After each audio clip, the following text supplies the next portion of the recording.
This is a special presentation from News Channel Nebraska.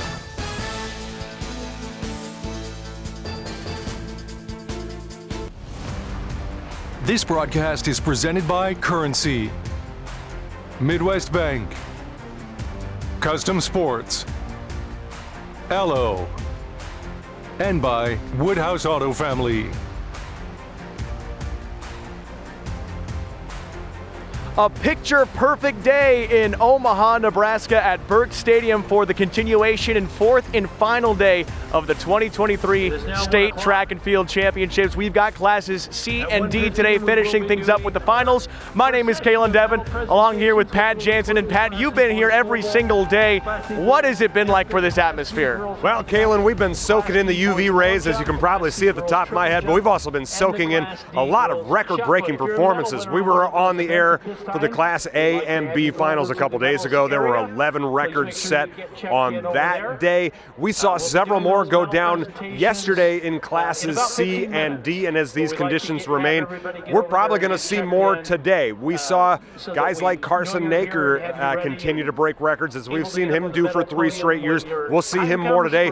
We've got a lot more championship performances ahead of us. But we want to look at these team performances too.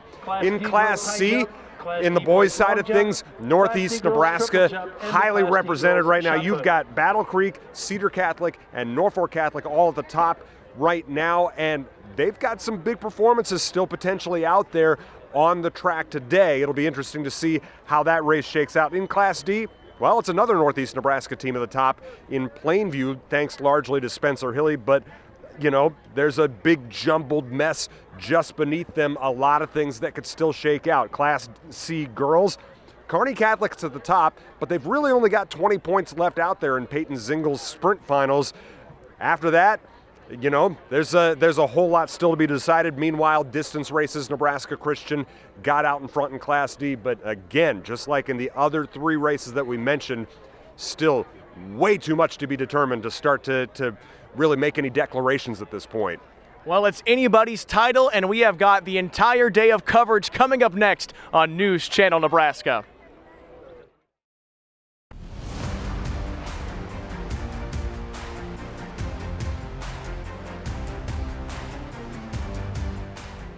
We feel it at the grocery store, when we pay our cable bill, or purchase our favorite coffee.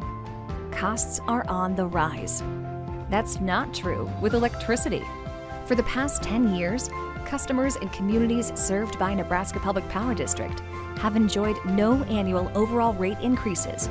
So, considering how electricity powers our everyday, it remains a great value.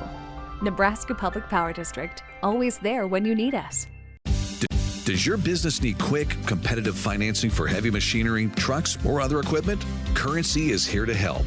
Whether you're financing construction equipment, farm equipment, trucks, trailers, or any other big-ticket item, Currency will automatically find the best rates. Currency facilitates loans for up to $500,000 with repayment terms up to 72 months. It's fast, easy, and free to use. Visit gocurrency.com and apply today.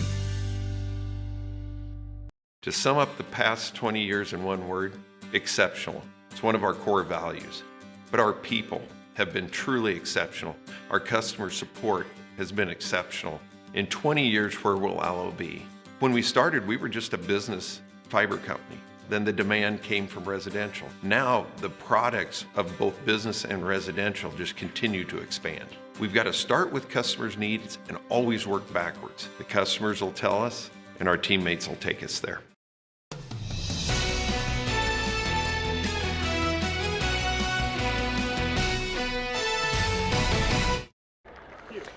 And welcome back to Burke Stadium Championship Saturday for the 2023 NSAA State Track and Field Championships here in Omaha. Today, as was the case yesterday, it's Class C and D that we'll be witnessing. Primarily, yesterday were preliminaries, and today are the state championship events. And for those unfamiliar with how the meet structure has gone for this year. Basically, the field events take place in the morning session starting at 9. The last event starts at 11:30, and results will filter in throughout the day. The running events begin at 1:30, and that's what we're going to be covering here shortly. But we wanted to update you on some of the happenings of the field events yesterday as well as this morning. So let's take a look at what happened Friday. Class C and D. Fans were treated to a show in the Class C boys shot put. Here's Trent Euler of Battle Creek. Class C state meet record throw of 61 feet, 11 and a half inches. The junior has to think he's sitting good for the gold, right? Well, there's one throw left for Cade Pieper, and he shatters Euler's newly set record, throws 63 feet, 7 and a half inches. A great showing from Northeast Nebraska. Pieper takes home the gold. Good news for Euler is he's just a junior, has a chance to break that next year. Now, one of the bigger upsets on Friday, the Class C boys high jump. Hastings St. Cecilia's Jensen Anderson unable to clear 6'8" here, but he was the only one to clear 6'6". Carter Nelson of Ainsworth, the heavy favorite, who had gone to 7 feet earlier this year, he's unable to do it on Friday. The gold goes to Anderson. Then there's a repeat champion in the girls Class D pole vault. Kaylee Pribble of Meridian brings home the gold with an 11-foot vault. Kearney Catholic's Alyssa Onen wins the all-class gold in Class C, clearing 12 feet 4 inches. Now in the 3,200-meter relay, Humphrey St. Francis, 4 Petes as state champs. Their time, 10:01.91. That is what you call a dynasty. And then on the boys' side for the Class C 3,200-meter relay, Cedar Catholic bringing home the gold. Their time, 8:16.74. Excited teammates embracing Carson Ahrens as he comes across and they bring home the gold. Now taking a look at this morning's field events. Class C boys discus goes to Nathan Baldwin of Sutton, his 3rd straight gold in Class C boys. Now the pole vault. All of these events happening this morning. Mason Wallen of Chase County with 14 feet brings home the top spot. In Class D boys, the long jump goes to Spencer Hilly of Plainview with his 21.975 result. Those were the boys' field results that have come in this morning. We also have 3 events from the girls' side of the field that played out today so far. Marleah Donahue of Palmer bringing home the gold in the Class D high jump. Her high jump score, 5 feet 2 inches. The gold goes to Palmer in the girls' Class D high jump. For girls C triple jump, it's May Siegel of North Platte St. Pat's. She went 38 feet and 5 inches. And lastly, the final field result from this morning that has come in. It's the Class D girls shot put. Jessa Lynn Hudson of BDS down in southeast Nebraska with a throw of 44 feet, 2.75 inches. So those are all the results that we have here from this morning. We'll be bringing in a lot more as the day continues, and we are getting closer to our live state track coverage. First event beginning at 1:30. We have award presentations coming up here shortly at 1:15. Stay with us on News Channel Nebraska Championship Saturday, Classes C and D, coming your way. NCN Sports is brought to you by Currency. If your business needs help financing big-ticket items, visit gocurrency.com for details. And by Custom Sports. Represent your school and look good doing it with Custom Sports. That is literally the funniest thing ever. And then I said... It wasn't. But this guy could use a win.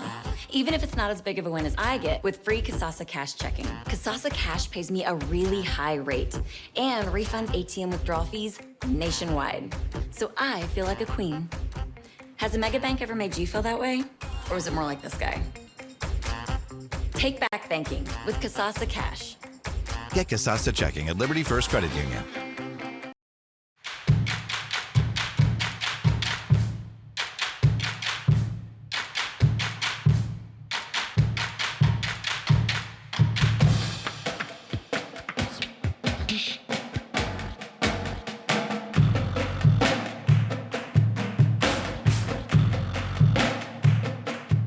Root for your home team and be there for all of the excitement. NSAAHome.org has all your high school sports championship ticket information. Maytag month has got it going on. It's all you want with the savings all month long. Baby, can't you see? Maytag month is all you need. You know you can't go wrong when Maytag month is Upgrade to Performance and save up to 30% during May is Maytag month. Maytag month is going on. Plus, get up to $200 in Maytag rebates now at Schaefer's.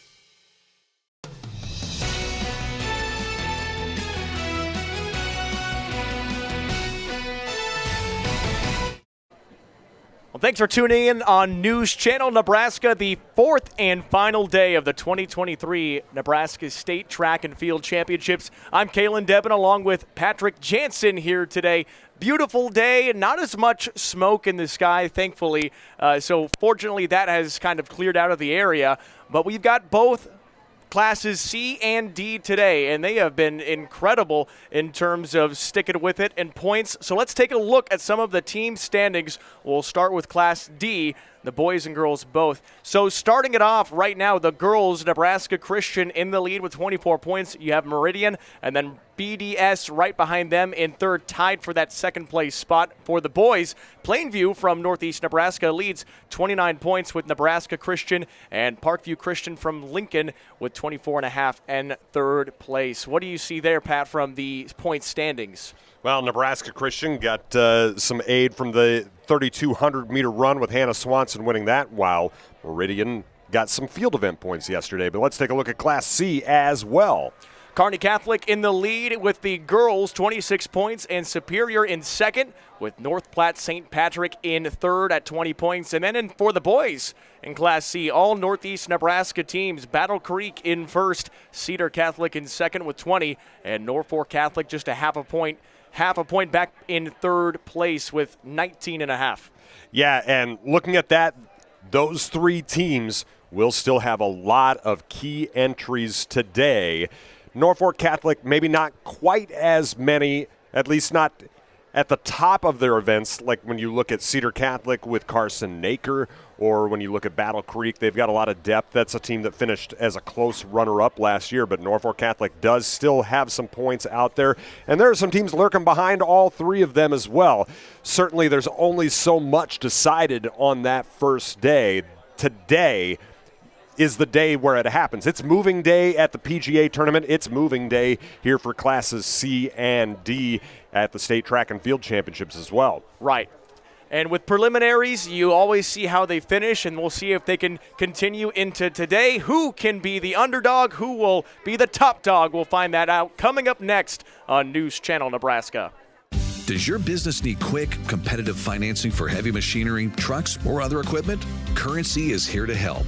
Whether you're financing construction equipment, farm equipment, trucks, trailers, or any other big-ticket item, Currency will automatically find the best rates. Currency facilitates loans for up to $500,000 with repayment terms up to 72 months. It's fast, easy, and free to use. Visit GoCurrency.com and apply today.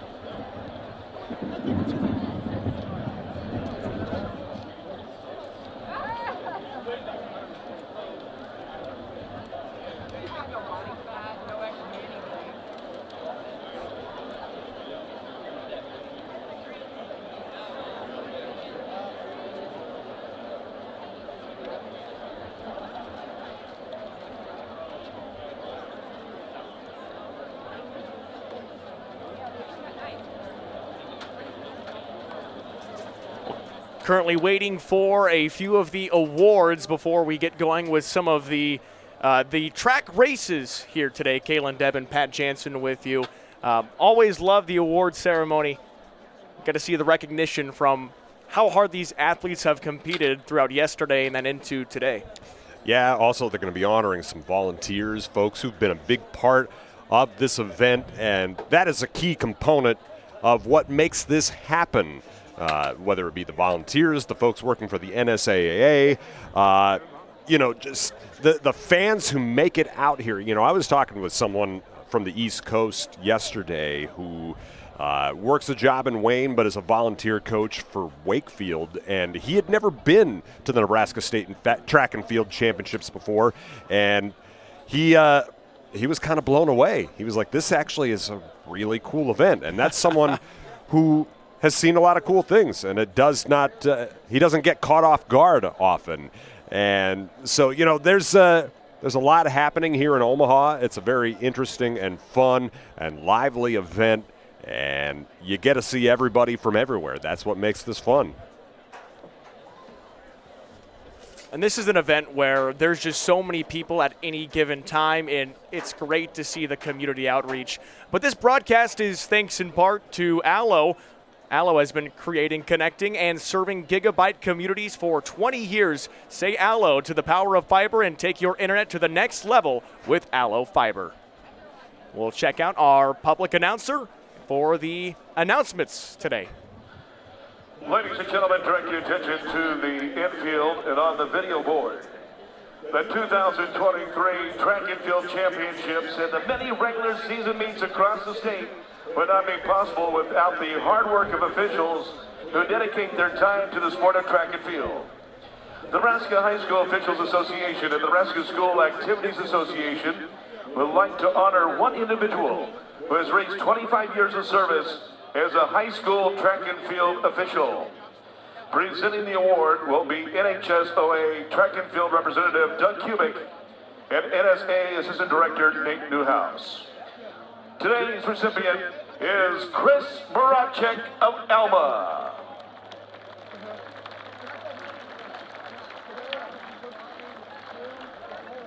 Thank you, Chris, for your dedicated service to the NHSOA, the NSAA, our member schools, and the sport of track and field.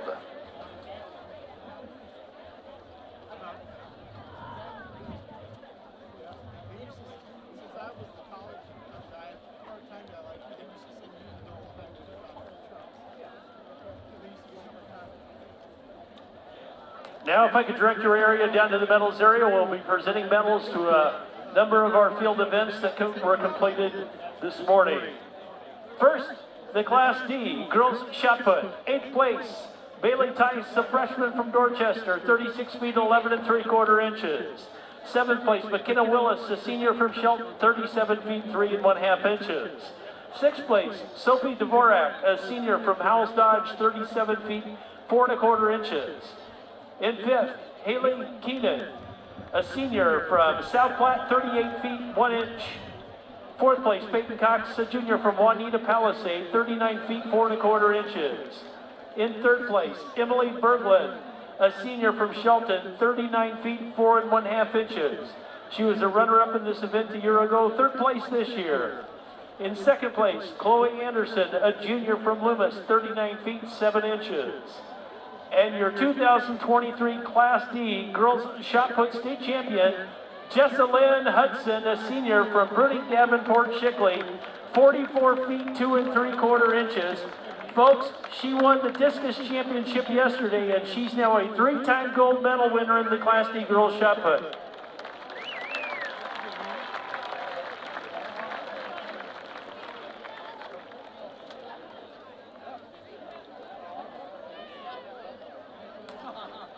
Next up, it's the Class C boys discus medals. 8th place, Cruz Brooks, a senior from Hershey, 153 feet 3 inches. 7th place, Jarrett Peterson, a junior from East County, 153 feet 4 inches. 6th place, Grant Seagren, a senior from Oakland Craig, 154 feet 9 inches. 5th place, Derek Wacker, a junior from Utan, 156 feet even. 4th place, Tyson Kreschel, a senior from Wilbur Claytonia, 159 feet 1 inch. In 3rd place, Barrett Wilkie, a sophomore from Stanton, 161 feet 5 inches. Your runner-up, Trent Euler, a junior from Battle Creek, 174 feet 11 inches. He was a runner-up last year and a runner-up again this year in 2023 in this event. And your champion, Class C, boys discus, Nathan Baldwin, a senior from Sutton, 183 feet 10 inches, a new Class C state meet record. He's also a 3-time state champion in this event, Nathan Baldwin.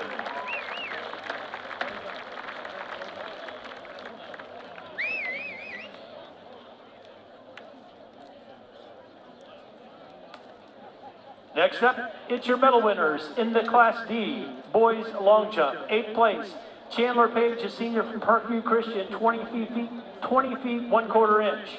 7th place, Hunter Cunningham, a senior from Southwest, 20 feet 3/4 inches. In 6th place, Vindel Jezik, a sophomore from Nebraska Christian, 20 feet 3 3/4 inches.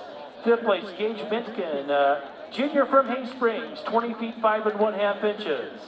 4th place, Carson Bloom, a senior from Riverside, 21 feet 4 1/4 inches. In 3rd place, William Kohanic, a junior from Overton, 21 feet 6 3/4 inches. He adds this medal to his 3rd place finish in 2021. In 2nd place, Clayton Moore, a senior from Mullen, 21 feet 7 1/2 inches. And your Class D state champion in the boys long jump, Spencer Hilly, a junior from Plainview, 21 feet 9 3/4 inches.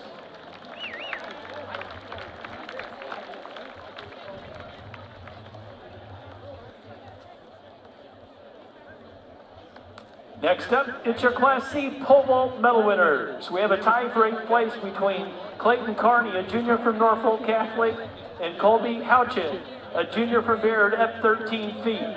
In 7th place, Jordan Settles, a junior from North Bend Central, 13 feet.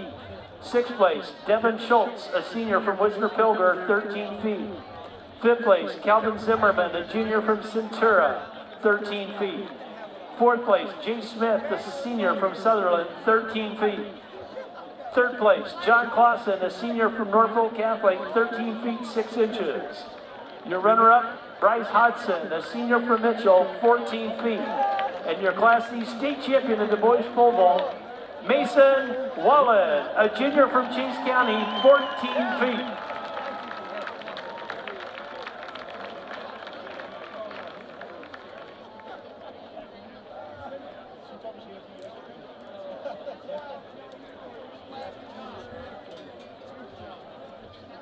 And now, here are your medal winners in the Class D girls high jump.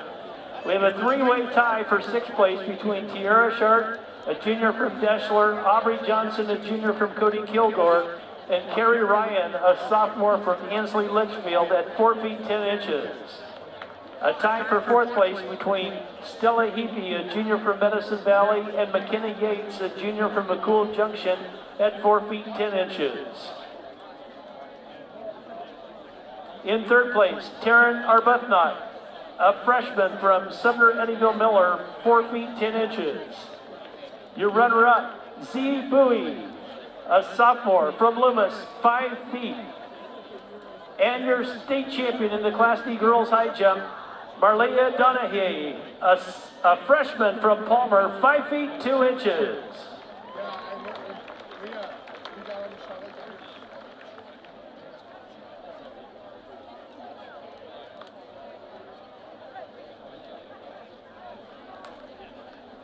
And finally, in this session, your Class C medal winners in the girls triple jump.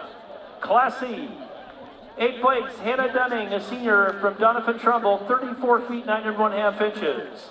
7th place, Isabel Haas, a junior from Guardian Angel Central Catholic, 34 feet 10 1/2 inches. 6th place, Avery Couch, a senior from David City, 35 feet 2 1/4 inches. 5th place, Jaden Meyer, a sophomore from Syracuse, 35 feet 2 1/2 inches. In 4th place, Jocelyn Skoda, a junior from Guardian Angel Central Catholic, 36 feet 9 1/4 inches. Your 3rd place finisher, Ella Gardner, a senior from Superior, 36 feet 9 1/2 inches. Folks, want to point out, she's a 3-time long jump state champion in Class C. She was a 2-time state champion here in the triple jump and finishes 3rd place today. Ella Gardner. Your runner-up, Alyssa Anand, a freshman from Kearney Catholic, 37 feet 5 1/2 inches. And your Class C 2023 state champion, In the girls triple jump, May Siegel, a senior from North Platte St. Patrick's, 38 feet 5 inches. She was the third place medalist last year in Class D in this event. She's your champion in 2023 in the Class C girls triple jump.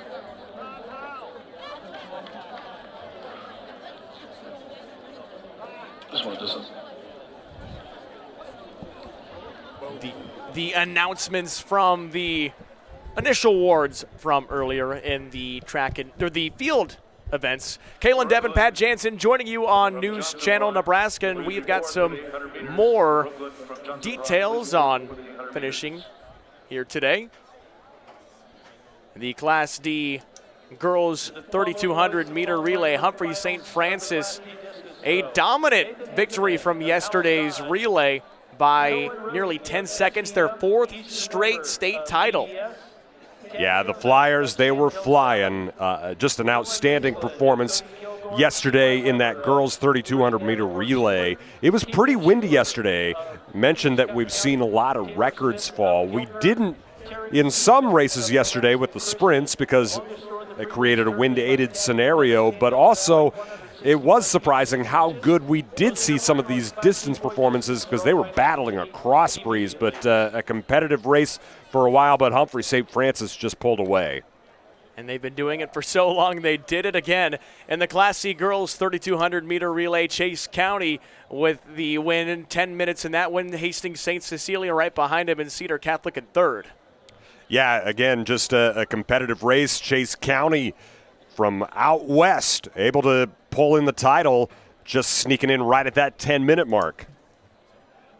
And for the Class D boys 3,200 meter relay, Axtell gets the win by just over a second. McCool Junction in 2nd, and Wausau takes 3rd. Yeah, just a little over half a second, the victory for Axtell as they go back-to-back, but McCool Junction showed a lot of guts. They came back yesterday, the day after a crash that injured several people from McCool Junction High School in a crash. The Mustangs nearly pulled off the upset. That was a fantastic finish to a fantastic race. And finally, in the Class C boys 3,200 meter relay, Cedar Catholic with the win, 8:16.74. Lincoln Lutheran in 2nd, and Milford in 3rd. Yeah, we saw the celebration from the Trojans as they saw Carson Arns cross the finish line. That was a talented team that really was strong, especially in the second half of that race. Lots of talented teams here today at the State Track and Field Championships. 4th and final day at Omaha Burke Stadium and in News Channel Nebraska. So let's check out the 3,200 meter run results. Hannah Swanson from Nebraska Christian gets the win. Emma Fisher in 2nd, and Peyton Paxton from Mullen in 3rd. Yeah, Swanson just held off Fisher at the end. Great race by her. Jordan Arns from Crofton wins the Class C girls with Lily Kenning right behind her. Yeah, the junior Arns with her 3rd straight title in the race, and she was dominant, especially in the back half.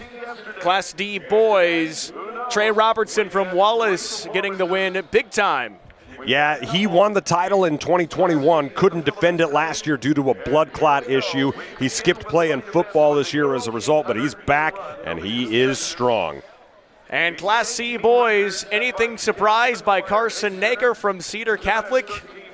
No, none whatsoever, except the fact that he just crushed his own record, state and meet record for Class C, 9:07. What a run from him.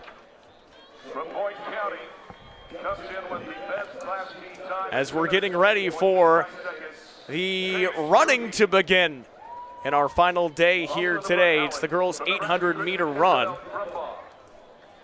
For Humphrey St. Francis, a member of the 4x800 meters championship team, Emma Baumgart. And Osceola's Sierra Bowden. In the back alley, Billy Johnson. Our broadcast thanks in part to you by Bauer Underground, now hiring general laborers, equipment operators, and aerial linemen. In the first heat, Paige Truckee from Boyd County, Isabel Brumbaugh from Nebraska Christian, Emma Baumgart, Humphrey St. Francis, Sierra Bodine from Osceola, Brooklyn Barons, Johnson Brock, Taylor Weber from Sand Hills Thetford, Larissa Raymond from O'Neill St. Mary's, Maya Skinner from Hayes Springs, Jocelyn Franzen from Brady, Hallie Hoynes from BDS, Jacelyn Jorgensen from Paxton, and Kiara Brennan representing Crawford. We talked about this a couple days ago for anyone who is new to track and field and the setup for this, especially this meet. So we've got the 800 here. We've got 2 heats. The way it's set up, it's all based on times from districts. And often that's representative for what you can see at the race, but districts is a one-day event, state is 2, so sometimes there's some strategy. Sometimes athletes will put a little bit more into a race at state than they would at districts as they're trying to really conserve some energy. Also, too, the conditions at the district races can be very different. You may have one race where it's cold and rainy and another one where it's bright and sunshiny. So it isn't completely indicative, but that said, most of the faster competitors are in the second heat. So if you're in this first heat, you've got to get a good time. You don't just want to win this heat. You've got to be aware of the time if you want to get on the medal stand. Well, like in any sport, conditions from the weather can really make things tricky, and it's no different in track and field, especially whenever you're trying to run around the oval as many times as these ladies are doing the 800-meter run for Class D. Looks like Mia Skinner from Hay Springs out there in front to start 200 meters in. And Pat, how important is it to get the jump out? Is it that important as finishing as strong as you can?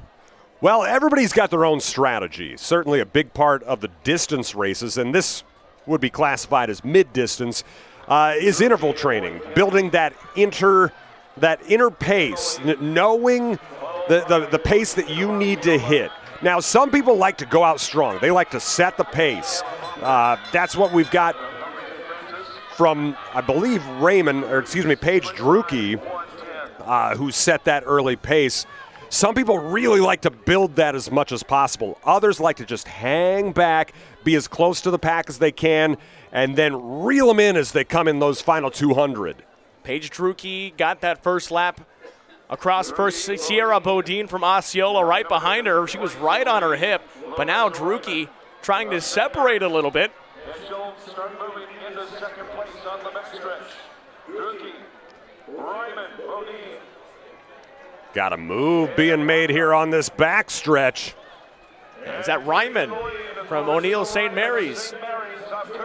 Trying Indeed, to overtake Drucke.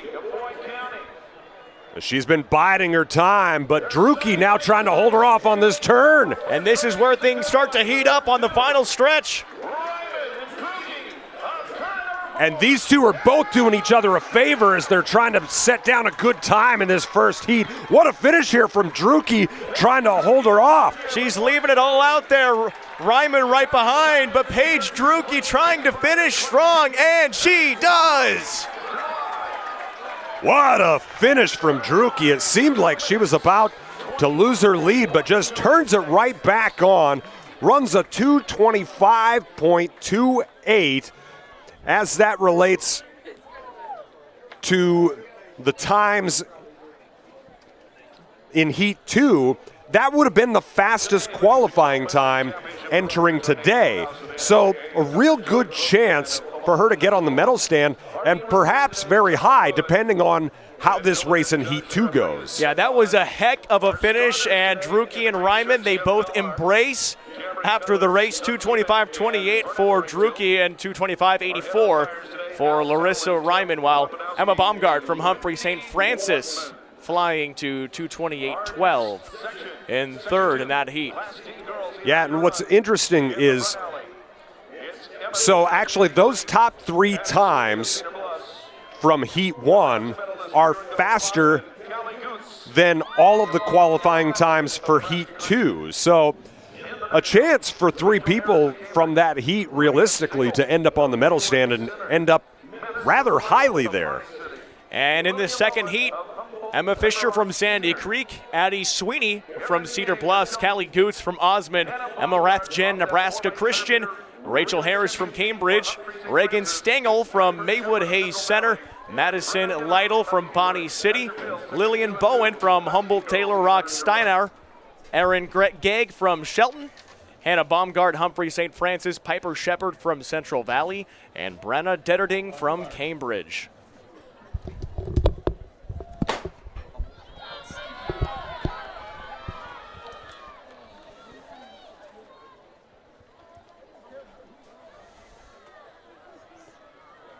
Now, these athletes have had the chance to see that opening heat, and it'll be interesting to see how it affects their strategies. You mentioned a lot of names there. Obviously, Emma Fisher coming in with the fastest qualifying time out of districts. Got a whole lot of folks trying to make things happen. Lillian Bowen from Humboldt Table Rock Steiner, the only girls athlete for head coach Kara Ingalls coming into today. Early leaders here, Madison Lytle, Bonnie City, and Emma Fisher and Sandy Creek coming off turn number 4. Coming around, it's Lytle. Also Fisher. It's Fisher now currently at the top. Again, we mentioned she had the fastest qualifying time. Well, 109 first split for her. That pace would get her to the top of the medal stand. Going to be an important second lap here. Well, and she's starting to separate herself from the pack quite a bit. There's a fairly big gap from Sandy Creek's Fisher compared to the rest of the pack. Yeah, it was about a half-second lead for her out of that opening lap. But as you mentioned, Kaylin, just extending that and looking more and more comfortable. Although her stride is shortening just a bit. Got to imagine there's someone with that kick who wants to catch her around those final 200 meters. And that's the biggest part of the race. She's keeping that pace. Gap not closed quite yet. Emma Fisher from Sandy Creek. And now, getting a little closer. Stengel wanting to make it happen. From Maywood Hayes Center, representing the neon green. A big charge from Stengel. Overtaking Fisher. And taking home state.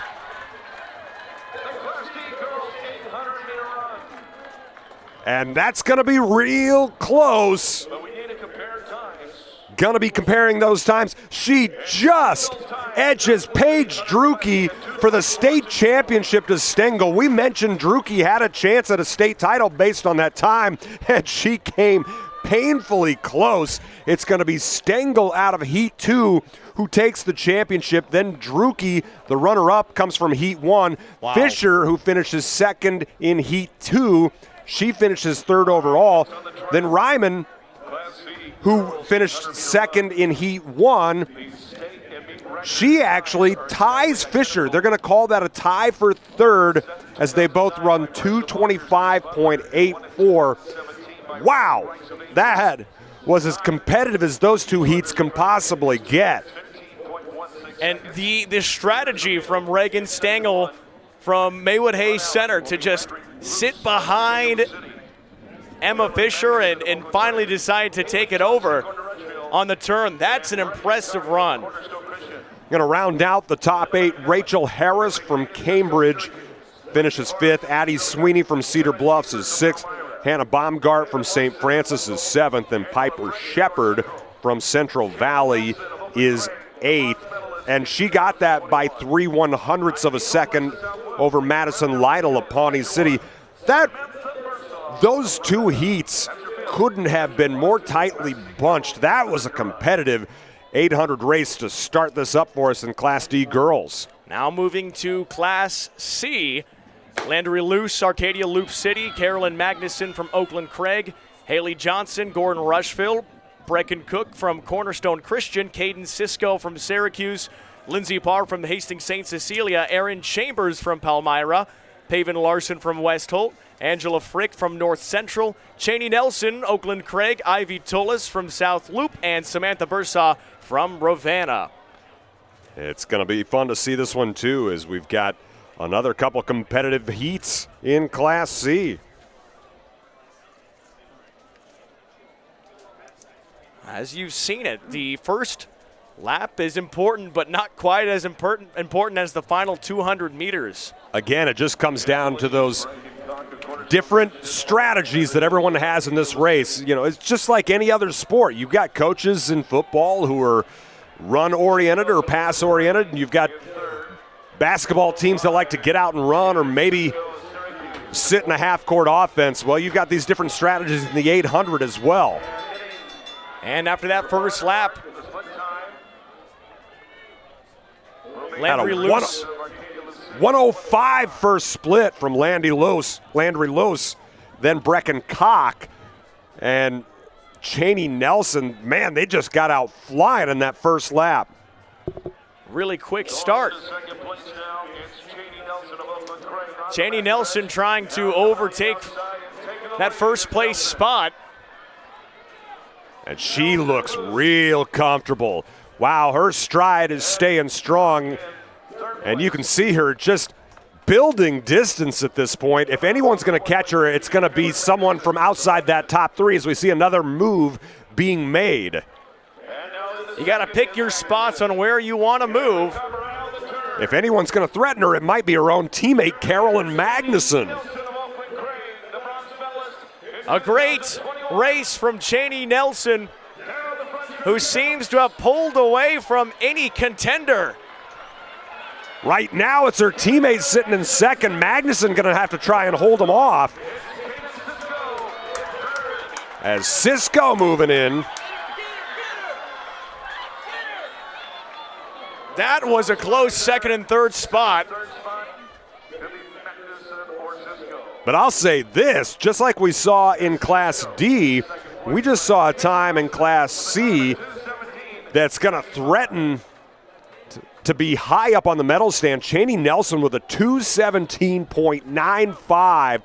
Goodness gracious. Well, and how about Cisco from Syracuse just overtaking Carolyn Magnuson, 224.68 to 224.70. Yeah, it was just that finish at the end, the little lean. Not something you associate with the 800 meters, but Cisco did it. And let's take a look at that finish from Cheney Nelson once again. Staying strong, powering through the line. She knows she has to put a good time forward, and that's exactly what she did. One heck of a time, but now it all comes down to this second heat to see where things will get laid out. Well, Nelson's time that she just ran would have been the fastest qualifying time coming out of districts. Now, again, the conditions lend themselves well to people in this second heat also putting down a good time. We've got some real talented folks here in this second heat, including someone who's already won a state championship this year in Jordan Arns. Story Rasby from Sutherland, Caitlin Milnerick, Archbishop Bergen, Bryn McNair from Jace County, Jaden Meyer from Syracuse, Lily Kenning from Milford, Jordan Arens from Crofton, Mira Fosmer from Louisville, Jordan Metzler from Wakefield, Kenna Busick from Perkins County, Laney Cottle from Cedar Catholic, Gabby Tieterman from Utan, and Isabel Peters from Tri-County. That's your layout for the Heat 2. Some really good basketball talent in this heat as well. When you take into account folks like Jordan Arns. We've also got Jordan Metzler, who's a real good basketball player for Wakefield. Her dad used to be an assistant coach for Wayne State. Laney Cottle from Cedar Catholic, among others. In these smaller classes, you get a lot of folks who don't really specialize. They do a lot of different sports, and some just good all-around athletes, especially here in this race. Well, who can take the lead after the first 400 meters? who will stride out ahead. We saw in the last race, it really did matter for Cheney Nelson. She kind of took the lead there at the bottom half of the race and never let it go. But that's not always indicative to every race, obviously. Yeah.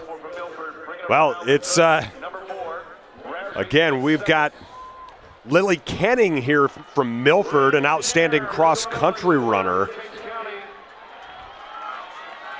Good, strong first lap from her. She had a faster first split than Nelson had for her first split by a little less than a second.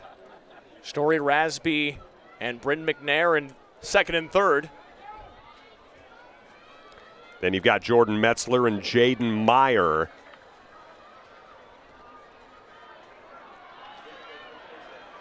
And that's a gap that could close pretty quickly. Yeah, it looks like Metzler from fourth is trying to do that, although the pack in front of her is starting to pick it up as well. They're trying to chase down Kenning, the youngster from Milford. Well, Metzler giving it another try. Looks like she's moving into second, trying to reel Kenning in. And across the turn, that gap has been closed. What a finish. We're going to have a fun one. Metzler takes the lead. And Metzler crosses first.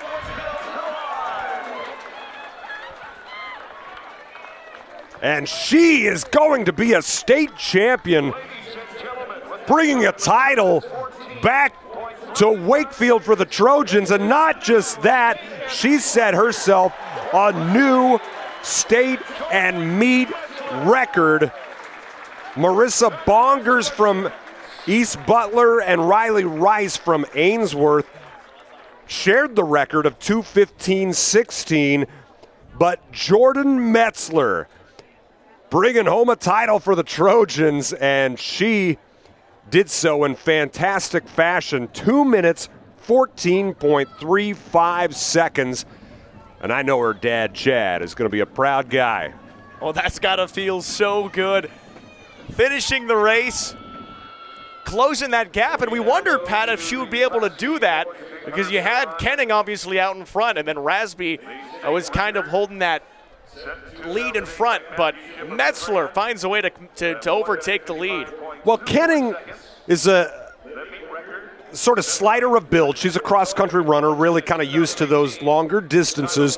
And Metzler, who we also will see in the 400 finals later today, she's kind of got that basketball strength. She's a little bit more filled out. She's got the strength, and you could see that in the close as she just chased her down and looked comfortable doing so. And makes us move to the boys' 800-meter race in Class D. Isaac Guzzi of Sand Hills Valley.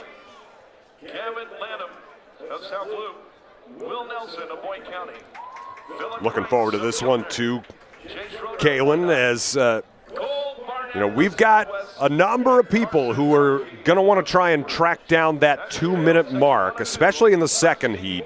That probably, if you're looking to hit the medal stand, especially considering these circumstances, you got to target 2 minutes if you're coming out of this first heat. The time's kind of hovering around that 2:05 and back mark, but you figure with these conditions and a little bit of adrenaline, at least a couple of these guys will be staring down the barrel of 2 minutes.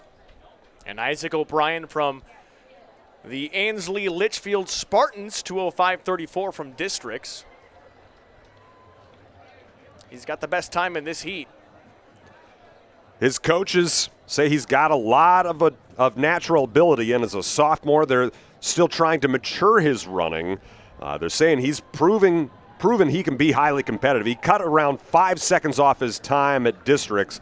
It's his first trip to Burke, and his coaches really hoping they can get great success out of him in the next couple of years. And he's doing this while also balancing playing Legion baseball with track practice every day. About to to cut that workload down just a little bit.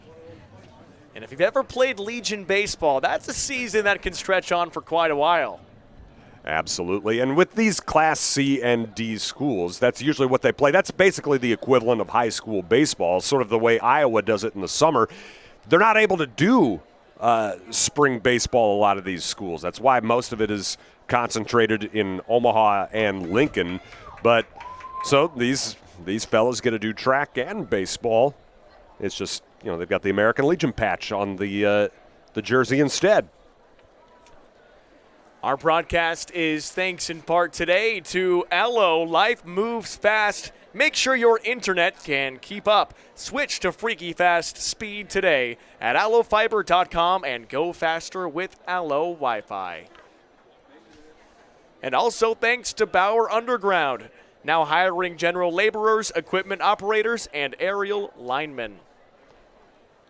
Now, as far as who's going to pressure Isaac O'Brien in this heat, certainly Zach Queering from Heartland, Brody Flynn from Nebraska Christian, Jack Ryan from Kennesaw, Alex Winkleman from Osceola. Those are probably some of the top candidates. Maybe Isaac Goosey from Sandhills Valley or Kevin Landman.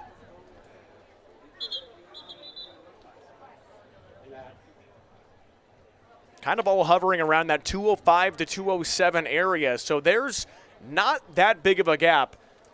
Just about 2 seconds from O'Brien all the way down to Landman. Well, and then Will Nelson from Boyd County, Philip Kreitz from Giltner, Chase Schroeder from Wynot, Cole Barnett from Southwest, or even Carson Tromke from Cambridge, who had a heck of a race in the 3200 yesterday, finishing as the runner-up. Those are solid candidates as well. And Carson Tromke, one advantage for him today that he wouldn't have had at districts. He didn't have to run the 3200 before the 800. He got that out of the way yesterday, finishing runner-up to Trey Robertson. Well, a strong pace right out the gates.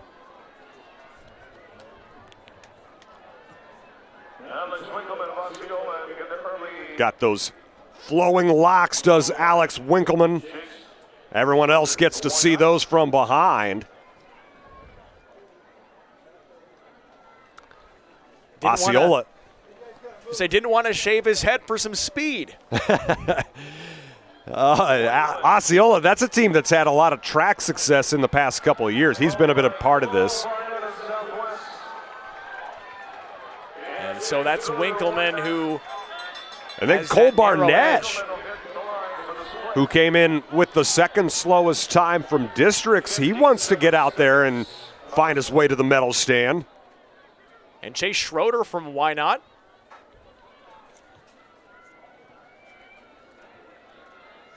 And third, after that first lap, he's been overtaken now. And a move being made. Oh, goodness. So Schroeder comes back out in front. Looked like he was going to be overtaken. He was one of those 6 guys who ran a sub-minute first lap, but he's still got some in the tank, it looks like. Although, he's got a little pressure coming up behind him. And that's Isaac Goosey from Sandhills Valley who's making that pressure on Chase Schroeder. Schroeder with those long strides, still looking strong. And Schroeder finishes strong. What a run. Well, we said this first heat needs to get in that 2-minute vicinity, and Schroeder did that. He got 2:01.61, does the lanky Blue Devil.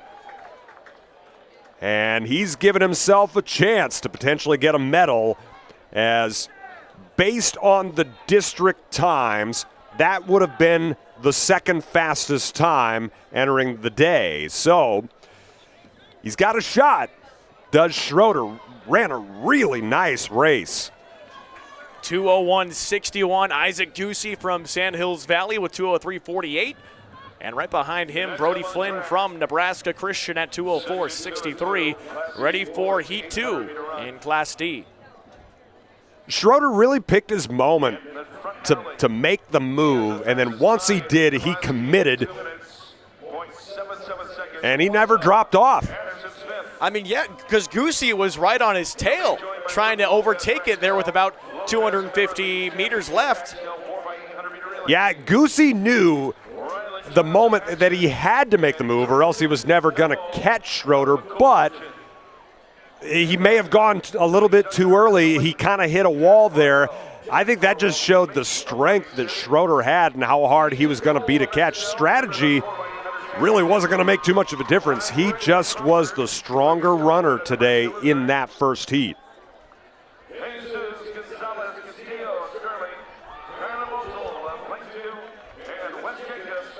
Well, Addison Smith had the fastest district time. The Wausau Viking is the one to watch here in this race, but there's a lot of people between 2 minutes and 2:05. That's kind of what you said, Pat. That 2-minute time is what you're really aiming for. And we did have one runner back out. Didn't catch who that was. Big pack right at the start. Now the lead, Jet Farwell, Pawnee City. Followed by Addison Smith. Jet Farwell, then we mentioned Addison Smith. That's your top two right now. Although Smith trying to get around Farwell. He's got to do it on the outside. Means he's got a little extra running. And there's no gap here. Yeah, that is a pack, which based on the qualifying times makes a lot of sense. This is a race that will be finished in the final lap, and it's Addison Smith from Wausau who's got the early lead with Luke Lopez from Axtell behind him, tying with Rylan Johns from Paxton. Yeah, they were all just under that 1 minute mark, as a whole bunch of them were, to be completely frank. Smith really picking up steam on the backstretch. He was on the 4x8 for the Vikings yesterday.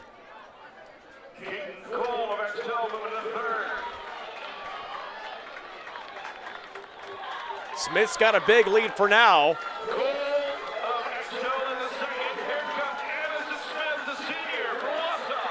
Addison Smith. The charging pack trying to catch him, closing the distance, but just too big a lead for Addison Smith. Well-run race for the Viking. And clears 2 minutes. 1:59.11 from Addison Smith. And that's going to be enough to get him a state title. The top four from Heat 2 finished top four overall. We mentioned Schroeder from Wynot. Actually, I take that back. Schroeder is going to finish 6th. I had him at 5th initially, but he does get on the medal stand out of Heat 1. He's the only one to do so. But Addison Smith, what a race from him. The only person in Class D to clear 2 minutes. He goes 1:59.11. Then it's Lopez from Axtell. Keaton Cole, also from Axtell. You're understanding now why Axtell won the 4x8 yesterday. Then Trenton Neville from McCool Junction, as again, McCool Junction dealing with some tragedy with the school system with the crash the day before state. But they have had some phenomenal performances. After Neville, it goes Jet Farwell from Pawnee City. Then Schroeder from Wynot out of Heat 1 finishes 6th. Then Jesus Gonzalez Castillo from Sterling finishes 7th. Lucas Corwin from Nebraska Lutheran finishes 8th. That's a big team race, though, for Axtell, trying to get some points. Yeah, anytime you can go 2-3 in any race, you're going to pick up some ground, that's for sure. Now to the boys' 800-meter run in Class C.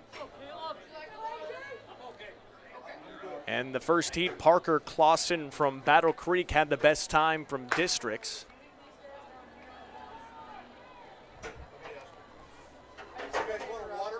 Looking at the rest, we've got Gabriel Tretter from Bridgeport, Kale McGuire from Southern, Caleb Eichhoff from Milford, Brendel Olendick from Elkhorn Valley, Owen Lane from Ord, Thomas Birch from GICC, Dawson Meyer from Oakland Craig, AJ Aaronsburg from UTAN, Nathan Swenson from Malcolm, Silas Kuhl from South Loop, and Samuel Luther from Kearney Catholic, beg your pardon. And Gabriel Tretter up there for Bridgeport.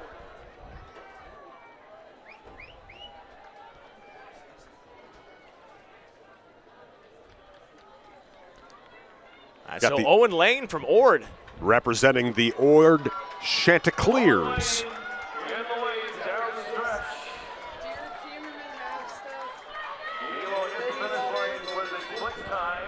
57-second first split for Owen Lane, just barely ahead of Nathan Swenson and Parker Clausen. But a lot of folks, we're looking at 6 who go sub 1 minute on that first lap. It's a heck of a start, and it's still Owen Lane who's clearing some space.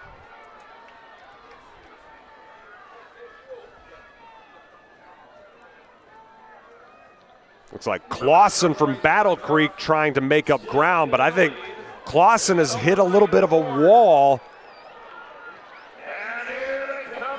Owen Lane still got the speed.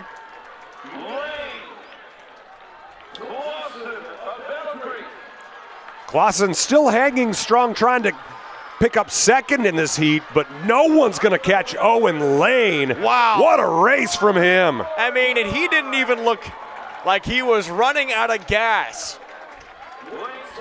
158.88 for Owen Lane. The choppy strides making his way to the finish line. And he has himself a chance at a medal depending on how heat number 2 goes. Well, he got that sub 2, beat it. Parker Clausen, 2 minutes, 0.96. Well, coming out of districts, there was only one district time that was sub 2 minutes. And Owen Lane just surpassed that, Here's your lineup in the front row. as it was Carson Arns He's a member of the 4x800. who was the only sub 2 minute person in districts. We'll see him here in this second heat. Right. And that was a 159.28. Yeah, Carson Arns, he was the anchor leg of Cedar Catholic's 4x8 team that won Class C yesterday. One of his teammates on that relay, Carson Naker, he's running the 8 today. A lot of times, Naker will focus on the 16 of the 32. Those are his races. He's a true distance guy, but he's tried to insert a little bit more speed.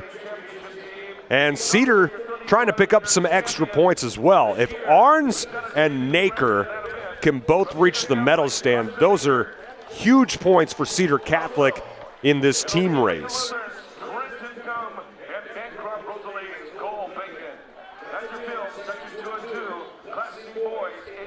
But we got a fun group here,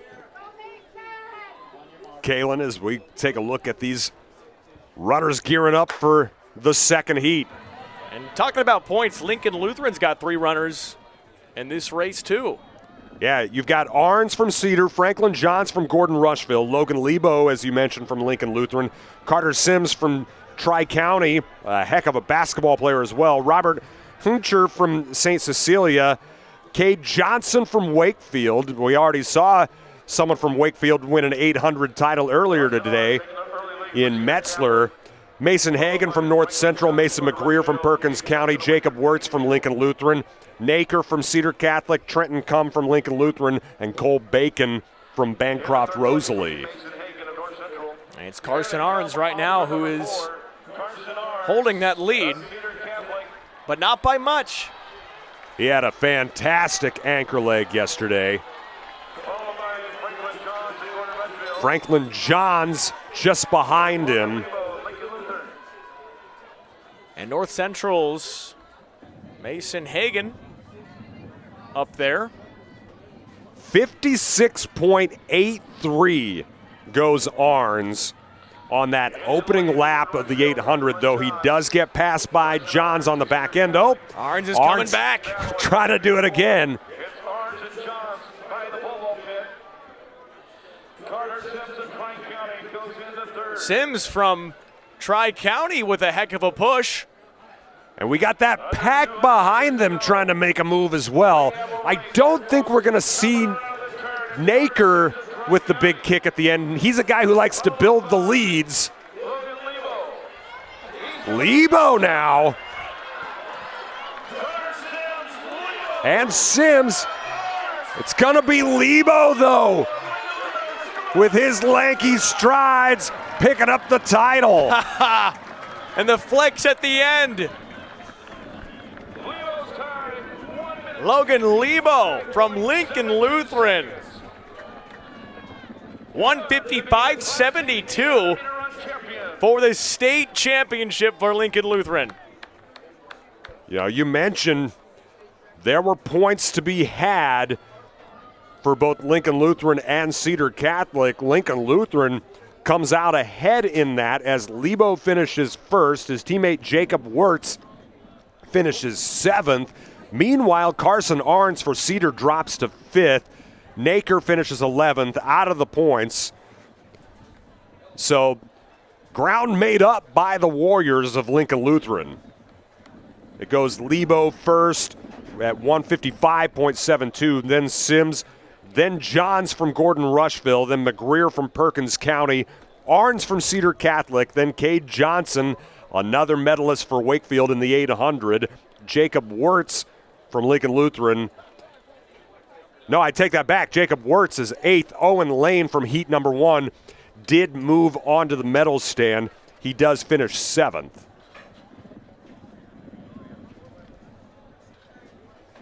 Made it in there. We are scheduled for the 400-meter relay. So now we get to switch it up a little bit. We go from the 800 to the 4x1. We get to see a whole bunch of sprinting, and it can be chaos. It's all choreographed. We've got teams that practice and practice and practice these handoffs, and they are every bit as important as the actual speed of running in this race. It takes talent, and it takes rehearsal, Kalen. I do know that. The 4x1 is honestly, it's one of the most fun races to watch. There's so many quick actions made between each runner. A fun fact for this, Pat, my wife is a 4x1 state champion from the Ravenna Blue Jays. All right. I did not have that in my book of research. Let's check out our lane assignments for this first heat, and that's brought to you by Bauer Underground. So why not in 1, Southwest in 2, East Butler and Cambridge 3 and 4, DCS in 5, O'Neill St. Mary's in 6, Meridian 7, and Layton in 8. So you're really looking right now, Cambridge, Dundy County, Stratton in that 4-5 spot. Yeah, just 16 teams total, 8 from each heat, and just like with the 4x8, the faster times from districts will be in Heat 2. Now, when you look again at these lane assignments, if you watch a lot of track and field, apologies. If you don't, well, this may be new information to you. The fastest time for qualifying goes in lane 4, then it goes 5, then 3, then 6, then 2, then 7, then 1, then 8. So, if someone wants to move onto the medal stand from Heat 1, your most likely candidate is going to be in lane 4. The reason why that is you want the advantage to that team that's earned it, and those middle lanes are going to be the easiest to navigate. You don't have the real sharp turns, and you also don't have those real wide turns way outside either. That's considered the ideal spot to be. And most of these teams and most of these top-tier sprinters, you know, when they go to meets throughout the year, you're used to seeing them in the middle lanes. It is kind of new territory for some of these squads or sprinters to be in a lane 1 or a lane 8, and you kind of wonder, how do they respond, how do they react to that? Well, can that be something where you try to practice being in one of those inside or outside lanes to potentially help your team get better at navigating that, so then maybe you can move into a straighter heat? Well, absolutely. So all these teams in districts, they had their districts about a week before state track. Actually, a little bit more for some of them. The heat and lane assignments were established a day after districts. So these teams did have a chance. They knew what lane they were going to be in, so they had a chance to practice which lane they were going to be in for a solid week and a half. That's a good amount of time to get your reps in. Absolutely. But of course, as much as it matters for the speed and how you can do things, it really all comes down to the chemistry. And as long as you can get that handoff in a timely manner, you drop the baton, you're disqualified. And that's where it comes down to. Who can have the cleanest handoffs, because that is sometimes how you get out of that acceleration as quickly as possible. That's why you practice it all season long. It can be so difficult if you split up a race like a 4x1 with a different person, because then the whole chemistry gets tossed out. And you can switch the personnel. Every relay gets to have an alternate, a fifth person, and you can change the order as well.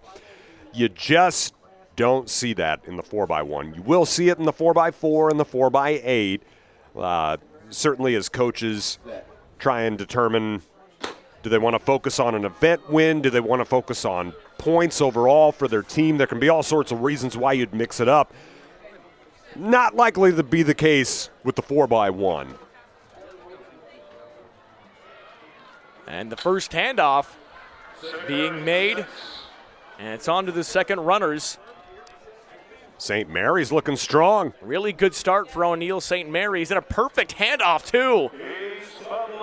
Just a little bit of a hitch there, but as you mentioned, staying out in front with that lead. It's always a little bit hard to tell until we come to this final leg, but it's going to be a two-horse race, it looks like. And the anchors are off. O'Neill St. Mary's and East Butler. St. Mary's will take the heat. That was just a well-run race all the way around by St. Mary's. 51.43. Just 0.26 seconds ahead of Dundy County's Stratton. And DCS managed to overtake East Butler for second in the heat. So we'll keep an eye on these times as we move now into Heat 2.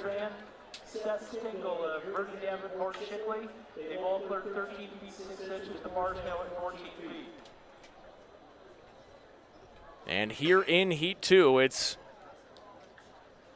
in 4-5, Osceola with that in lane 4, Central Valley in 5, Sandhills Thedford in 3, Nebraska Christian in 6, Axtell in 2, Brady in 7, Burwell in 1, and Plainview in 8.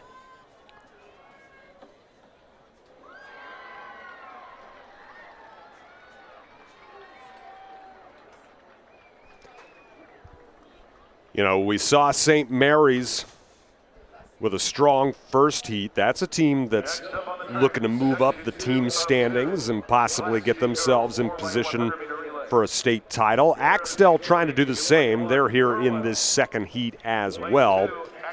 Axtell currently sitting tied for 9th.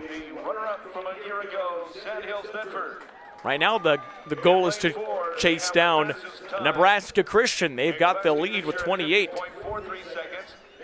Absolutely. Yeah, Nebraska Christian yesterday had a strong first day. They had a 3,200-meter champion, as we mentioned earlier, in Hannah Swanson. They also got a runner-up in the girls' long jump from Sheridan Falk. Got 4 points from Tatum Purdue in the triple jump. And 6 points in the girls' 4x8. Now the key will be trying to pick up a few here today. There's not a lot left on the board for Nebraska Christian, so there is ground that a lot of these teams around them can make up.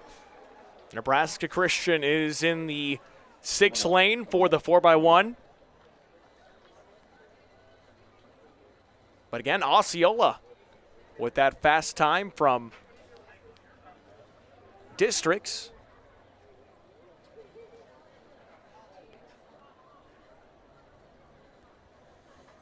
This is always the time that's painful, just waiting for the blocks. And I believe we've got directions coming from the starter. And as a runner, your heart just pounding. You want to get going.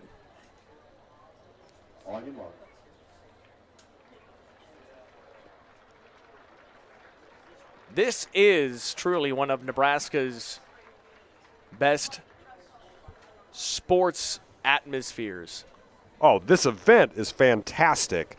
The way it's been run for several years. Now, I'm sure there are a lot of folks who feel like different locations they could probably do it, but the fact that they've been doing this here for so long and know how to iron out all the kinks here at Burke Stadium, it would be hard to imagine this anywhere else ever.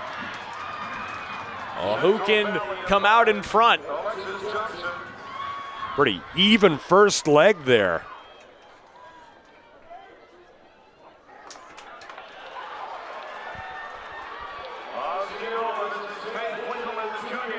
Osceola appears to be in front, just a bit of Nebraska Christian.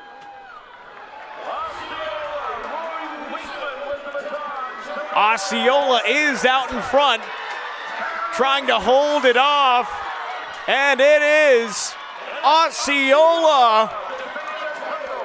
Central Valley making a nice push at the end, but just smooth handoffs all the way around for Osceola. A great race. 49-79 for Osceola. They're going to pick up a state title. St. Mary's, the winner of Heat 1, does finish in the top 4. Meanwhile, Dundy County Stratton, also from Heat 1, they got on the medal stand in 5th place, and East Butler from Heat 1 finishes 7th overall. So here's how the standings look in the race. It goes Osceola first with the time of 49.79, then Central Valley, then Sandhills Thedford, then St. Mary's from Heat 1 and Dundy County Stratton from Heat 1.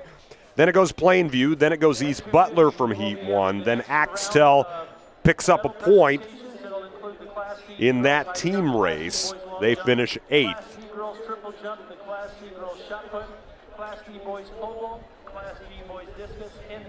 As we move to the Class C girls, fastest times, Bishop Neumann in 4, Centennial in 5, Logan View in 3, Shelby Rising City in 6, with Cedar Catholic in 2, Thayer Central in 7, Chase County in lane 1, and Conestoga in lane 8. 2 competitors remaining, Owen Caps of Bertrand, Roe Patton of Fullerton. Next up on the track, Class C. Now there's some teams here who have a chance to climb up those team standings as well. 75 by Hastings St. Cecilia, time of 49.10 seconds. Right now it's Kearney Catholic in the lead, barely over Milford. They are the silver medalists in 2021, Chase County. Kearney Catholic 32 and a third point, with Milford with 31 as a team in Class C girls. Chase County is a team that's hovering in the team standings as well. They're in this race, though it would be unlikely for them to reach the medal stand coming in from lane 1 in Heat 1.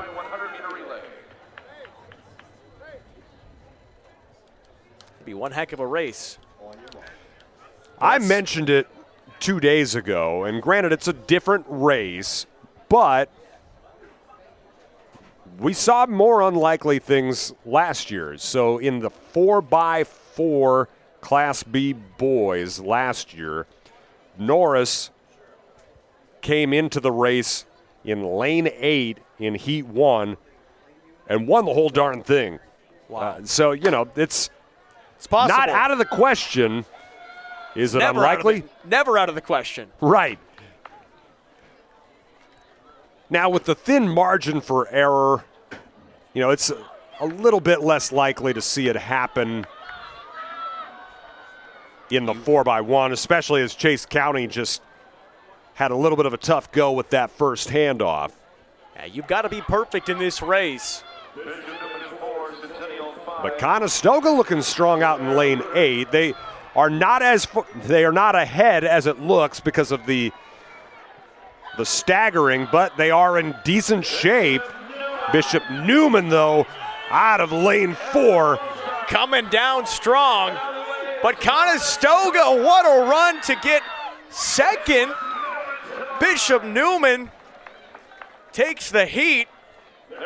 But in lane 8, Conestoga with 51.12.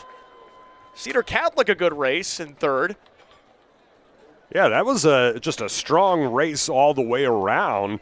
Bishop Newman obviously had the fastest time coming into the heat, and they take it. But, yeah, Conestoga trying to get on the medal stand out of lane 8 from heat 2.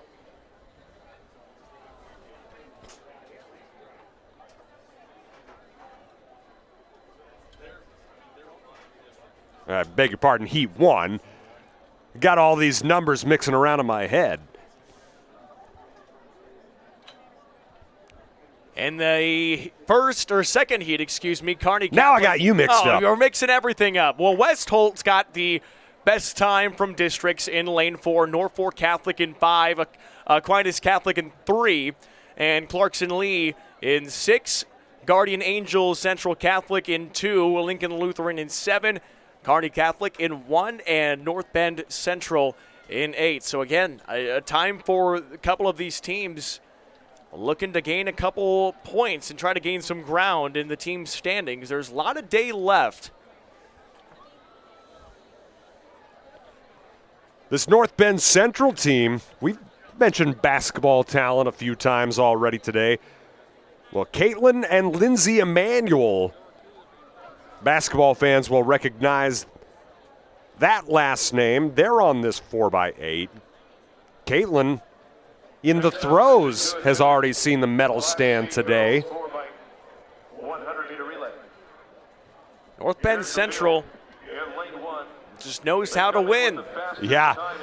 Caitlin Emanuel trying to do the old Matt Harrion. Matt Harrion for Pierce, who ended up being a tight end for Nebraska. He ran a 4x1 and threw the shot put. Well, that's what Caitlin Emanuel is doing today. She finished 5th in the Class C girls shot put. Now she wants to be on the North Bend Central 4x1, trying to get on the medal stand as well.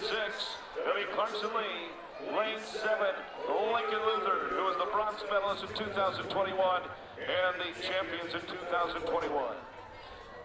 And the bronze in 2022, excuse me. And in lane 8, North Bend Central, that's your field. Class C girls, 4x100 meter relay. Got a lot of really good athleticism here in this 4x1. You know, I'm going to go back to basketball talent once again. Looking at Clarkson Lee, you got the likes of Chloe Haniel, Corby Wendt, and Bryn Secchi, who were key parts of their state tournament basketball team, a team that beat Pender before Pender went on to win the whole thing in Class C2. Chloe Haniel, one of the best volleyball talents in the state. She's already committed to Wayne State, and she's just a junior. Got to imagine there will be some D1 schools that might come calling before it's all said and done. The athleticism in this state is unparalleled.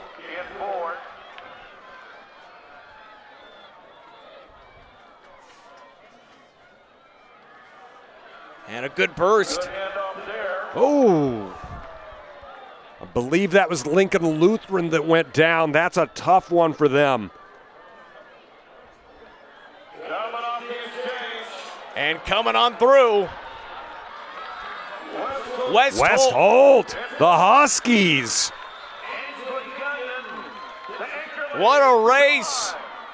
Norfolk Catholic comes right behind them, how they were placed in Heat 4 and 5. So West Holt, 49.68.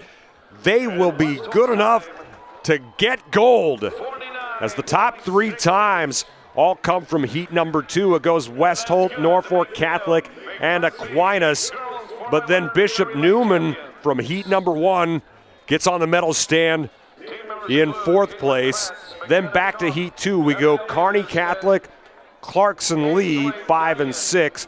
Conestoga from heat number 1 finishes 7th, and Cedar Catholic, also from heat number 1, finishes 8th. Those are your medalists in the girls 4x1. Big points. Conestoga from the 8th lane, the 8th spot in heat 1, they get 7th. Yeah, never hurts to come in seated 16th and then get onto the medal stand. Now to the boys 4x1 in Class D. And the 4-lane Parkview Christian from Lincoln, Axtell in 5. Falls City Sacred Heart in 3 with Nebraska Lutheran in lane 6. Paxton in 2. Hitchcock County from out west in 7. And Elgin Public Pope John in 1 and Osmond in 8. Again, we continue to see some good athletic talent, as one would expect in the 4x1. Takes a lot of good burst. We see some good football players. You know, we've seen some basketball players and volleyball players on the girls' side. Now we've got some good football and basketball players on the boys' side. Speed and acceleration. Who can have that initial burst?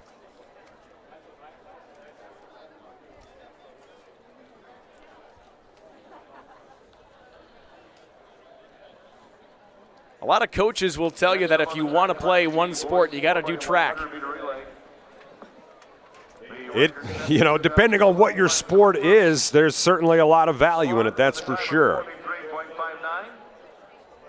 We have 2 sections here, section 1. In lane 1, will be Elgin Public Pope John. Lane 2, Paxton. Lane 3, Falls City Sacred Heart. As our in lane 4, director Tyler Brusovsky would say, the track coach is going to be the one who points that messaging out more than anybody. Of course, he or she is. And in lane 8, Osmond, section 1 of 2. Well, speaking of coaches, you see a lot of different setups when it comes to coaching for these track and field squads. At Class A, you typically have a girls coach and a boys coach. The further down you get classes, usually you've got one person managing both squads. And, you may have fewer event coaches as well. Depending on what a school has as far as resources, you may have someone who specifically coaches jumps, distances, sprints, hurdles, even just down to pole vault, because that's such a specific event and one that requires a lot of safety. You don't want anybody double dipping there. Well, in a lot of those scenarios, too, with coaches that do coach both boys and girls, you'll see both teams at state. There's a great view. Now half the race finished. And around the curve. Parkview Christian and EPPJ threatening here. It's going to be a finish. Wow. Not much space in between. It's Nebraska Lutheran that comes across.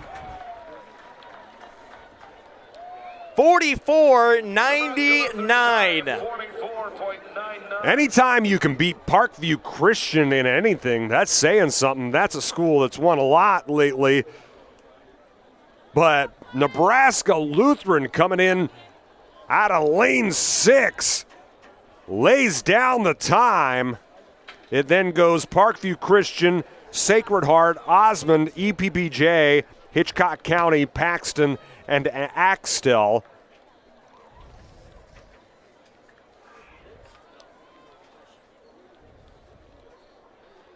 And to Heat 2, Riverside in 4, Arthur County in 5, Sandy Creek in 3, Brady in 6, Central Valley in 2, Elm Creek in 7, High Plains Community in 1, and Johnson Brock in 8.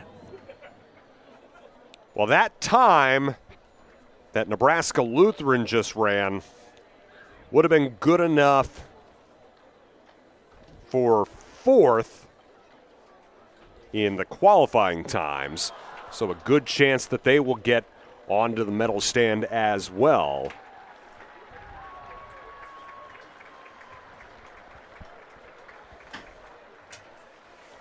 Really, really good race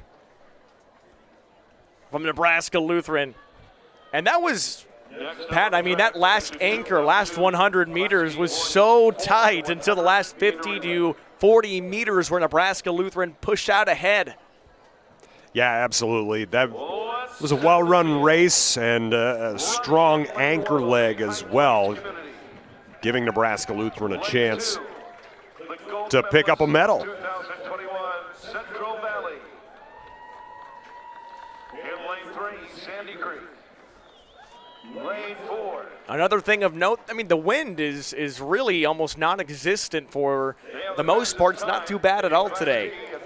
Yeah, that's different than it was yesterday. The wind kind of wreaked havoc. It makes for faster times, but sprinters don't want it because that means records don't count, and that was the case yesterday.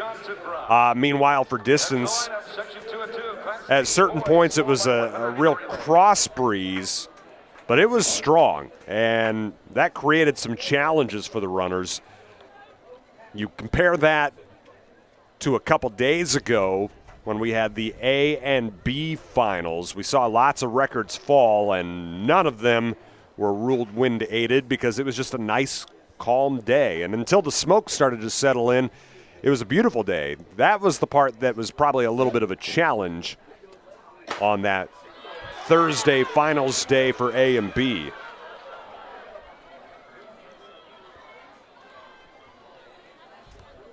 Class D boys, 4x100 underway. Big burst. Sandy Creek sitting in decent position.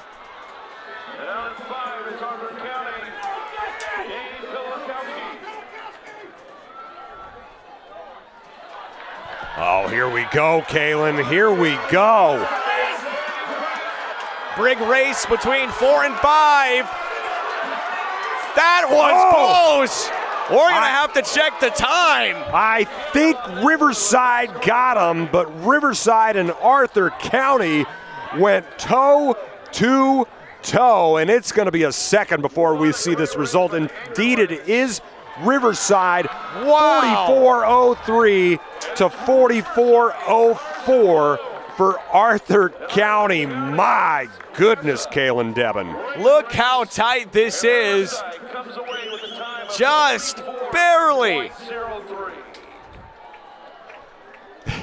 It looks less like it now on the replay, but watching it live, I was certain Riverside got it, and indeed the clock says that. Oh, right, and then that is just so close to tell.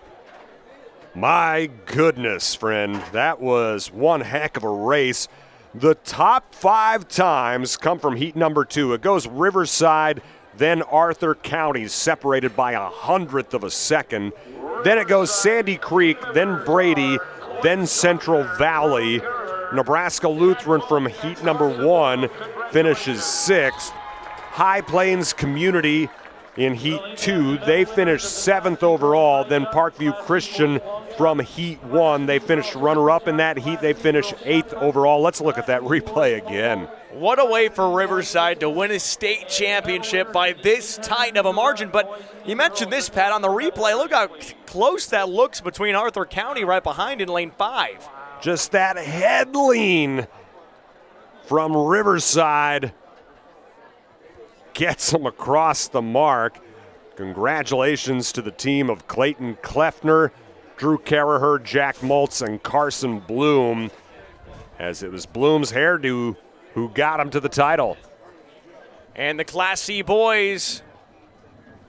Time now for Class C boys 4x100. The 4x100, Amherst in lane 4, Palmyra in 5, Ainsworth in 3, Chase County in 6, Stanton in 2, Centura in 7, Laurel Concord Coleridge there in lane 1, and Milford in lane 8. This is heat number 1. Out of the Class C boys 4x100. If you can see a race as tight as that, then you came to Omaha Burke for the right reason, and you saw one good finish. You mentioned Laurel Concord Coleridge, one of the members of this team. In fact, the lead leg, Daniel Puppy, we'll see later. He's the favorite in the hurdles. His brother, Dagan, won the hurdles the past 2 years. Now Daniel trying to do it today. But before he does any of that, he's going to run the lead leg in the 4x1. And Puppy had a good day yesterday, too. As you mentioned, that taking him into today. It's a family of athletes, Pat. Absolutely.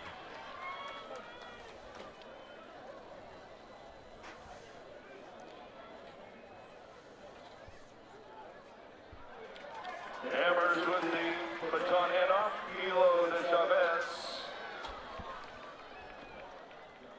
And we mentioned Amherst in that 4-lane, Palmyra in 5. What a really, really nice handoff from Centura from leg 2 to 3. Stanton. Wow. The Mustangs, or excuse me, Chase County there in 6 come across first.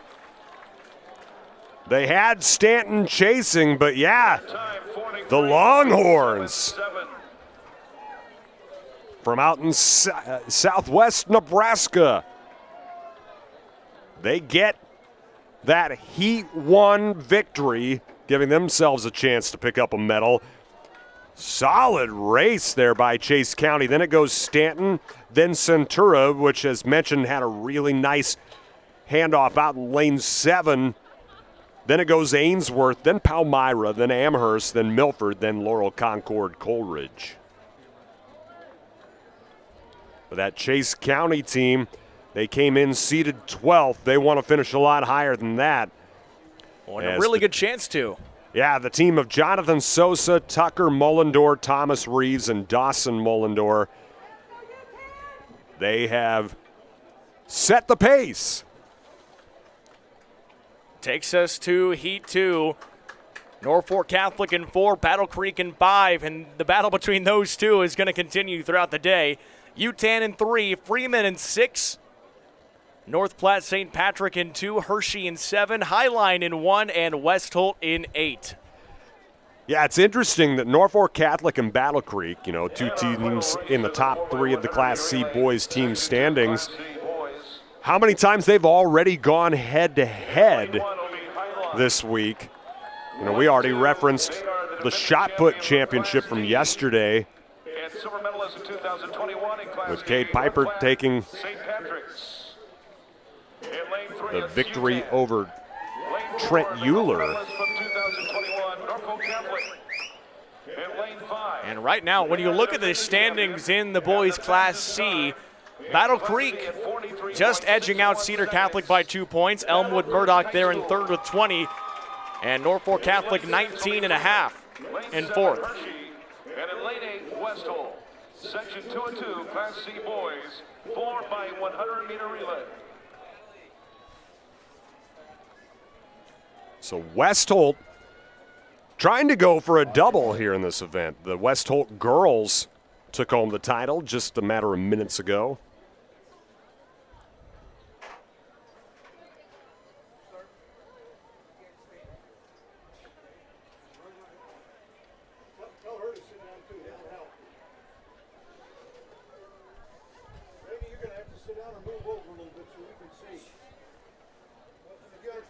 Getting the 4x1 started in Class C.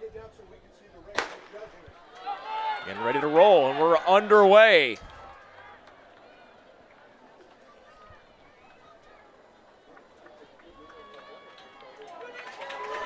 A really good handoff there out in front.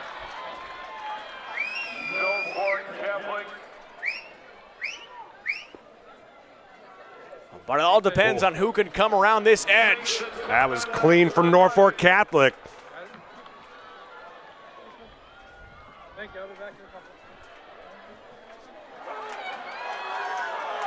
And the Knights, from Norfolk Catholic, coming all the way through, getting chased a little bit, but not good enough. The Norfolk Catholic Knights, 43-37. Their time, 43.37. Another individual event state championship for Norfolk Catholic. Unfortunately, Freeman had trouble with the handoff on that backstretch. They do not finish, but Norfolk Catholic holds off a strong field. St. Patrick's was second in that heat, then Highline, then Battle Creek. As far as the overall standings in the event, though, Chase County with that strong first heat, they get onto the medal stand third overall. So it goes Norfolk Catholic 43.37, then North Platte St. Pat's is second at 43.64. Then Chase County out of heat one finishes third. Then it's Highline in fourth, then Battle Creek in fifth, Utan in sixth. Then the final two come from heat one, Stanton in seventh and Centura in eighth. Yeah, one heck of a race, and with that, that will send us to our next awards presentation. We've got more events coming up after that, as we've just finished the boys 4x100 and girls and boys classes C and D. More coverage continues on News Channel Nebraska next.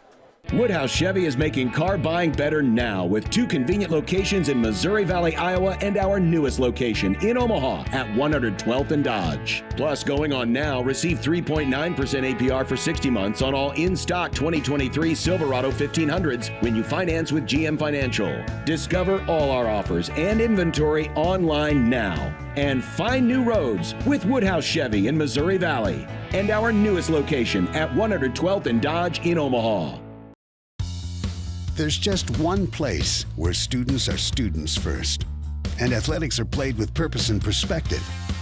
That place is your local high school. High school sports offer more than the joy of competition. Studies show that student athletes are also likely to enjoy greater levels of achievement in other areas of their lives, including academics. High school sports, a winning part of a complete education. NCN Sports is sponsored by Certified Piedmontese Beef, real Nebraska beef. Nebraska Public Power District, powering our state, empowering your life. And by Schaefer's. We're more than just TVs and appliances.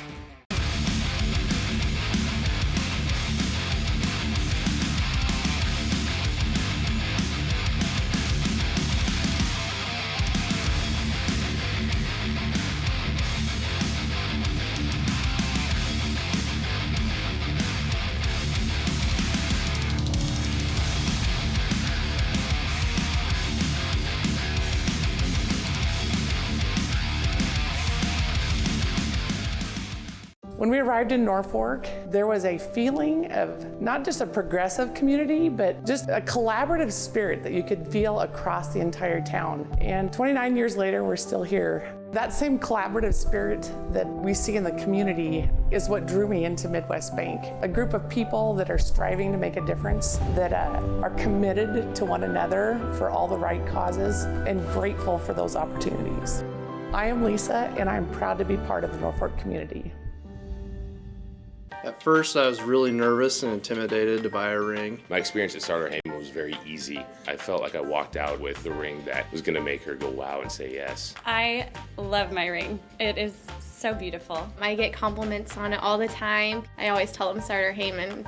I love it. Yeah, we would definitely recommend Starter Heyman. We're definitely coming back in the future. We have a wedding band to buy. So. We do, yes. The wedding bands will be back for that. Starter Heyman Jewelers, downtown 12th and O, South Point Pavilions, and Grand Island. Does your business need quick, competitive financing for heavy machinery, trucks, or other equipment? Currency is here to help. Whether you're financing construction equipment, farm equipment, trucks, trailers, or any other big-ticket item, Currency will automatically find the best rates. Currency facilitates loans for up to $500,000 with repayment terms up to 72 months. It's fast, easy, and free to use. Visit GoCurrency.com and apply today. NCN Sports is brought to you by Currency. If your business needs help financing big-ticket items, visit GoCurrency.com for details. And by Custom Sports. Represent your school and look good doing it with Custom Sports. Good afternoon, everyone. We're here at the grill, waiting for the flip. He has a great hot lie here on the grill. Looks like he is going with the tongs here, Jim. A great choice. Timing is everything.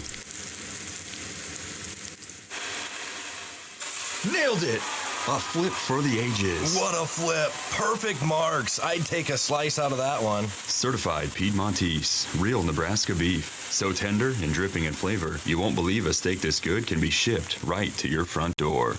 Life is a wild ride. It's important to have a trusted partner along the way. Liberty First Credit Union exists to provide its members with affordable financial services. Whether it is a large purchase, a new car or home remodel, overcoming obstacles, or chasing your dreams. Financing life is what we do best. Give us a call or visit libertyfirstcu.com. To sum up the past 20 years in one word, exceptional. It's one of our core values. But our people have been truly exceptional. Our customer support has been exceptional. In 20 years, where will Allo be? When we started, we were just a business fiber company. Then the demand came from residential. Now the products of both business and residential just continue to expand. We've got to start with customers' needs and always work backwards. The customers will tell us, and our teammates will take us there. Does your business need quick, competitive financing for heavy machinery, trucks, or other equipment? Currency is here to help. Whether you're financing construction equipment, farm equipment, trucks, trailers, or any other big-ticket item, Currency will automatically find the best rates. Currency facilitates loans for up to $500,000 with repayment terms up to 72 months. It's fast, easy, and free to use. Visit GoCurrency.com and apply today. Woodhouse Chevy is making car buying better now with 2 convenient locations in Missouri Valley, Iowa, and our newest location in Omaha at 112th and Dodge. Plus, going on now, receive 3.9% APR for 60 months on all in-stock 2023 Silverado 1500s when you finance with GM Financial. Discover all our offers and inventory online now. And find new roads with Woodhouse Chevy in Missouri Valley and our newest location at 112th and Dodge in Omaha. NCN Sports is sponsored by Certified Piedmontese Beef, real Nebraska beef. Nebraska Public Power District, powering our state, empowering your life. And by Schaefer's. We're more than just TVs and appliances. I've had numerous people that say, you know, man, we never got this from our other bank. Man, I'm sure glad you did this. It just warms your heart that you know that where you're employed at and where you're banking, your customers are telling you what a fabulous place Midwest Bank is. We have to make them feel welcome, and we want to see them succeed because that makes us feel good that we're doing our job. I will do whatever I have to and go out of my way to have you come and bank with Midwest Bank. If you need me, call me. I'll be there.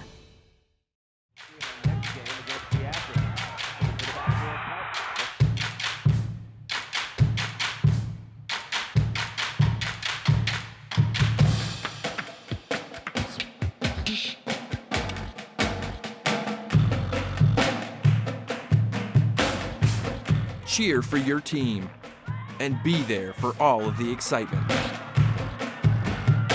For championship ticket information, visit the Nebraska School Activities Association's website.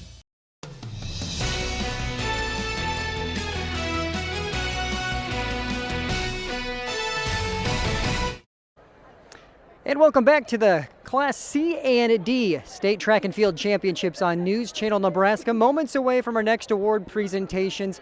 But as mentioned, field events taking place this morning. More results are coming in as the day progresses. The latest results, the Class C girls shot put and the Class D girls triple jump are in. So 1 through 3. First off, for the Class C girls shot put, gold goes to Jessica Steeb of Arcadia Loop City.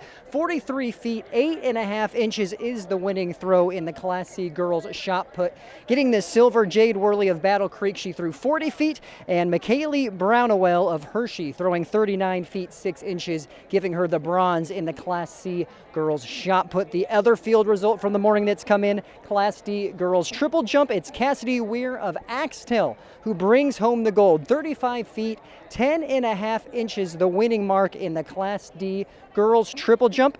Addison McCarter of Overton comes in second, 35 feet, 4.5 inches, and third, Macy Richardson of Sterling, 35 feet, 2 inches. We are moments away from the award presentations. Pat and Kaylin, back up to you. Thanks, Brandon.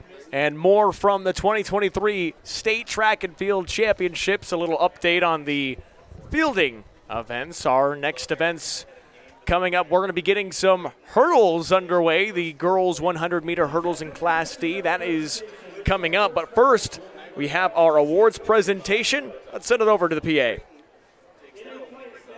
A junior from Grand Island Central Catholic, 38 feet, 1/2 inch. 7th place, Lucy Gaffon, a senior from Grand Island Senior Catholic, 38 feet, 1 1/4 inches. In 6th place, Reagan Brummels, a senior from Battle Creek, 38 feet, 7 1/2 inches. 5th place, Caitlin Emanuel, a senior from North Bend Central, 39 feet, 1/2 inch. 4th place, Jill Johnson, a sophomore from Bishop Newman, 39 feet, 4 1/2 inches. In 3rd place, Michaelie Brownowell, a senior from Hershey, 39 feet, 6 inches. Your runner-up, Jade Worley, a sophomore from Battle Creek, 40 feet even. And your Class C girls shot put state champion for the 3rd year in a row, Jessica Steeb, a senior from Arcadia Loop City, 43 feet, 8 1/2 inches.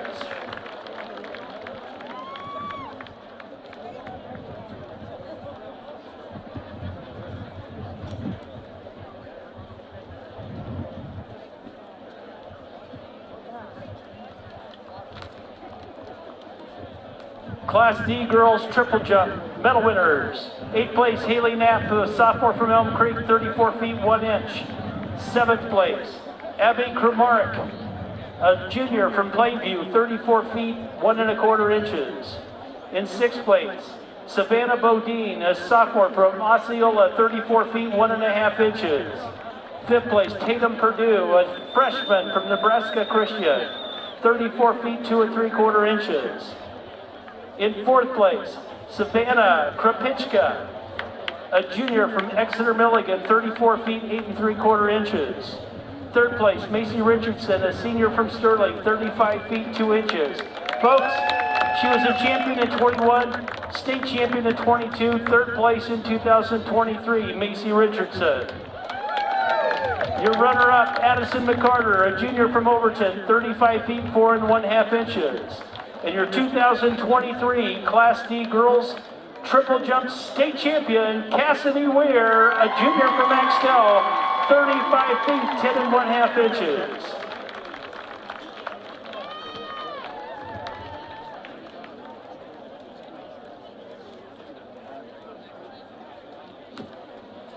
Next up, your Class C boys long jump medal winners. 8th place, Cole Rosener, a sophomore from Arlington, Newcastle, 20 feet 2 1/2 inches. 7th place, Barrett Bischoff, a junior from Syracuse, 20 feet 3 1/2 inches. In 6th place, Charles DeFeo, a junior from Donovan Trumbull, 20 feet 3 3/4 inches. In 5th place, Carter Skleba, a junior from Wilbur Claytonia, 20 feet 4 1/2 inches. In 4th place, Nolan Elo, a senior from Amherst, 20 feet 5 1/4 inches. In 3rd place, Zarek Branch, a senior from North Platte St. Patrick's, 20 feet 3/4 inch. Your runner-up, Jensen Anderson, a junior from Hastings St. Cecilia, 21 feet 11 inches. And your champion in the Class C boys long jump, Cade Hosier, a senior from Elmwood Murdoch, 22 feet 1/2 inch. He was your champion in 2021 in Class D. He's your champion in Class C in 2023. He also won the triple jump gold yesterday. Charles Hosier, Cade Hosier.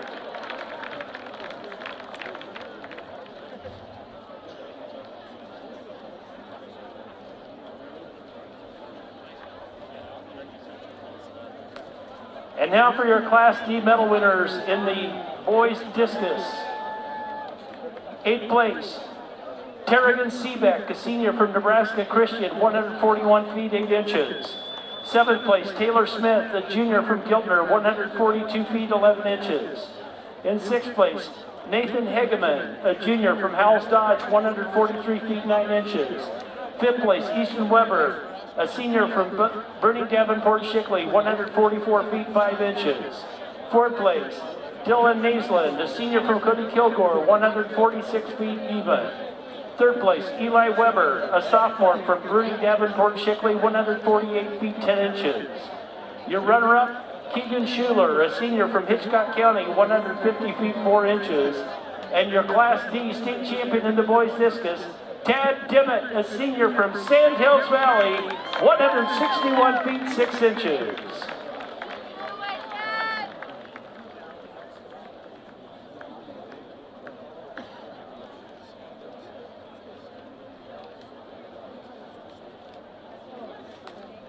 Next up, it's your medal winners in the Class C girls high jump.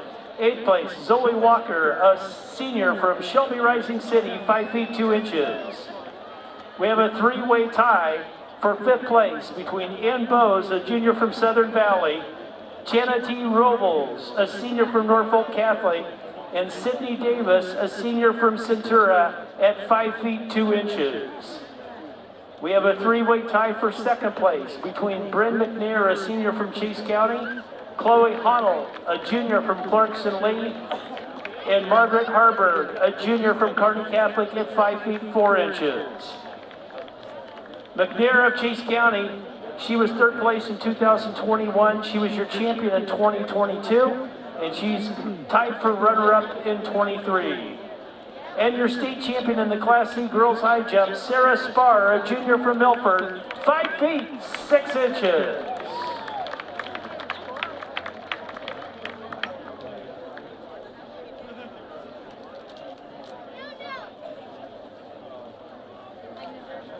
And now, your medal winners in the Class D girls 800-meter run. 8th place, Piper Shepard, a junior from Central Valley, 227.93.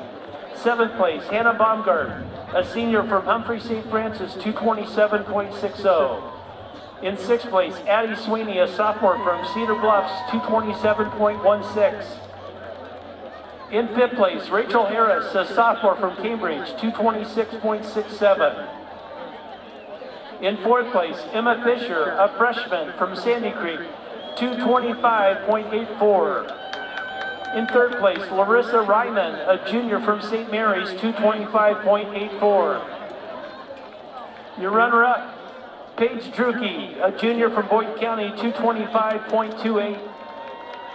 And your Class D girls state champion in the 800-meter run, Reagan Stingle, a sophomore from Maywood Hayes Center, 224.64.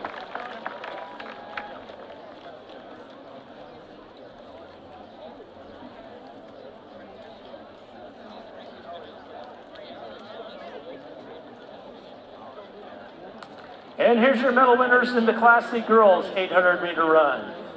8th place is Caitlin Molnaric, a senior from Archbishop Bergan, 219.23. 7th place, Jeannie Nelson, a senior from Oakland Craig, 217.95. 6th place, Lainey Cottle, a senior from Cedar Catholic, 217.83. In 5th place, Bryn McNair, a senior from Chase County, 216.33. In 4th place, Myra Fosber, a senior from Louisville, 216.32. In 3rd place, Story Rasby, a sophomore from Sutherland, 215.88. Your runner-up, Lily Kenning, a sophomore from Milford, 215.68.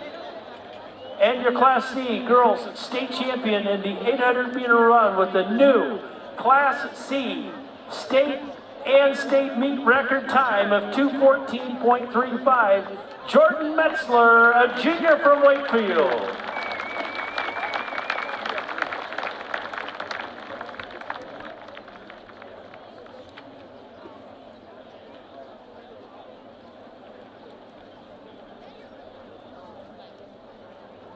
Next up, it's your medal winners in Class D boys 800-meter run.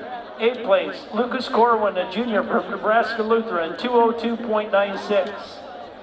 In 7th place, Jesus Gonzalez Castillo, a junior from Sterling, 201.68. In 6th place, Chase Schroeder of Wynot, 201.61. He's a junior. In 5th place, Jet Farwell, a sophomore from Pawnee City, 201.56. In 4th place, Trenton Neville, a senior from McCool Junction, 201.10. In 3rd place, Keaton Cole, a junior from Axtell, 2 minutes, 0.64 seconds. In 2nd place, Luke Lopez, a sophomore from Axtell, 2 minutes, 0.34 seconds. And your Class D boys state champion in the 800-meter run, Addison Smith, a senior from Wausau, 159.11.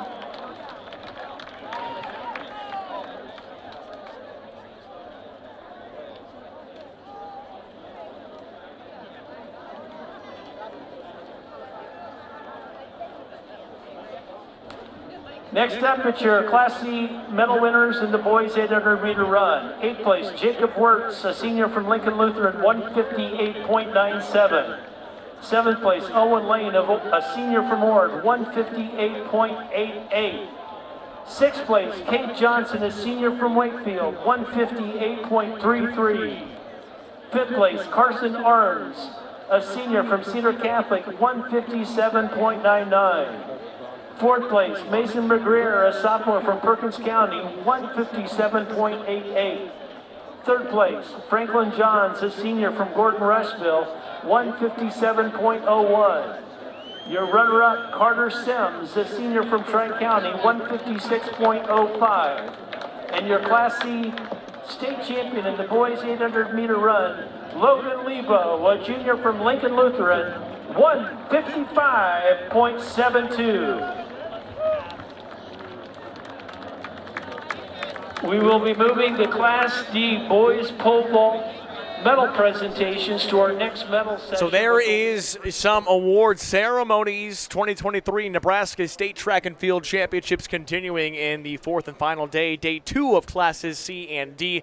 I'm Kalen Devin with Pat Jansen, and there is an update with some of our team scores. Let's take a look, starting with Class D. Nebraska Christian holding that lead with O'Neill St. Mary's. We talked about the push they would make. They're in 2 now, and Osceola in 3. And then for the boys, Plainview still holding that edge by 3 points over Nebraska Christian, and Parkview Christian just a half a point back in 3rd.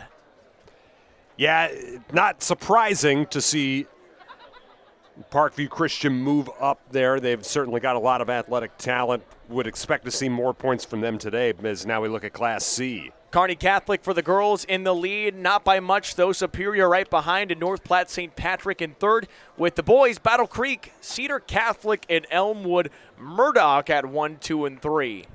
Yeah, Coach Monty Frericks from Elmwood Murdoch, he's got a team just hovering beneath the surface, trying to move up there. That's a team that could threaten to move past some of those Northeast Nebraska schools that we've seen toward the top of the Class C boys race so far. And your team standings. Our broadcast is thanks in part to Allo Communications. Allo has been creating, connecting, and serving gigabyte communities for 20 years. Say Allo to the power of fiber and take your internet to the next level with Allo Fiber. And thanks to Bauer Underground, now hiring general laborers, equipment operators, and aerial linemen at Bauer Underground. Galen, it's been a fun day so far. We've seen some really good competitive performances. You know, I was looking at some of the times today. You know, we talked about Jordan Metzler setting that Class C state and meet record in the 800. That would have been good for second in Class A. Wow. Yeah, she, and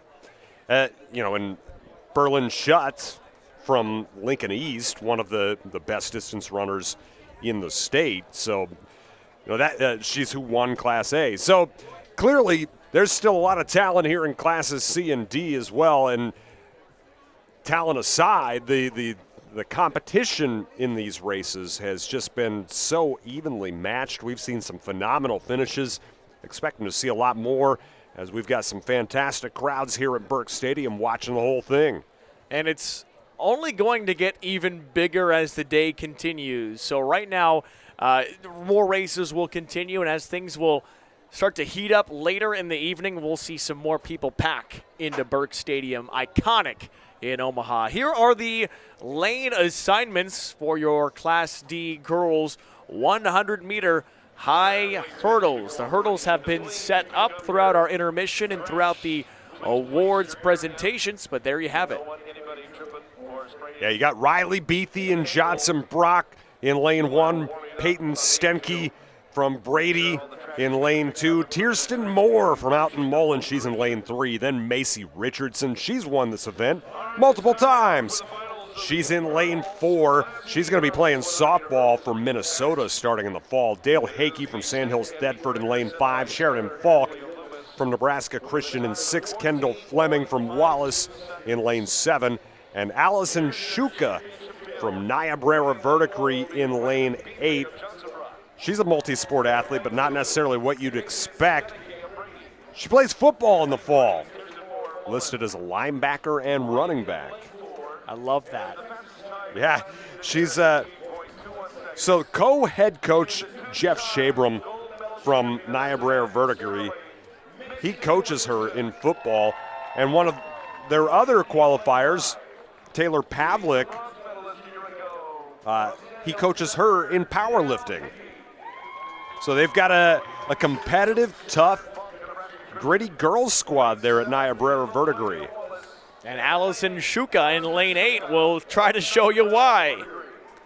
But Macy Richardson from Sterling, she's the one to watch. We've seen her the last couple of years just bring home gold medal after gold medal. And she's got a chance to bring home another one today. About to be a Golden Gopher.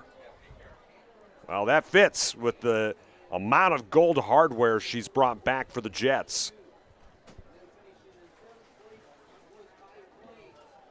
Class D girls 100-meter hurdles.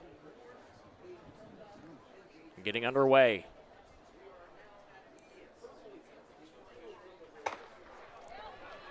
And here we go.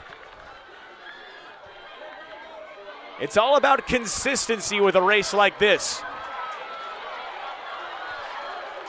And a really close one in 3 and 4 with Moore and Richardson. Whoa. I can't tell. Macy Richardson with the lead. With the lean, just gets past Tierston Moore. 15.48 compared to Moore's 15.51. It looked like Moore was going to take it, but Richardson, with that last hurdle, gave her the edge. My goodness. A champion knows how to be a champion, and that's what Macy Richardson does, picking up yet another gold medal in her history. another state champion. She won last year. It was a lot closer this year, though. Moving to the Class C girls 100-meter hurdles.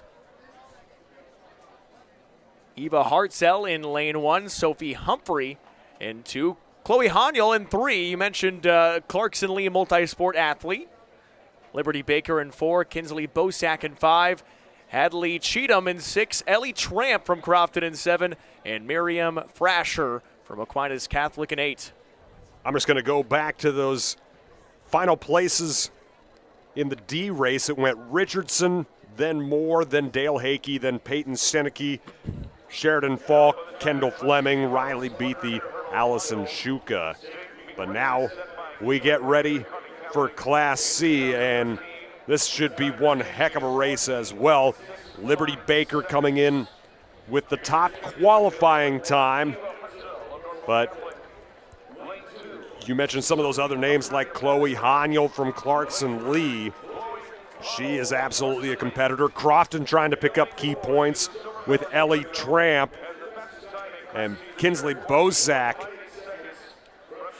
Another one to keep an eye on, as you should with Hadley Cheatham from Summerland.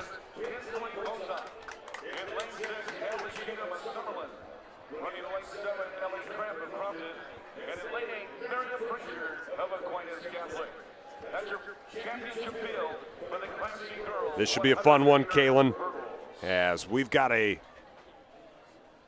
packed house of competitors.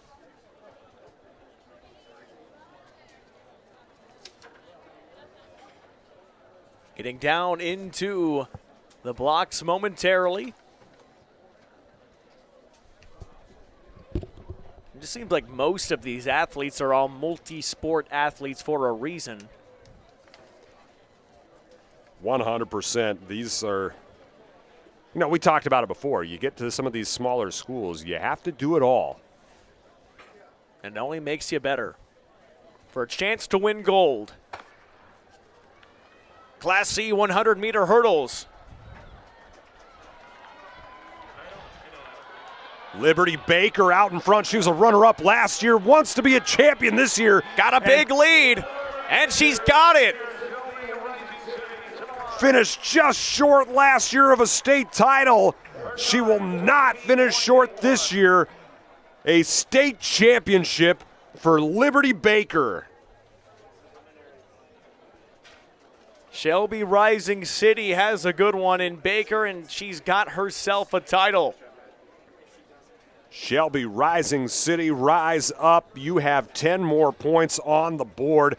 It goes Kinsley Bosack from Bishop Newman in second, Chloe Haniel from Clarkson Lee in third, then Summerland's Hadley Cheatham is fourth, Battle Creek's Sophie Humphrey is fifth, Crofton's Ellie Tramp is sixth, Ava Hartzell from Norfolk Catholic is seventh, and Miriam Frazier from Aquinas is eighth. Now we go over to the boys, Kalen Devin. Things are about to get even more crazy with our Class D finals in the boys 110-meter high hurdles. In lane 4, Clayton Moore from Mullen. In 5, Andrew Harms from Sterling. 3, Jake Halverson from Axtell. Dylan Raymer in 6 from Hay Springs. Lance Brester, a do-it-all athlete from Howells Dodge in 2. And Gunnar Hadley from Loomis in 7. Chase Gracie from Mullen in 1. And Keegan Schuler from Hitchcock County in lane 8. It's interesting to see the name Harms from Southeast Nebraska in the Class D hurdles. A lot of people remember Anthony Harms, who was a heck of a basketball player for Philly, but also one heck of a state championship hurdler. He's been a coach for Waverly on the basketball side of things as well. His son is here as a hurdler, or was, in Class B for Waverly. That's a little bit of a throwback for folks. Were you alive in 1998, Kalen Devin? I was not. Oh, goodness. 1 year behind. Ugh. Sunburn and feeling old. The week is ruined. It's just been a day for you. Well, we've got a fun lineup here, as you mentioned all those names. Clayton Moore from Mullen, he was the top qualifier coming out of prelims yesterday.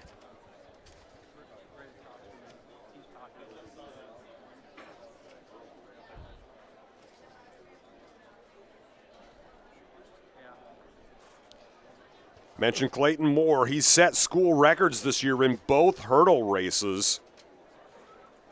A 15:18 district time. Meanwhile, we've seen Tierston Moore from the girls' side of things for Mullen finish just short of a state championship in the girls' hurdles just a few moments ago. Mullen trying to get on the board. The Moores known for hurdles in Mullen. Mentioned Tierston Moore earlier. She beat her sister Samantha's record earlier this year in the 100 hurdles. Meanwhile, Clayton beat his brother Lance's 110-meter hurdle record. Lance, one of the assistant coaches for Mullen. Hurdling is a family tradition in Mullen, Nebraska. Absolutely. There's another Mullen hurdler in this heat as well, as you mentioned, Chase Gracie. Meanwhile, you've got Andrew Harms from Sterling. Sterling already has a hurdle state championship from Macy Richardson as she just edged out Tierston Moore. So you have the same two teams in that 4-5. Yeah. Mullen and Sterling. Which Nebraska town is better at hurdling? Well, we'll find out momentarily.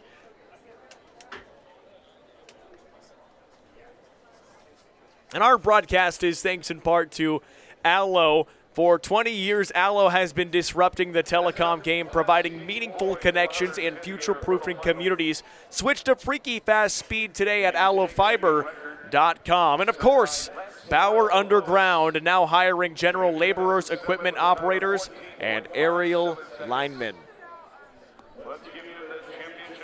You know, you talk about big-time performers in this race. You know, you can't even count out Lane 2. You got a guy like Lance Brester, a fantastic athlete from Howells Dodge. Jake Halverson from Axtell. Axtell trying to pick up some more key points in this team race.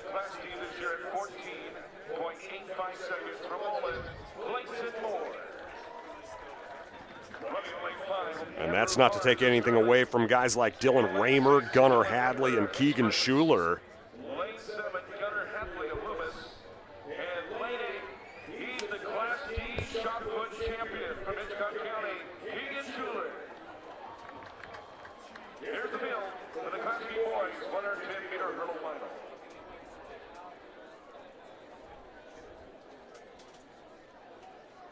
Well, we saw Keegan Schuler and Lance Brester take each other on in the Class D State Football Championship in the fall. And that was Schuler's Hitchcock County team taking the win over Howells Dodge. Well, and, you know, we mentioned there's someone from Loomis in this heat in Gunnar Hadley. A lot of people remember the name Lance Thorell, who played football at Nebraska. He was a heck of a hurdler from Loomis.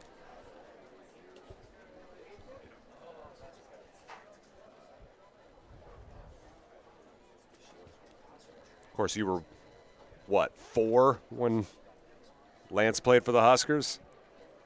Sure. that tells you my answer, Pat. Here we go. A little bit of a slow start out there in lane 4. Really good race. Coming Moore down picking to the up end. ground. Harms. It is Andrew Harms from Sterling. Jets and Jets winning the hurdles. Moore just got out a little bit too slow out of the gates, did a heck of a job of picking up ground, but could not finish the deal. Lance Brester out of lane 2 had a fantastic race of his own to finish second for Howells Dodge, but Andrew Harms joins his girls' teammate, Macy Richardson, as a hurdle champion. It is Hurdle City in Sterling. Harms finishes first with a time of 15.32. Then it goes Brester at 15.48. Then Moore from Mullen. Then Halverson from Axtell. More key points for the Wildcats. Then Gunnar Hadley from Loomis is fifth. Dylan Raymer from Hay Springs is sixth. Keegan Schuler from Hitchcock County is seventh. Then Chase Gracie from Mullen is eighth. One heck of a race for Andrew Harms from Sterling.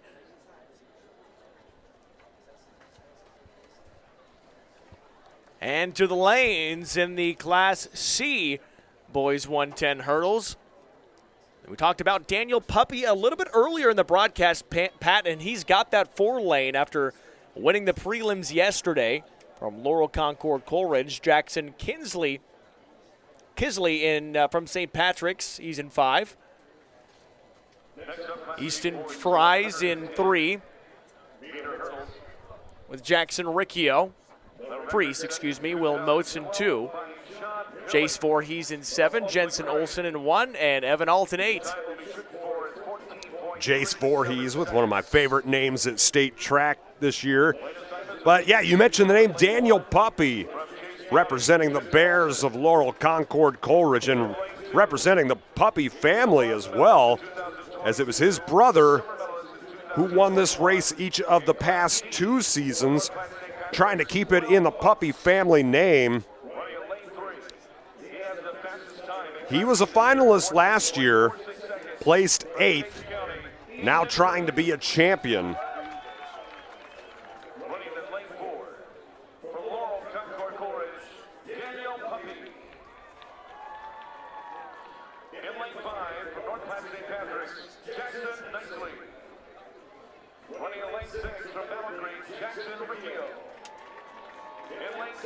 And as we look at that team race that we talked about earlier, Battle Creek has a lot of entries across a lot of different events. They haven't had a lot of the champion gold medal winners, but the Braves have had a lot of people get into a lot of events. Rack up those points where you can get them. That'd be big, and right now Battle Creek with that lead. But Norfolk Catholic, after winning the relay, the 4x1, they're in second with 29.5.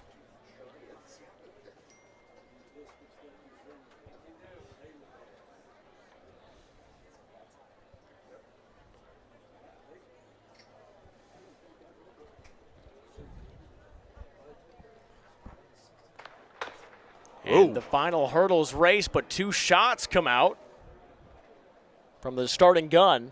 Now, there was a delayed lift as everyone went up into the blocks. It didn't look like a false start. And the officials are discussing.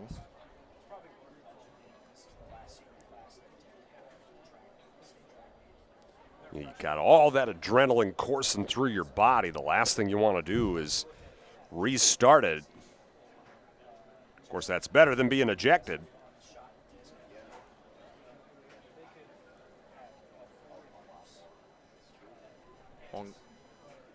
Going over to chat.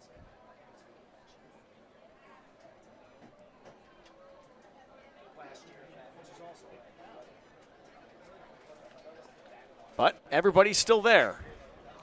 Yeah, it didn't look like a false start from here.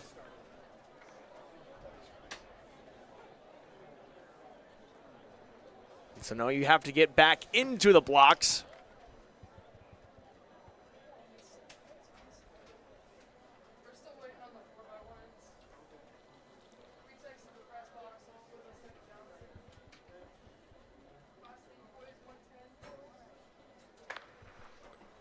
And now we're off for real time this time. Good start from Puppy, but lane 5 with Nicely looking strong. There's Nicely from North Platte St. Patrick's, bringing home a state championship. That was a strong race from Nicely. And I think we have Puppy down here at the end with an injury. But that state and meet record from Nicely of 14.18 defeats Sean Pilley from Oakland Craig's 14.37. And checking on Puppy to make sure that he is okay. Took a tumble after crossing the finish line. But now we have Brandon Axemit down low with the Sterling Jets champions. Let's head on down to Brandon now. Thank you, Kalen. Macy Richardson as well as Andrew Harms representing Sterling well. First off, with the 3-time gold medal winner in the 100 hurdles, Macy, walk us through how you were able to do it for the 3rd time out there. You know, just staying in the right mindset. My coaches were a big help. I've been struggling a little bit today, but they've helped me get in the right mental mindset for this race, so I'm grateful for them. And your teammate, I saw you cheering on the sidelines as he came across the finish line. What does that mean that not only you, but also Harms is representing the Jets as well in the hurdles? It means a lot. We've been working a lot together this year, so I'm just really proud of him and what he's been able to accomplish. Well, Andrew, she has 3 gold medals. This is your first. Yeah. How does that feel to bring home the hardware? Pretty good. I've really never done it before. Well, you haven't done it before, and you apparently haven't been doing hurdles that long either, about 1.5 years. Yep. What do you attribute this quick success to? And prior to being a hurdler, you were a distance runner. So how does this all make sense? A lot to my coaches. They helped me every step of the way, and also with Macy, helped me get into the swing of things, and my family. Couldn't have done it without any of them. Is there any tips in particular your family gave you that you specifically hold on to as you train? Well, I was never really good with my arms, and my coach, Melissa Bolt, she kept yelling at me to do that, and it really helped. So. Well, Andrew, congratulations. Macy, quickly, you have one more event, the 300 hurdle that you've won before. What's it going to take to get another gold? I think it's going to take about a 45, just push as hard as I can and see what I got left. So. Sterling Jets, well represented in the 100 and the 110 hurdle here at the Class D state track meet. Kalen and Pat, back up to you. Thanks, Brandon. It is Hurdle City in Sterling, winning a pair of gold medals with Harms and Richardson. That is a great race for those two. You know what I love about these athletes when we interview them? They're so focused. That's a couple times now where we've asked them, what's it going to take? And they just have in their mind, time. They know the time number. It's not anything. Not endurance, not energy. No. I got to get 45. 45 is where I've got to get. And here your Class D girls lanes brought to you by Sauter Heyman Jewelers.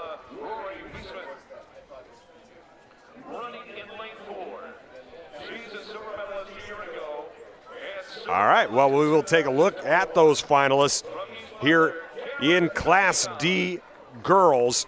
In lane 1, it's Peyton Stenicky from Brady, then Taylor McIntyre from Central Valley, Rory Wiesman from Osceola, then Cameron Cutzian from East Butler, Faith Winkleman from Osceola, Braylon Renz from BDS, Tanley Rasmussen from Sandhills Thedford, and Coral Schmidt from Anselmo Myrna. Top time, Cameron Cutzian from East Butler in the preliminaries yesterday. 12:36 time in that prelim. At 4-5 with East Butler and Osceola. And Osceola has 2 runners in this with Wiesman in that 3 lane as well. At the 100-meter dash.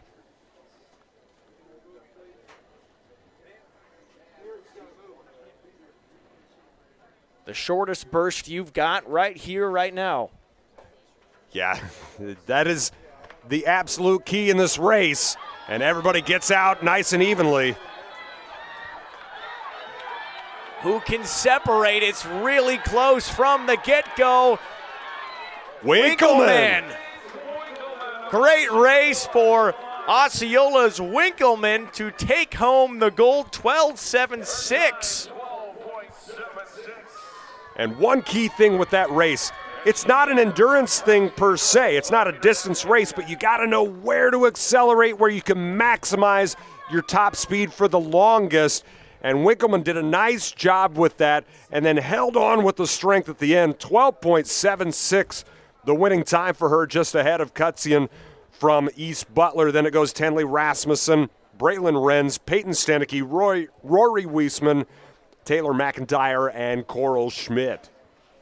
And obviously the start is important, but it's who can pull away, and that's what Winkleman did there. You can see her on the fence. Looks pretty excited. Trying to hide that smile. You can't hide a smile after winning a gold medal. No, and not you at shouldn't. all. You shouldn't hide it. And that's a great spot for family, too. We've seen a few celebrations in that exact spot. Saw Jordan Arns after her 3,200-meter run victory yesterday with some big hugs from family all around. Saw Tim Miles and Gabe Miles with some celebration there a couple days ago in Class A. So that's the spot. That's the spot to go find your winning family member. You think Tim Miles would want his son to play basketball? Well, he's running track at North Dakota State, so it doesn't matter. Class C girls lane assignments: Ella Gardner from Superior in lane 1, Liberty Baker from Shelby Rising City in 2, May Siegel in 3 from North Platte St. Patrick, Savannah Horn from Centennial in 4, Kirsten Shepik from Bishop Newman in 5, Ava Hilger from Aquinas Catholic in 6, Piper Havel from Thayer Central in 7, and Jordan Metzler, who already broke a state record today in 8 from Wakefield. Yeah, quite the combination there. We're going to see Jordan in the 4 again later. That's not an unlikely combination, the 400 and the 800, but in the 100, that is quite the combination. But we also see Liberty Baker trying to do a real quick turnaround. She just won the hurdles a couple minutes ago. Now she's trying to win the 100 as well. But meanwhile, Savannah Horn from Centennial, she's got the top qualifying time, but she's going to have Kirsten Chapik from Bishop Newman pushing her as well. How difficult can it be when you have to run races in just such a short amount of time? Now there's sprints, so you get a chance to recover fairly quickly, but it is still a challenge, undoubtedly.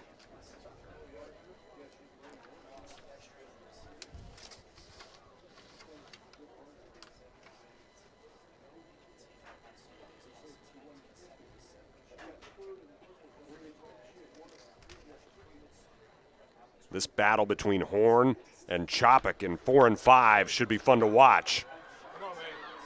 And we're underway. Horn looking strong. Horn. Pulls away. It might have been Baker in 2. It is. Wow, Liberty Baker came awfully close to pulling off quite the double, but Savannah Horn with just a dominant race for the Broncos.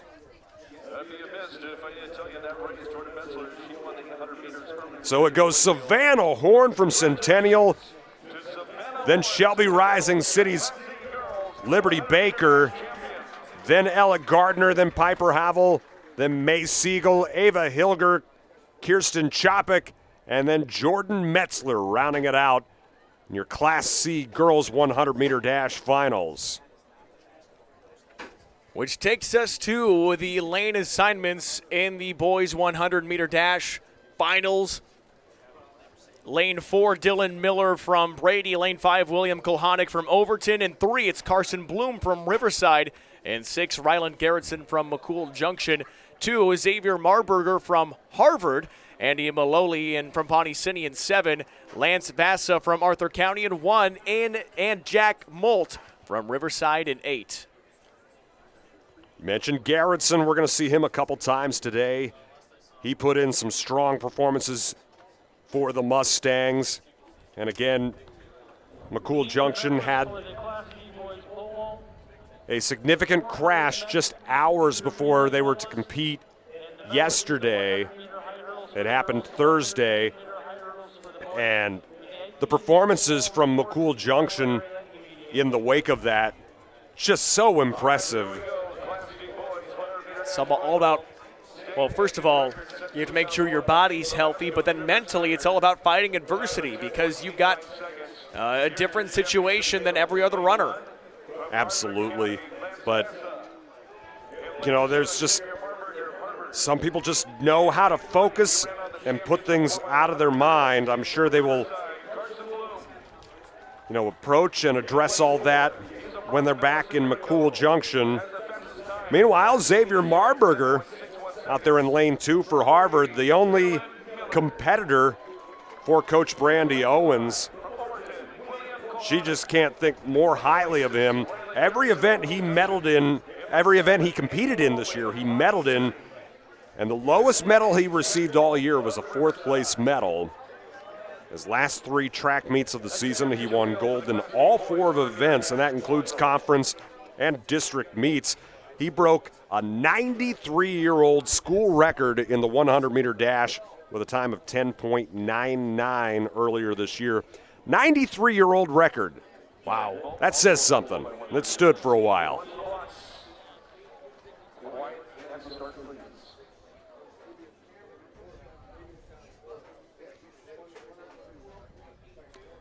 Who we don't have in this race, Isaiah Zelazny. He did not qualify in the 100 or the 200.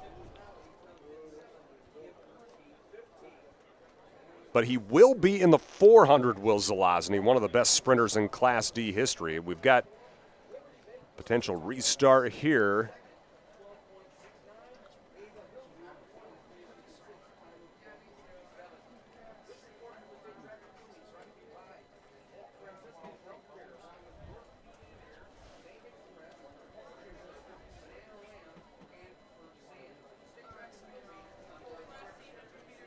Now having to get back into the blocks.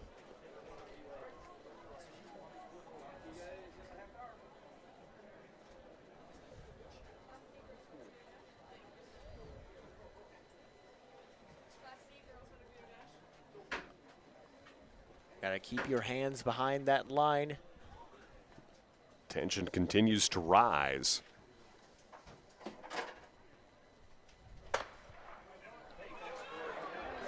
Good looking start.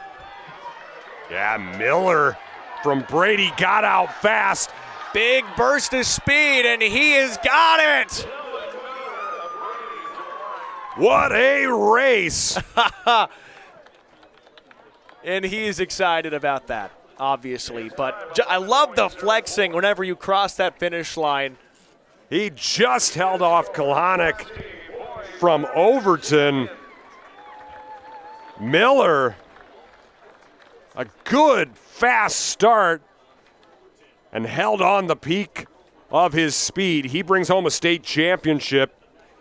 Then it goes Kalanick, then Carson Bloom from Riverside, then Garrettson from McCool Junction as we see Miller get a big hug from the family. 5th is Marburger, then Vasa from Arthur County, then Molt from Riverside as Riverside picks up 2 medalists in the event. Then Andy Maloley, from Pawnee City rounds things out in 8th.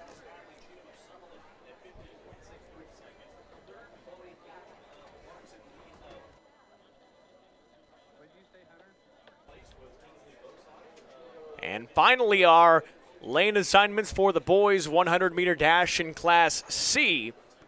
Brody Kruzmark from Pender, the best time in the preliminary race with 10:69. Riker Evans from Highline in 5.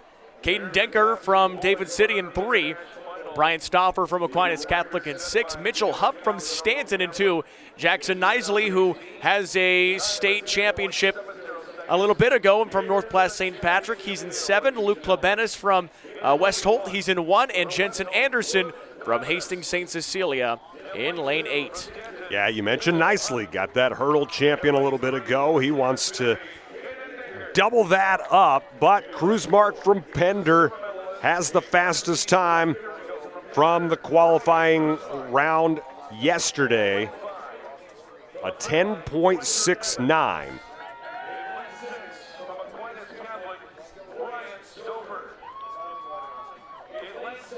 Got some good football players in this final heat as well. Mitchell Hupp from Stratton, he's a good overall athlete. Got to see him in a couple sports on some NCN broadcasts this year.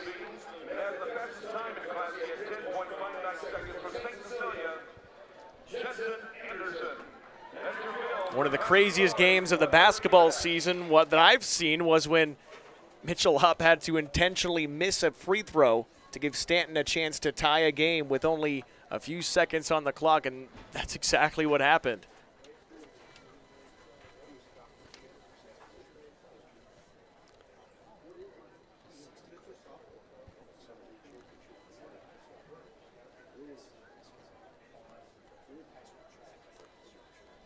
Six of these 8 went under 11 in the preliminary round. Be interesting to see what the time is today. The wind is not what it was yesterday. All the times were wind-aided yesterday. Cruise mark from Pender. Got it.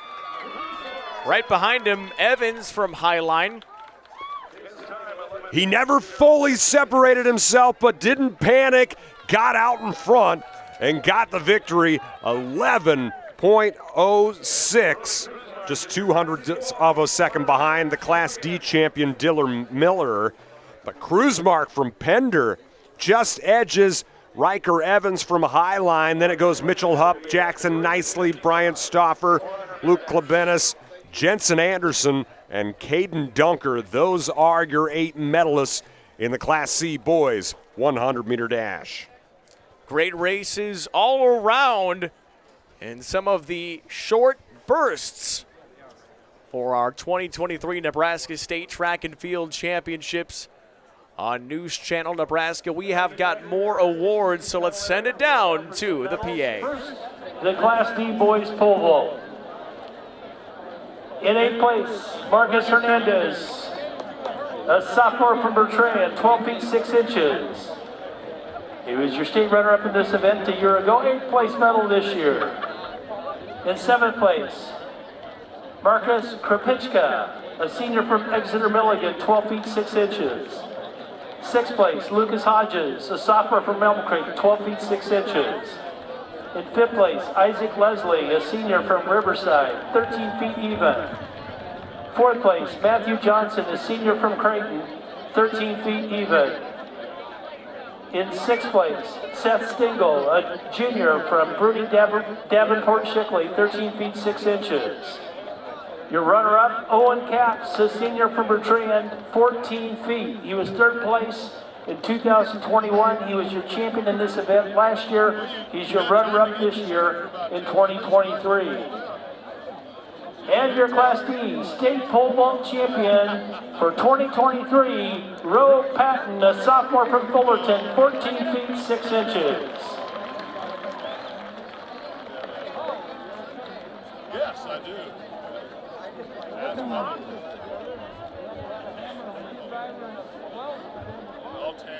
Next up, it's your medal winners in the girls 4x100 meter relay.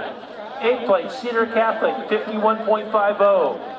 7th place, Conestoga, 51.12. 6th place, Clarkson Lee, 50.91. In 5th place, Kearney Catholic, 50.83. 4th place, Bishop Newman, 50.73. In 3rd place, Aquinas Catholic, 50.41. Your runner-ups, Norfolk Catholic, 50.30. And your Class C girls 4x100 meter relay state champions, Westholt with a time of 49.68. Caitlin Kratz, McKenna Schaff, Abigail Davis, and Ansley Gallion.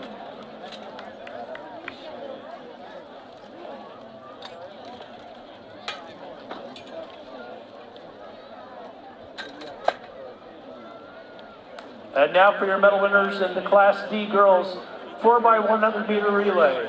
8th place, Axtell, 51.95. 7th place, East Butler, 51.90. 6th place, Plainview, 51.89. 5th place, Dundy County Stratton, 51.69. 4th place, St. Mary's, 51.43. Third place, Sandhill Thedford, 50.91. Your runner-ups, Central Valley, 50.10. And your Class D girls state champions in the 4x1 relay, Osceola, 49.79. Jenna Roberts, Savannah Bodine, Faith Winkleman, and Rory Wiesman.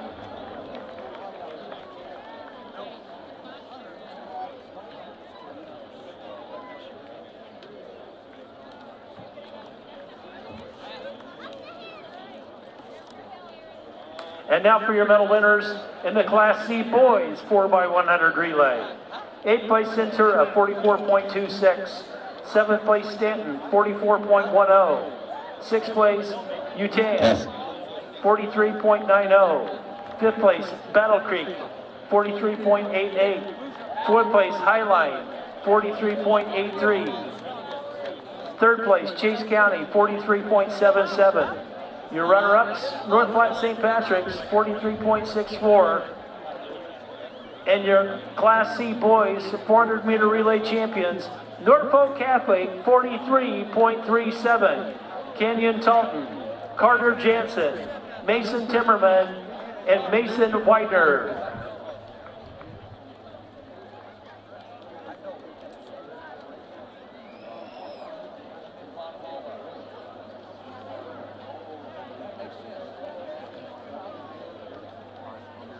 And now for your Class D boys 4x100 meter relay medal winners. In 8th place, Parkview Christian, 45.61. 7th place, High Plains Community, 45.21. 6th place, Nebraska Lutheran, 44.99. In 5th place, Central Valley, 44.92. 4th place, Brady, 44.82. 3rd place, Sandy Creek, 44.81. 2nd place, Arthur County, 44.04. And your Class D 4x100 meter relay state champions, Riverside, 44.03. Clayton Klefker, Drew Caraher, Jack Bolt, and Carson Bloom.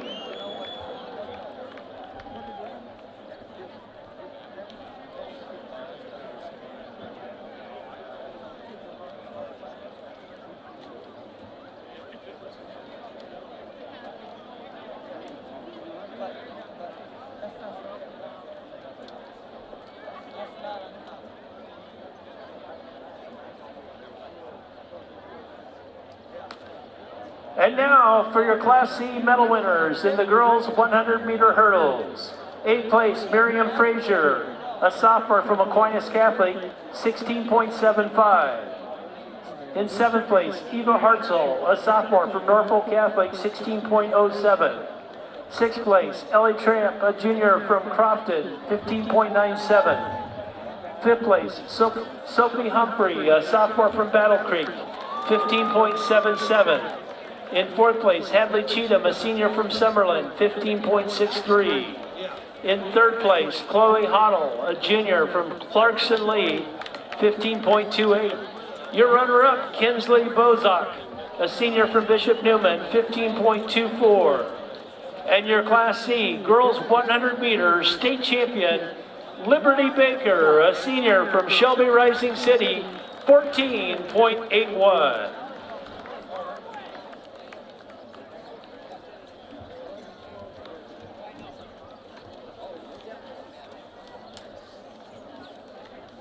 And now for your Class D medal winners in the girls 100-meter hurdles. 8th place, Allison Shuka, a sophomore from Niobrara Verdigre, 17.26. 7th place, Riley Beathy, a freshman from Johnson Brock, 16.45. 6th place, Kendall Fleming, a junior from Wallace, 16.24. In 5th place, Sheridan Falk, a freshman from Nebraska Christian, 16.16.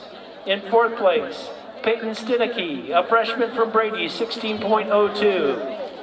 In 3rd place, Dale Hakey, a junior from Sandhill Stedford, 15.94. Your runner-up, Kirsten Moore, a freshman from Mullen, 15.51. And your Class D girls state champion in the 100-meter high hurdles, Macy Richardson, a senior from Sterling, 15.48.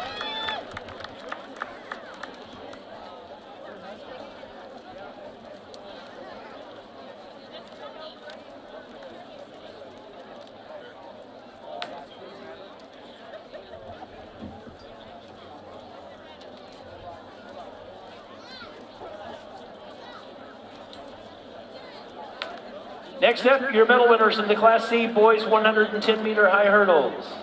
In 8th place, Chase Voorhees, a senior from Syracuse, 15.70.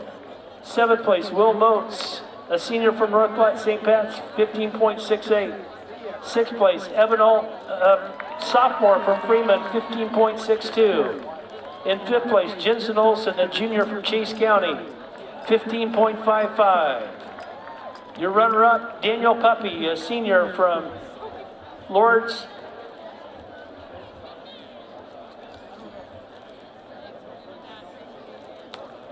Daniel Puppy, a senior from Laurel Concord Coleridge, 15.42. In 3rd place, Jackson Riccio, a senior from Battle Creek, 15.20. 2nd place, Easton Freeze, a junior from Chase County, 14.60. And your Class C state champion with the new Class C state and state meet record time of 14.18, Jackson Nisley, a sophomore from North Platte St. Patrick's.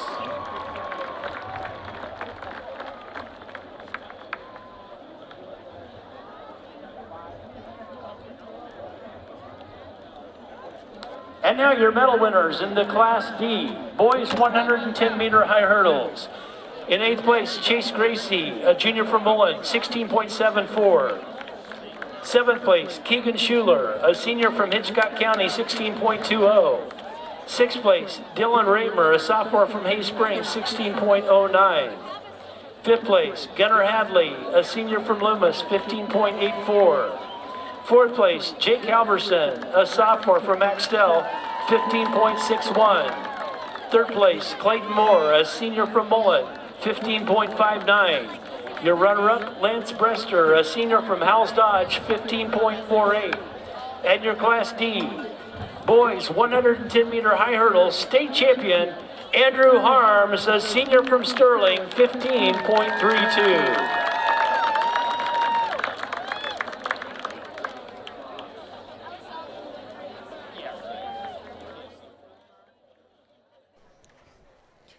All right, more awards being handed out, and that gives us a chance to check on the team standings. Things are much tighter today than they were on Thursday at this point. Let's take a look at Class D, where Osceola holding a slim lead in the girls' standings with Nebraska Christian and BDS giving chase. We've got a tie at the top of the Class D boys, Axtell and Plainview, the Pirates, looking for their first ever team title. Riverside currently sitting in 3rd in Class D.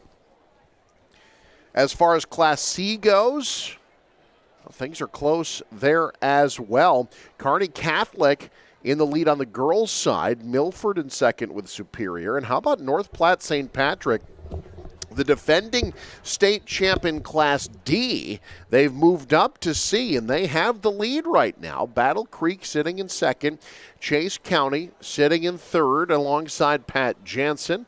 I'm Eric McKay. Pat Jansen never sitting in 3rd, always in the first spot.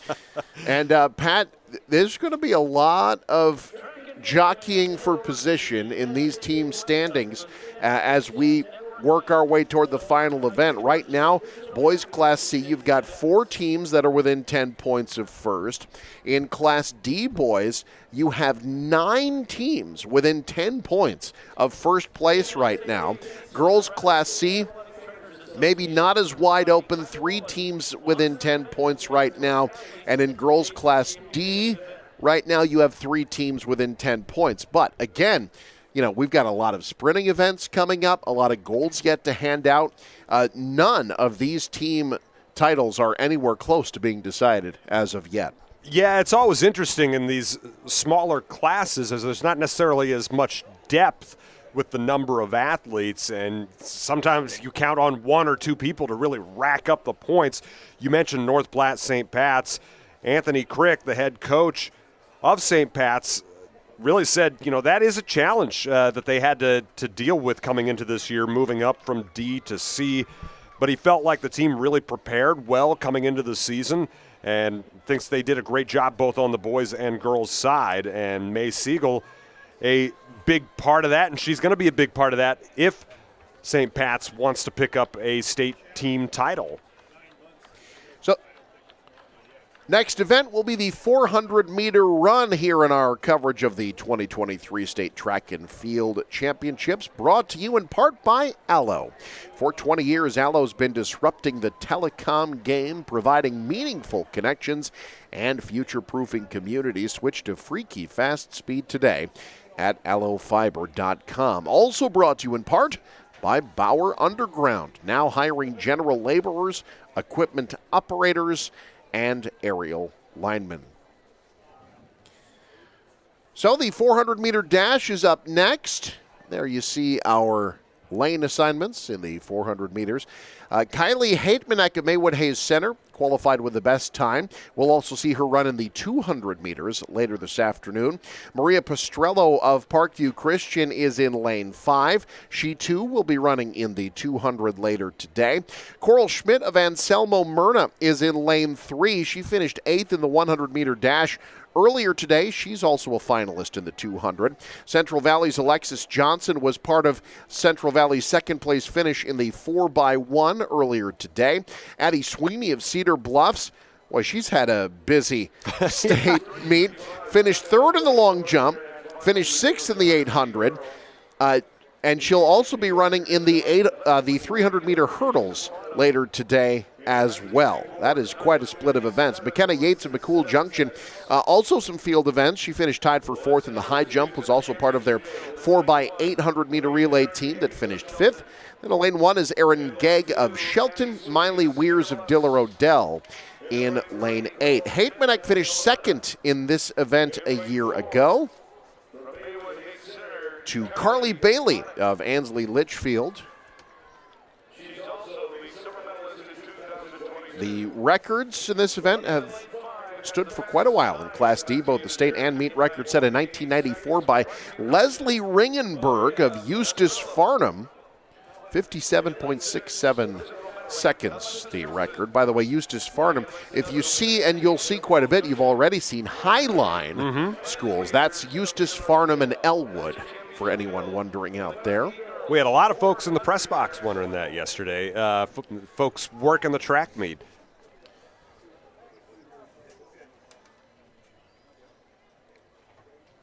So we're getting set for the beginning of the 400 here.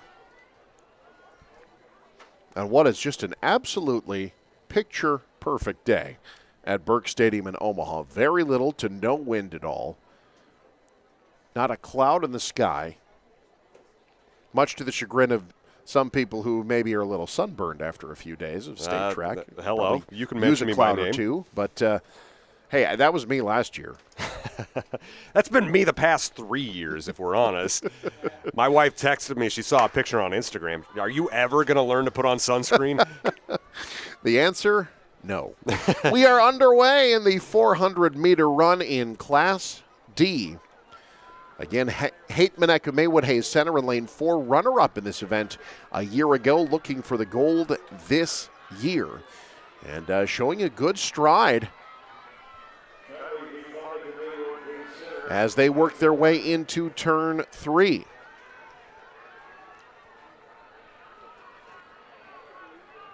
Those outside lanes were running a pretty good pace, Absolutely. And now Haitmanek starting to take over. She'll be getting a little bit of a push from behind. You've got Schmidt in lane 3, Pastrello in lane 5. Haitmanek trying to hold them off. Watch out for Coral Schmidt of Anselmo Myrna. Haitmanek is fading, and it's Coral Schmidt of Anselmo Myrna winning the state championship. Haitmanek is second. Maria Pastrello of Parkview Christian finishes third. How about Coral Schmidt? 59.52 seconds. Haitmanek settles for silver for the second straight year. Coral Schmidt, she just looks like an 800 runner. She had that stride, that endurance coming down the stretch. Haitmanek has that strong sprinter build, but just hit a wall at the end and couldn't quite finish the deal. What a run. And a gold medal coming back to Anselmo Myrna as Schmidt breaks 60 seconds. You've got Schmidt, then Haitmanek, then Pastrello, then Sweeney, then Johnson, then Weirs, Yates, and Gegg. So a bit of an upset already to start the second half of our coverage here on News Channel Nebraska. This afternoon, we now go to the Class C 400-meter dash finals.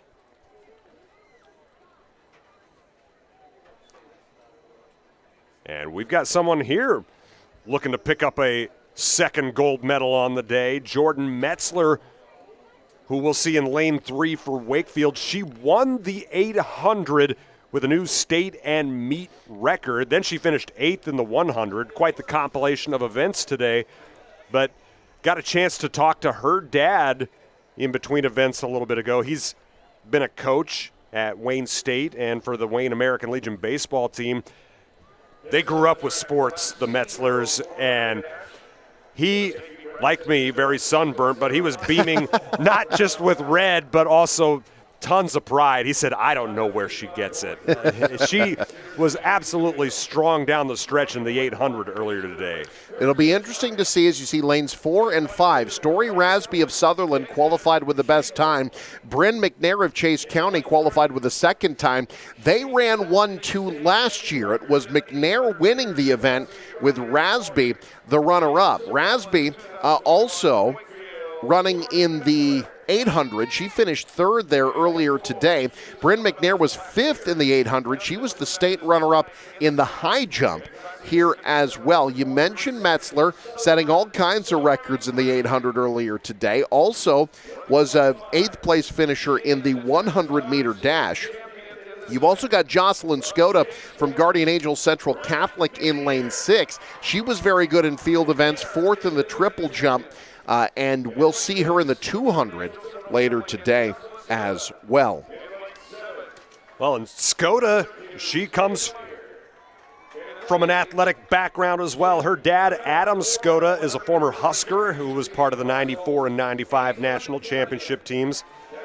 You mentioned she's very versatile. She's got school records in the triple jump, the 400, and the 200 just this year alone. Finished 5th in this event last year. A lot of experience on the track from last year's event, including, like we said, McNair and Rasby, who were 1-2 last year. Rasby runner-up as a freshman, qualified with the best time as a sophomore for Sutherland. She's in lane 4. You see lane 5 is where Bryn McNair of Chase County will be running. All 8 qualifiers were under a minute at district, so this is going to be a competitive race, no doubt. Well, and those preliminary heats yesterday, something that the 400 runners are not used to. Granted, it's done in 2 days, but in most high school meets, there is not a preliminary for the 400. Right. Rasby and McNair side by side as they work their way into turn 3.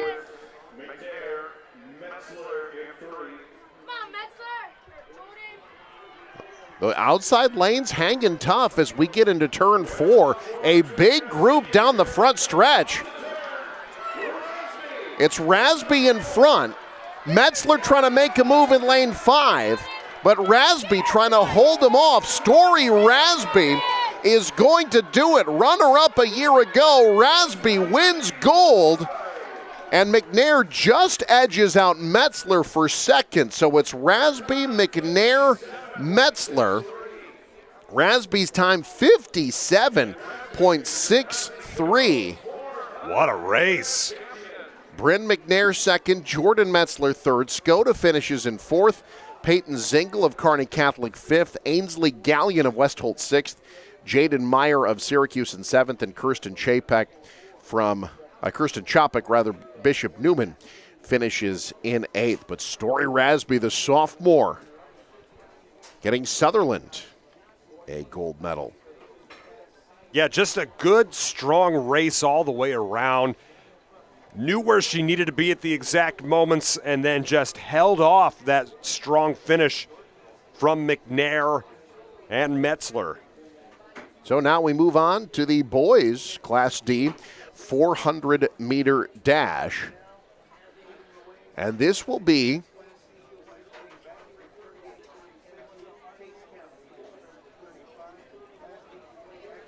as you see the lane assignments there, this will be the only time today that we will see Isaiah Zelazny of Osceola, someone who was potentially, going for double-digit gold medals in his career. Won 4 last year, but dealing with some type of injury where he wasn't able to qualify in the 100 or the 200, but had the top qualifying time in the 400 yesterday.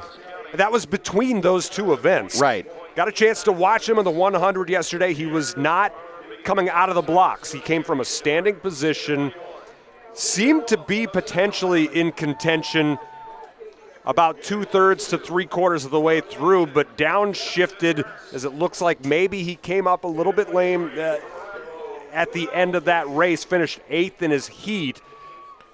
But yeah, just threw down a heck of a time in the 400, then was not able to qualify in the 200. He does have a wrap on his knee, but yeah, we've seen him sweep the sprints each of the past 2 years.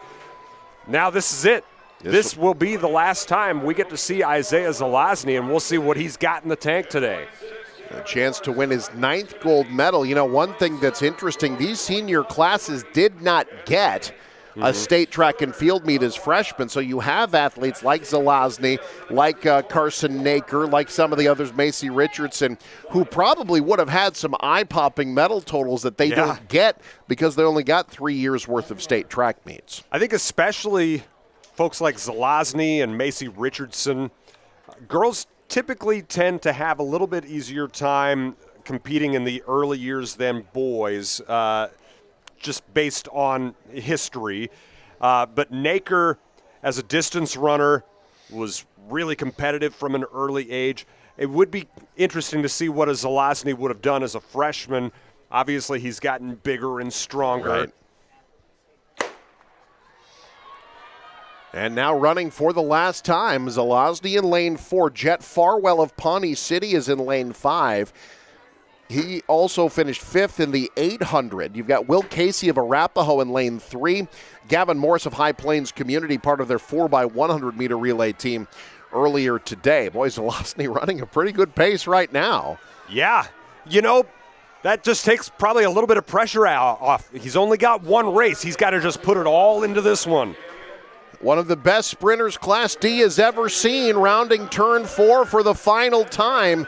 It's Zelazny. Jet Farwell hanging with him. Casey is there as well. Can Zelazny hold off Will Casey? Casey coming on his left. It's Will Casey and Zelazny.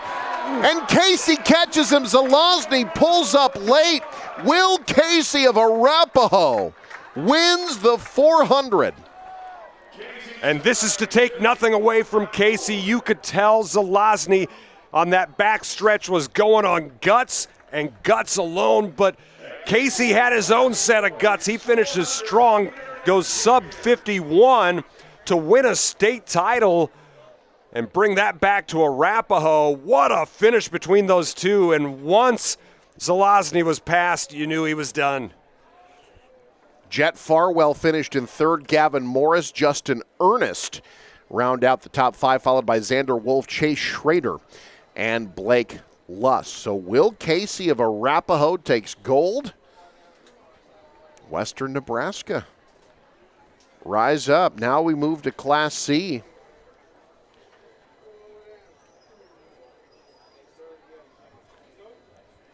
The Class C lane assignments, Logan Lebo, Lincoln Lutheran in lane 4. He was the runner-up in this event a year ago. You've got Cash Gracie from South Loop in lane 5. He was third place last year. Easton Freeze, Chase County in lane 3. Carter Sims of Tri-County in lane 6. And Ethan Eifert of Ponca, Canyon Talton, Norfolk Catholic, Will Hamer of Battle Creek, and Quentin Morris for Centura. So if you're looking at, team standings, Will Hamer of Battle Creek, Talton of Norfolk Catholic, a couple of names to watch here certainly. Yeah, key moments here when you've got teams going head-to-head. There have been a lot of moments between Battle Creek and Norfolk Catholic where they've gone right at each other in the same events, and that can be the difference in a state title. Remarkably, Battle Creek, for all their success in track, they've not won a team state title since 1989. They came painfully close last year. They could smell it and just came up short, finishing runner-up. Logan Lebo of Lincoln Lutheran, like we mentioned, in lane 4. He's already got a state champ to his credit in the 800. He was part of the 4x8 team for Lincoln Lutheran that finished second yesterday. Cash Gracie of South Loop, this is his only event here. Freeze of Chase County. We'll see him quite a bit this afternoon. He finished second in the 110 hurdles. He's also running in the 300 hurdles later today. Carter Sims of Tri-County was part of their 6th place 4x8. We also saw him in the 800 where he finished runner-up. Ethan Eifert of Ponca, we'll be seeing him just in this race. He was not able to qualify in the 200. Norfolk Catholic's Canyon Talton, he was part of that 4x100 meter relay team that got gold earlier today. Will Hamer of Battle Creek was also part of that 4x1 race. And then Quentin Morris of Centura, also a part of the 4x100 meter relay earlier today.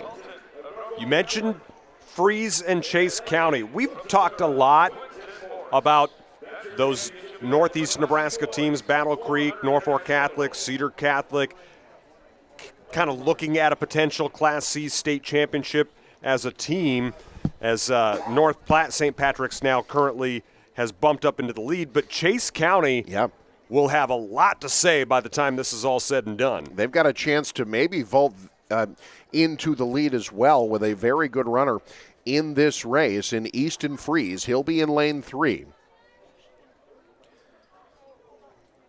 Lebo had the only sub-51 qualifying time, 50.36 yesterday. He'll be in lane 4.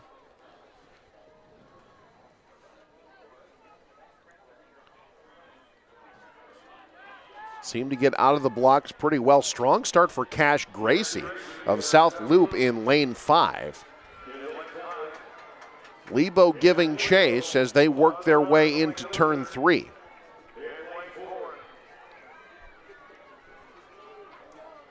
So it's Gracie in front, Lebo trying to catch them as they make their way into turn 4. Oh, Lebo just ate that turn alive. It's Lebo taking the lead. Gracie trying to hang with him. Freeze giving chase as well. Logan Lebo in front. He'll be the champ, and I believe, it's photo finish for second. Easton Freeze leaned. I don't know if he caught Gracie or not. He did. He did indeed. So it's Lebo first, Easton Freeze in second, and Cash Gracie finishing in third. So in terms of team standings, that little lean by Easton Freeze means 2 more points for Chase County, who now vault into the team standings lead. Absolutely. That was determined by about 1,000th of a second. They technically had the same time, 49.74. That, like you said, just a little bit of a lean may be what determines a Class C state championship team title. But Logan Lebo, he's had himself a day. He gets another individual title, 49.36 seconds in the 400. Then it goes Freeze, then it goes Gracie, Morris from Centura, then Talton from Norfolk Catholic, Eifert from Ponca, Hamer from Battle Creek, and Sims from Tri-County. So Norfolk Catholic does pick up a little bit of ground on Battle Creek in that team race.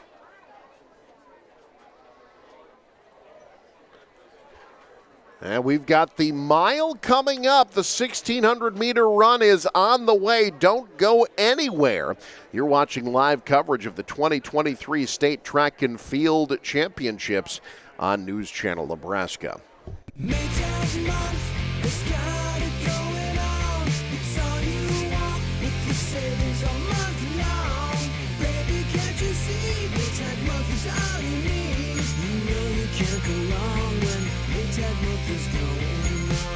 Upgrade to performance and save up to 30% during May is Maytag month.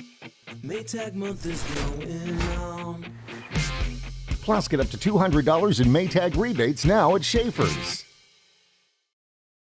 We feel it at the grocery store, when we pay our cable bill, or purchase our favorite coffee. Costs are on the rise. That's not true with electricity. For the past 10 years, customers in communities served by Nebraska Public Power District have enjoyed no annual overall rate increases. So, considering how electricity powers our everyday, it remains a great value. Nebraska Public Power District, always there when you need us.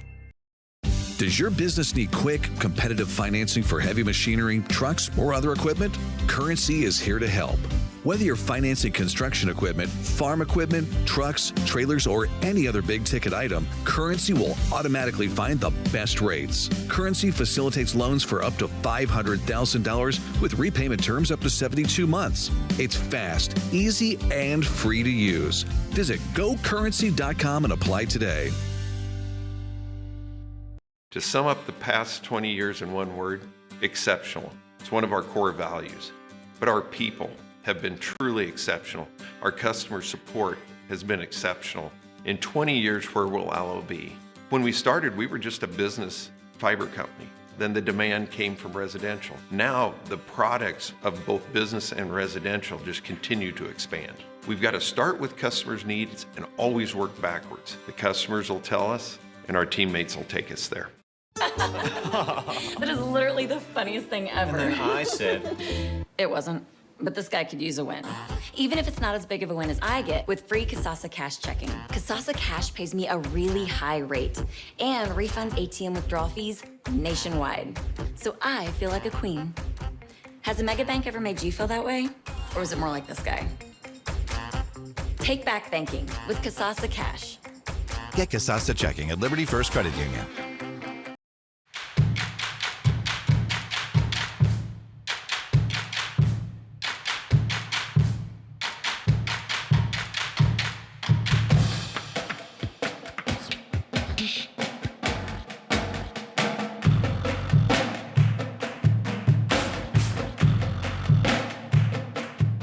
Root for your home team and be there for all of the excitement. NSAAhome.org has all your high school sports championship ticket information. Maytag month has got it going on. It's all you want with the savings all month long. Baby, can't you see? Maytag month is all you need. You know you can't go wrong when Maytag month is going on. Upgrade to performance and save up to 30% during May is Maytag month. Maytag month is going on. Plus, get up to $200 in Maytag rebates now at Schaefer's. Does your business need quick, competitive financing for heavy machinery, trucks, or other equipment? Currency is here to help. Whether you're financing construction equipment, farm equipment, trucks, trailers, or any other big-ticket item, Currency will automatically find the best rates. Currency facilitates loans for up to $500,000 with repayment terms up to 72 months. It's fast, easy, and free to use. Visit GoCurrency.com and apply today. Woodhouse Chevy is making car buying better now with 2 convenient locations in Missouri Valley, Iowa, and our newest location in Omaha at 112th and Dodge. Plus, going on now, receive 3.9% APR for 60 months on all in-stock 2023 Silverado 1500s when you finance with GM Financial. Discover all our offers and inventory online now. And find new roads with Woodhouse Chevy in Missouri Valley and our newest location at 112th and Dodge in Omaha. There's just one place where students are students first, and athletics are played with purpose and perspective. That place is your local high school. High school sports offer more than the joy of competition. Studies show that student athletes are also likely to enjoy greater levels of achievement in other areas of their lives, including academics. High school sports, a winning part of a complete education.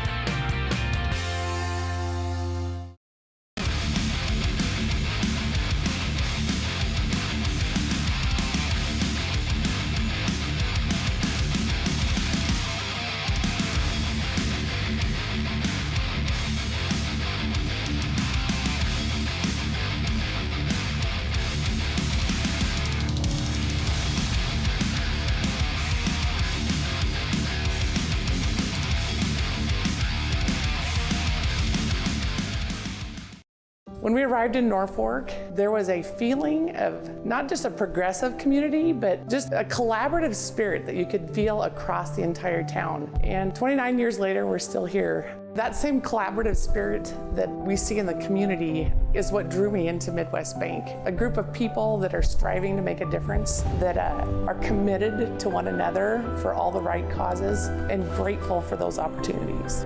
I am Lisa, and I'm proud to be part of the Norfolk community.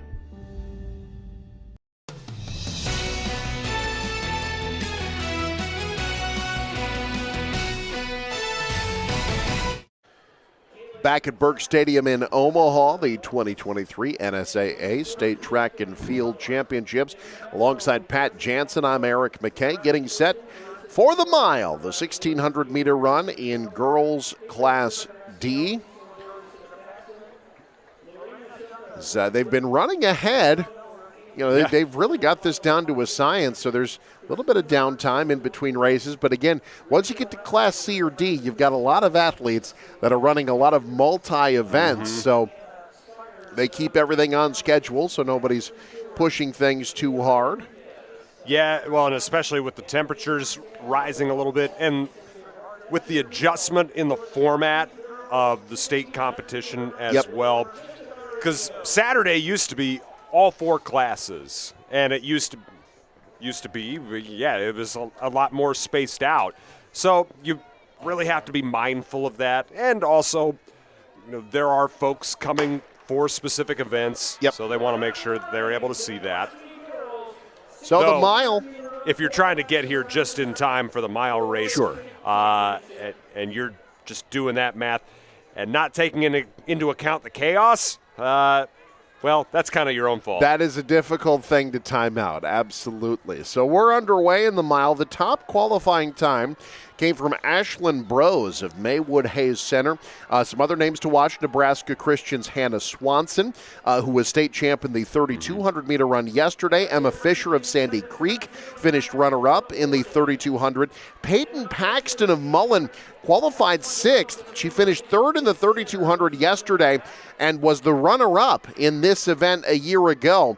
You know, we mentioned Brose. For Maywood Hayes Center, they're sitting there tied for 4th, 11 points back of 1st. You know, those team standings really come into play. If she's able to get a gold, that really vaults MHC up into those team standing possibilities. And also up there toward the top, there's Peyton Gherkin. We've talked about what these McCool Junction student athletes have had to battle this week. Yeah.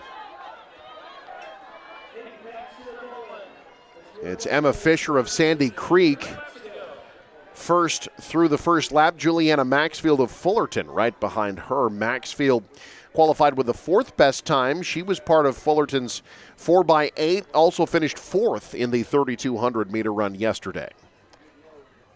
They had a minute 16 first clip. That would put them just over 5 minutes for the overall race. That's a pretty fast first lap. The all-time record set in 1985, back when Hayes Center was on their own. Donna Spickelmeyer ran a 4:58.06 back in 1985. That is... Goodness, Donna. That is flying. And, yeah, no surprise that that is a record that has stood for 38 years.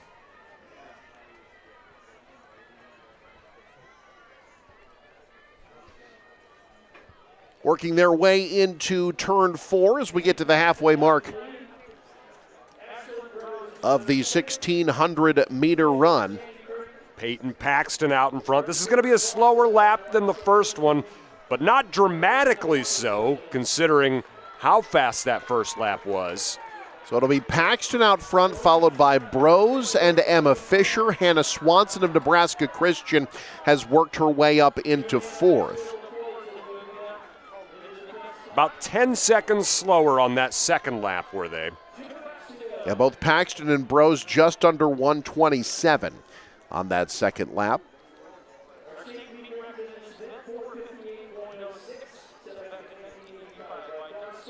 Paxton now trying to pull away a little bit.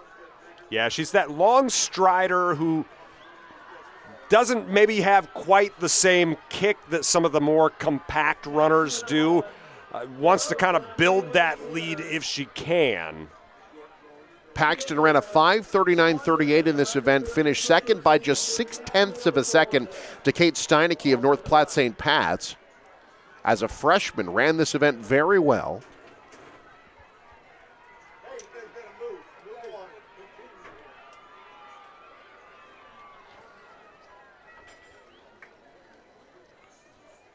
But now shoulder to shoulder as they get into turn 4. It's Peyton Paxton of Mullen and Ashlyn Brose.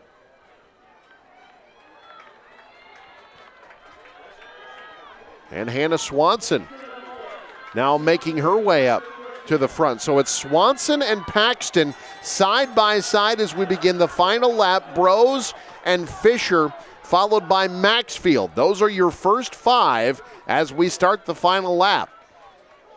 Fisher just built a big lead in the 32 at certain points yesterday, but she knew when to go. These two, it's going to be fun to see them in this final lap. Paxton and Swanson, 1-2. It's Paxton with a slight lead. Swanson again trying to go for that double of the 16 and the 32, but these two, neither is given an inch. They stay shoulder to shoulder. Now it's Paxton out in front as they enter turn 3.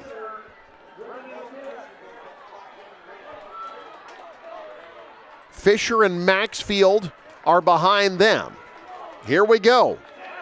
It's Peyton Paxton in front as they get into the final turn. Hannah Swanson pushing. I think we're going to see someone come from behind, too. And here comes Juliana Maxfield. And Emma Fisher. Oh! Emma Fisher saves it to the end. Emma Fisher with a huge sprint, and she will take first. Photo finish for second. Hannah Swanson is in 4th. And it will be Peyton Gherkin of McCool Junction finishing in 5th. How about Emma Fisher, 1:17.62 on the final lap? We still don't know who finished second. Wow. What a run by Emma Fisher. That close was fantastic. I thought we were going to see someone from that 2 behind the 2 leaders sneak around and take it, but I didn't think it was going to be Fisher. It does look like it was Paxton from Mullen who just hung on by 1/100th of a second to get second while Maxfield finishes 3rd. Then it goes Swanson, Gherkin, Brose, Hackle, Shada. So Emma Fisher of Sandy Creek, what a push at the end to come around from the outside too, the way she did in turn 4. And you see the heartbreak there from Peyton Paxton. She thought she had it. I got to believe she ran the race she wanted. I mean, she had a good pace that whole time. 1:19 on the final lap. Yeah, 5:29. That was 12 seconds better than the top qualifying time. So, like you say, that's the race she wanted to run, just could not distance herself enough to hang on for the victory. There are just those different competitors with the different strategies. Emma Fisher is that one who just wants to hang back just enough and pick you off at the end, and that's exactly what she did. So now it's time for the Class C 1,600-meter run. We will see the defending champ in this event. That's Jordan Arns of Crofton, a shocker. Crofton, good at distance running. Who knew? Well, she got another gold medal yesterday in the 32.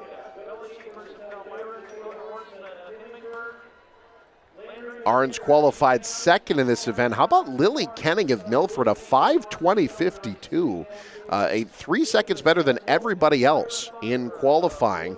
She also finished second in the 3,200 and second in the 800 as well, was also part of the 4x8 meter relay for Milford. Jordan Arns, meanwhile, as you mentioned, a gold in the 3,200, finished 10th in the 800-meter run and was part of Crofton's 4x800-meter relay.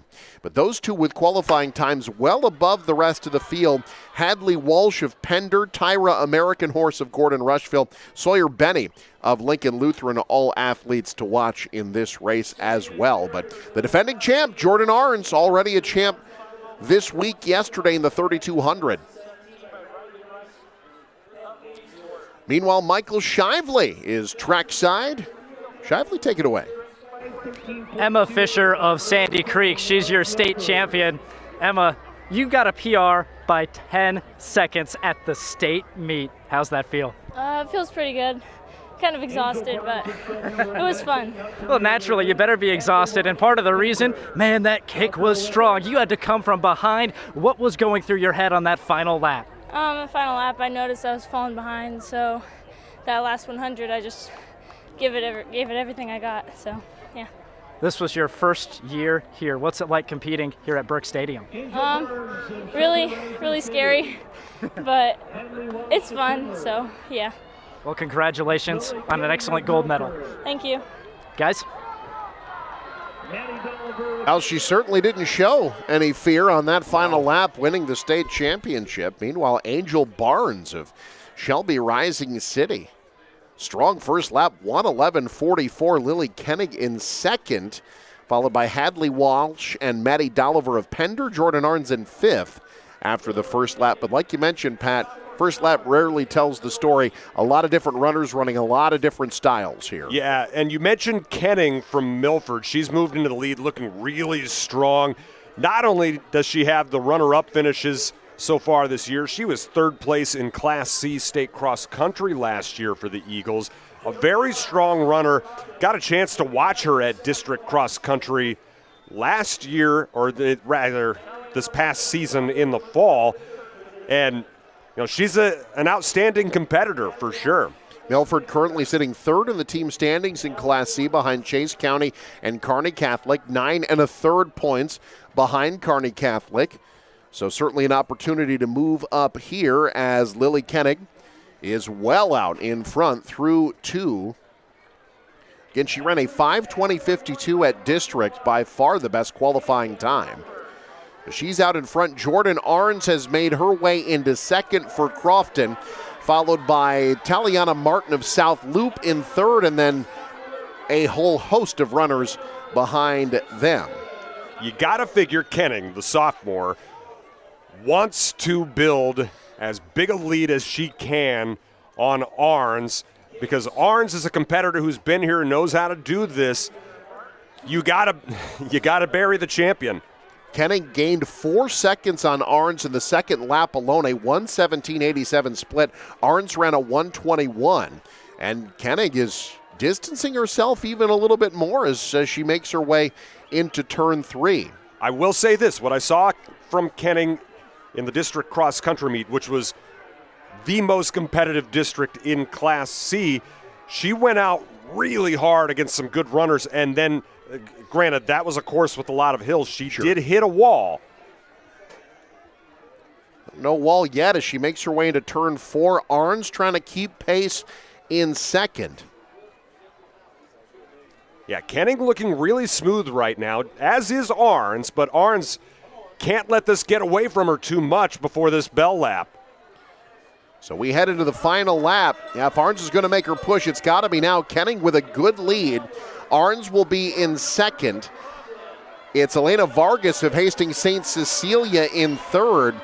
Kenning and Arns basically ran identical times, so Arns was not able to gain on her at all over that third 400.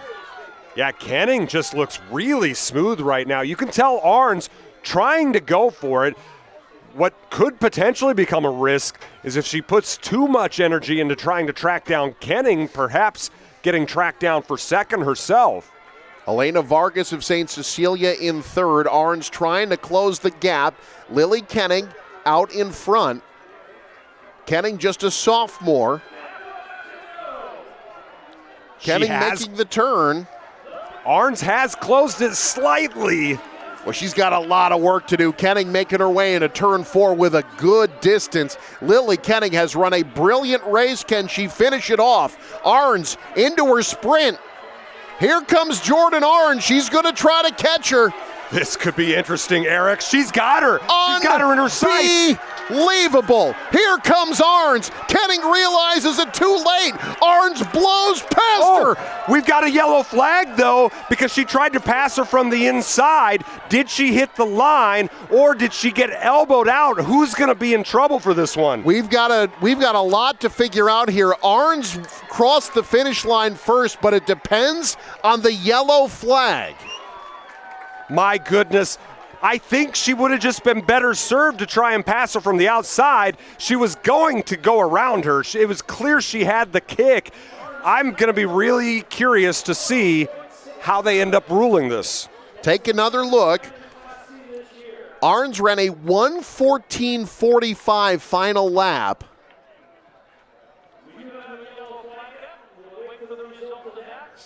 And you saw her go around on the outside there.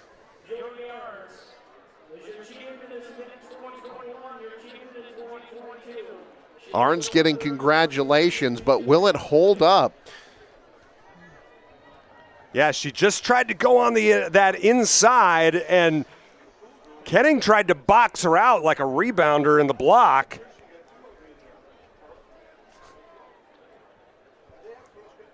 So the officials talking this over. One of those, former Wayne State football coach Dan McLaughlin. That's who's got his back to us. Right now it's Arns 1, Kenning 2. Gianna Frazier of Aquinas Catholic ran a 1:15 final lap to get third. Caitlin Monarch of Archbishop Bergen fourth. Elena Vargas of St. Cecilia was fifth. But the story right now, what will be the result of this yellow flag? So the yellow flag, Pat, for those that don't know, what does that mean? So the yellow flag, whether it be for a handoff or as they're going around turns or on the lines, when you see a white flag up, that means everything's clear. There's no penalty. There's nothing. There's no infraction. Yellow, that's when someone is potentially going to be disqualified. That's when there's been an infraction. Well, they've sent the Class D boys out onto the track, but officials still talking things over.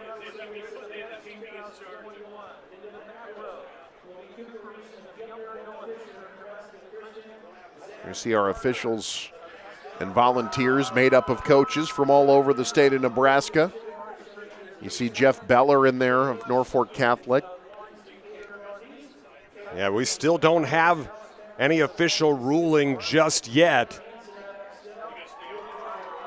And completely overlooked at this point was the minute 14 final lap that Jordan Arns ran. There was just so much left to do. Take another look here as she works her way on the inside. She runs. Does she touch that yellow line? Was she pushed out? She definitely went out. I remember thinking as I watched it that was a bold move to trying to go on the inside because Kenning wasn't going to let her have that.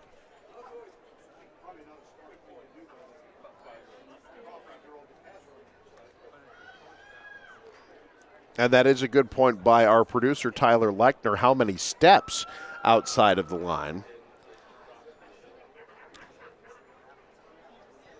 And there was at least what looked like a solid 2. So we will keep you abreast of what happens there. In the meantime, we've got the Class D boys taking the track, where we have a chance for another potential double gold. Trey Robertson of Wallace, the gold medalist in the 3200 yesterday. And he's a fantastic story. He won. He was a distance champion here 2 years ago. Dominated, looked great. Didn't get to last year. He had a blood clot issue, and that kept him out of football. He was that rare combination of distance runner and football player. Instead ran cross country, and he's back here and in full health. This is a big race and a big opportunity for the Plainview Pirates, who have both Kyler Mosel and Jordan Mosel, who qualified 3rd and 4th. Plainview is right in the thick of things in terms of team standings. If the Mosels can finish strong here, the Pirates could really take control of the boys' team standings in Class D. And Nebraska Christian has an avenue to work their way back in as well, because they've also got 2 in this race, in Brody Flynn and Jacob Swanson.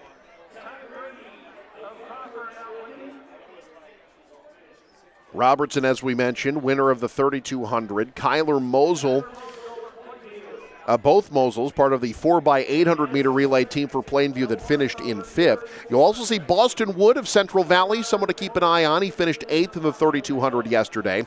You mentioned Nebraska Christian's runners, Brody Flynn and Jacob Swanson, both part of the 4x800 meter relay team that finished 4th yesterday. Through one lap, it's Robertson out in front, just ahead of Ty Brady of Crawford. The record in this event has stood for a long time. Juha Jutsalati of Orleans ran a 4:23.75 back in 1983. Orleans, I think, is part of Southern Valley now. Oh boy, don't quote me on that one. Folks in Orleans, we took a brave at their leap screen there. right now. I'm going to look that up real quick. They are part of Southern Valley. All right, everything's okay. Woo. That's all right.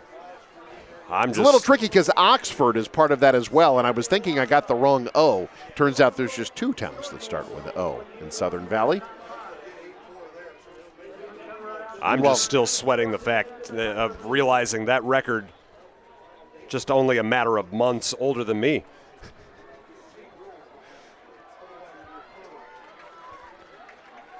Here we go, halfway through. And we still have Robertson in front, Kyler Mosel of Plainview in second. Kyler and Jordan Mosel now running 2-3 for Plainview, so the Pirates looking good here in the 1600. Plainview has never won a state track team title. They're tied for first right now. So trying to get some clarity on that rule for the Class C girls race. It's the number of consecutive steps, and the lead runner does not have to move out of the way unless they are being lapped.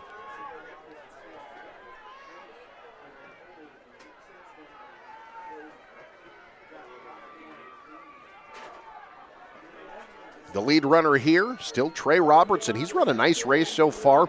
Just ran a 1:11 split on the second 400. Holding off Kyler Mosel, Jordan Mosel in third. Meanwhile, Michael Shively down on the track level. Michael, what can you tell us? Well, guys, congratulations to Jordan Arns. She is your state champion in the Class C Girls 1600. Talk to Tom Hood. He's the man patrolling the infield in the green jacket. He said, no foul. There wasn't enough of an impediment for it to affect the finish. So that was the ruling, but he did want to give credit to his whole staff here because they investigated it. They gave out the full out effort to make sure there wasn't anything on this stage. They want to make sure it's clean, and they deemed it was clean. Jordan Arns is your state champion. Thank you, Michael, for that report. So there you go. Congrats to Jordan Arns. Great job by the officials here. Meanwhile, we've got potentially another just as entertaining finish here in the boys 1600. It's Robertson out in front, but Kyler Mosel is right behind him as they work their way into turn 4. Both of them are into their sprint. Robertson is led throughout, trying to go wire to wire. Kyler Mosel behind him. Robertson speeding up. He's going to hold him off. It's Trey Robertson of Wallace to the line, the state champ in the 1600. Plainview will go 2-3. And finishing in 4th will be Carson Trompke of Cambridge, followed by, how about Rylan Johns of Paxton finishing 5th, qualified 23rd of the 24 runners, and he finishes 5th at state. And how about Robertson? Just big high fives all the way around with everybody. He and Mosel, you'd have thought they were teammates.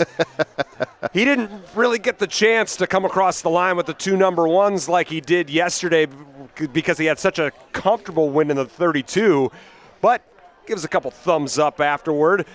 That was a competitive field with some great races run across the board. 2 of the 3 top finishers are freshmen, Robertson and Jordan Mosel, both freshmen. Kyler Mosel goes out.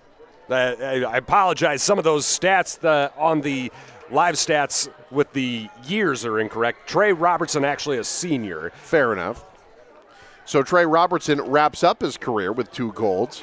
Forget what I said. Kyler Mosel 2nd, Jordan Mosel 3rd. As I mentioned, Trompke in 4th, and Rylan Johns, again, qualified for the event 23rd. He shaved 23 seconds off his district time and finishes 5th at state. My goodness. Well, and Carson Trompke finishing 4th. He had a 2nd place finish in the 32, so he's got some key points for Cambridge. These D-distance runners really putting together some big performances these last couple days. We go to the C 1600 meter run. I will lead with the records. The state record, 4 minutes, 17.8 seconds. The meet record, 4 minutes, 18.6 seconds. You'll want to remember those because the state record is currently held by a young man who is in this race. Carson Naker of Hardington Cedar Catholic, one of the greatest distance runners the state of Nebraska has ever seen, taking the track at Burke Stadium for the final time here. He has the best qualifying time in the 1600 by 8 seconds over Diami Barrage of Winnebago, who is himself a very good distance runner. Yeah, Diami Barrage had what would have won in a lot of years a very good 3200 yesterday, and he was nowhere near Naker. Naker's very good. Although, I will say this, Naker has carried a very heavy load at this state meet. He's run the 4x8, he's run the 32, he ran the 8 today, which was a little bit surprising. I think they were trying to sneak an extra point or 2 in that team race, and now he's running the 16. So a full load for Carson Naker. We'll see how he's able to carry that in this final race of his high school career. Naker set the state and meet record in the 3200 yesterday, 9:07.73. You mentioned he ran the 800, not a race that he's ever run here at state before, finished 13th, was part of the state champion 4x8, and is the defending champ in this event. Won it by 17 seconds last year. 17 seconds in a 1600. That's crazy.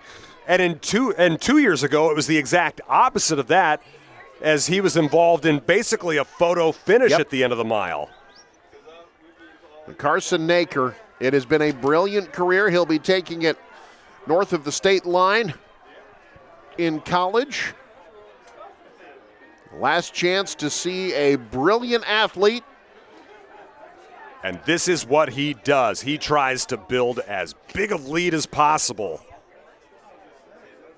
Barrage doesn't want him to, though. He's got to keep him in sights. It's a mental game with him. He is not one of those who will turn it on late. He goes out early with an incredible pace and just holds on to it. Now, Barrage is going to try to hold with him step for step. Let's see how this works out. And Naker, he's, for the most part, usually competing with himself.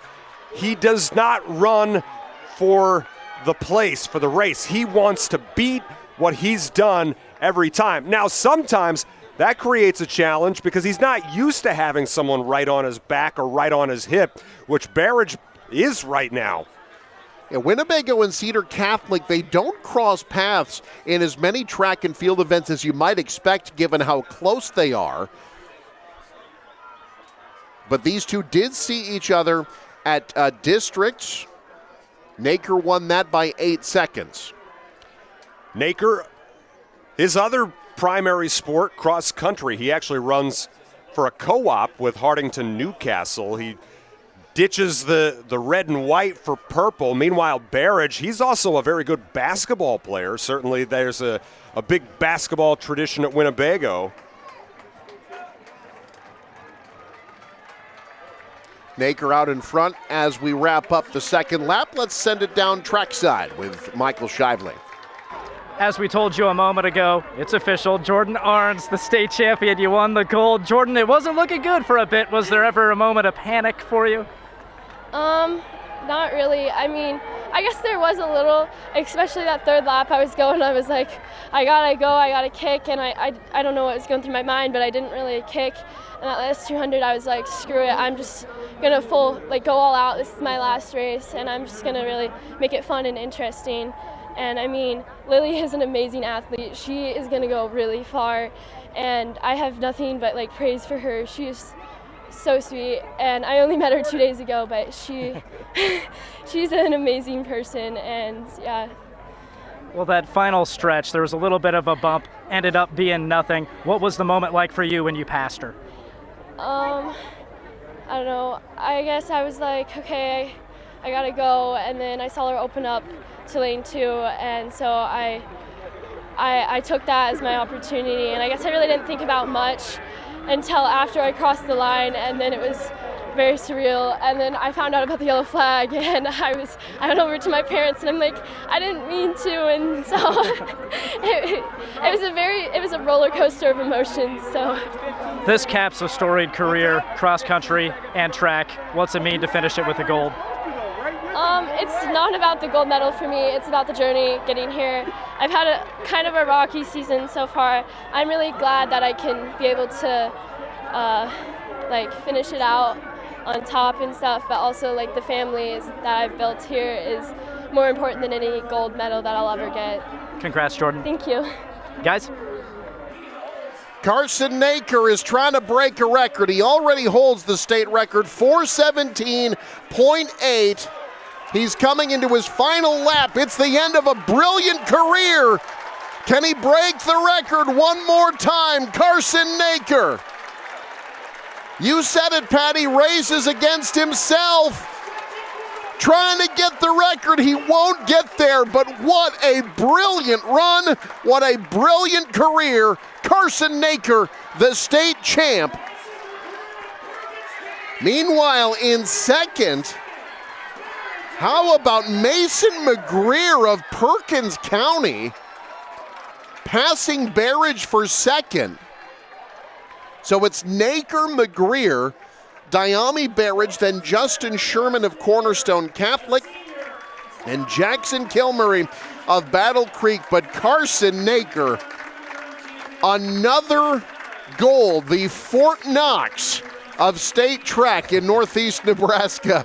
Carson Naker does it again. And like every race he's ever run, guess who's there waiting to give everyone a high five and a hug afterward. That's what Carson Naker does. A fantastic performer, a fantastic competitor, and one of the true sportsmen of this very event.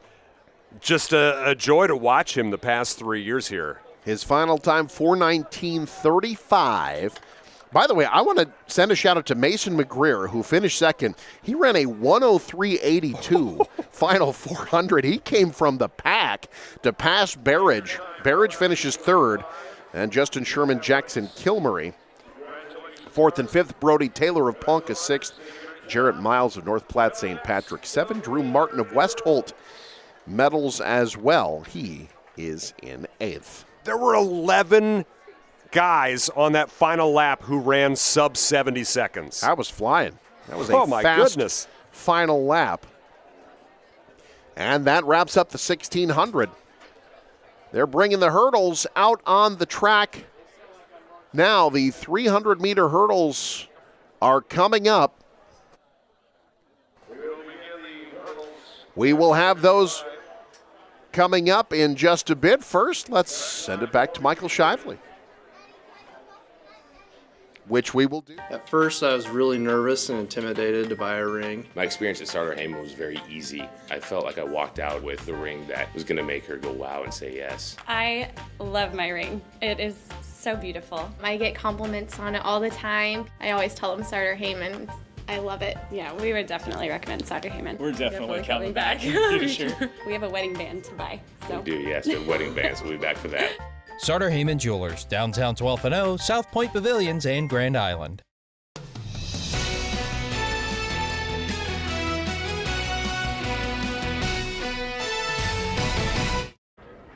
Carson Naker, he's a legend, and he has another gold medal. Carson, congratulations. Take me through what you were going for in this run.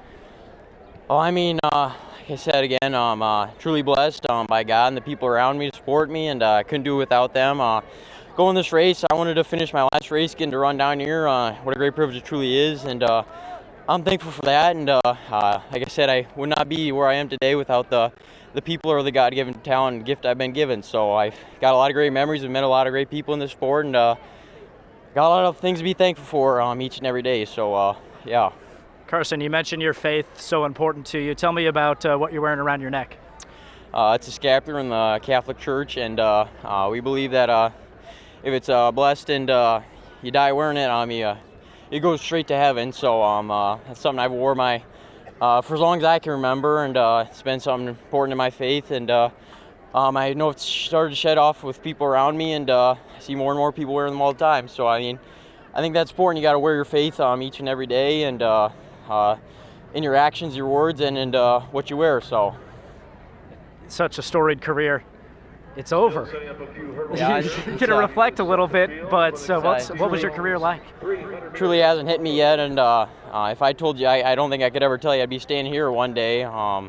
It's been a remarkable career, and I gotta keep mentioning the God-given talent I've been given and the people around me, because I know I put in a lot of hard work and many miles, but it truly comes down to those things, and I think that should be really what's most important in your life each and every day, not just in your sports, but in everything you do. So, it's been a pleasure watching you run, Carson. Best of luck with what's next. Thank you. What's that? Best of luck with what's next. Oh, thank you. Cedar Catholic champion a bunch of times, including his final race.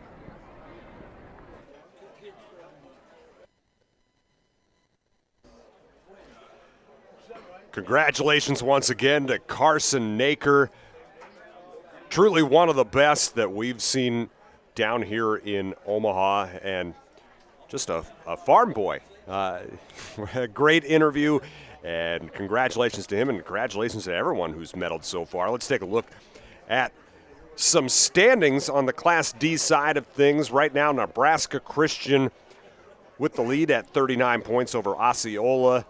Maywood Hayes Center hanging in there. On the boys' side, though, Plainview and Axtell battling hard for that top spot, as Nebraska Christian hanging in there as well. Let's take a look at Class C. Kearney Catholic still in good position over Milford, just narrowly. Then it goes Chase County. On the boys' side, Chase County has moved into the lead ahead of Battle Creek, and North Platte St. Patrick's. There is an update now to the Class D boys that we looked at a little bit ago, because those miles hadn't been included, the miles scores just yet. They just now hit, meaning that Plainview has a 14-point lead over Axtell, which has a narrow lead over Riverside for the runner-up spot. Yeah, you talked about it, Eric McKay. Those Plainview spots in the mile had a chance to help them move up those standings, and that's exactly what they did. Yeah, Plainview now with a commanding lead again, trying to get their first team title ever at state track. Meanwhile, the girls' 300-meter hurdles, another chance to see another storied athlete for a final time. Macy Richardson of Sterling will be in lane 4. There you see our starter Heyman lane assignments. She has already won the girls' 100-meter hurdle. She was 3rd in the triple jump, 4th in the long jump. She'll try to go out with a double gold in the hurdles. You've got Xylee Benish of Layton in lane 5. She did not qualify in the 100-meter hurdle prelims. She was part of a 4x1 relay team for Layton. Addie Sweeney of Cedar Bluffs is in lane 3. She finished 6th in the 800 and 4th in the 400, as well as 3rd in the long jump. These Class D event splits never fail to amaze. Grace Mahoney of Riverside in lane 6. She was also here in the 100-meter hurdles. Baylor Barons of Dorchester is in lane 2. Kirsten Moore of Mullen in lane 7. She was the runner-up in the 100-meter hurdles earlier today. Peyton Stenicky of Brady is in lane 1. She's been busy, was also part of the 4x1, finished 5th in the 100-meter hurdles as well. And then you've got Dale Hakey of Sandhills Thedford in lane 8, finished 3rd in the 100-meter hurdles and was part of the 3rd-place finish for Sandhills Thedford in the 4x100-meter relay earlier today. That's the field for the 300-meter hurdles. You mentioned Kirsten Moore. She was narrowly edged out by Richardson in those 100 hurdles earlier, so she wants to get back on that medal stand, maybe get to that top spot in this one. Richardson running a good pace in lane 4 as they make their way into the final turn. You know it's hot because Macy Richardson has gotten rid of the long sleeves. Richardson with a good pace going.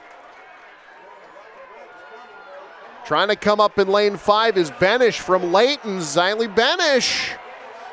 Neck and neck at the final hurdle. Richardson falls. And it's Benish of Layton who will be the state champ. Caught her on the last hurdle. Macy Richardson finishes 2nd. Kirsten Moore of Mullen is 3rd. How about Xylee Benish of Layton?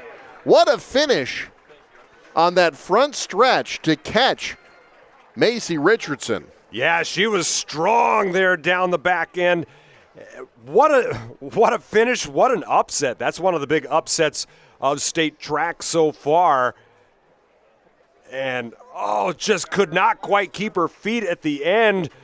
Could Richardson? I think she felt Benish on her side. It looked like she tried to start her sprint almost before she landed after that last hurdle. Didn't quite land cleanly, and that was enough for Benish to overtake her, a 46 flat. And Xylee Benish of Layton, the state champ in the 300-meter hurdles. And when Michael Shively asked her earlier, what's it going to take, or I beg your pardon, when Brandon Axemet asked her earlier, what's it going to take to win once again, she said 45. Well, 46 is what wins it. And congratulations, as she'll be taking, Benish will be taking the state title back to the Panhandle. Now the girls 300-meter hurdle Class C. You see Kinsley Bosock of Bishop Neumann in lane 4. Hadley Cheatham of Summerland is in lane 5. Cheatham was a runner-up in this event a year ago. She also finished 4th in the girls' 100-meter hurdles. Bosock finished runner-up in the 100-meter hurdles earlier today. Ellie Tramp of Crofton in lane 3, a 6th-place finish in the 100 hurdles. Delaney Fromm of Elmwood Murdoch in lane 6. We also have Chloe Hunnell of Clarkson Lee in lane 2. She finished 3rd in the 100 hurdles earlier, 2nd in the girls' high jump. And Grace Johnson, lane 7. Miriam Frazier, lane 1. McKenna Schaff in lane 8. Mentioned Haniel earlier. She's a fantastic volleyball and basketball player as well. Just a junior, but already committed to Wayne State. Got to imagine at some point there will be some D1 schools sniffing around her as well.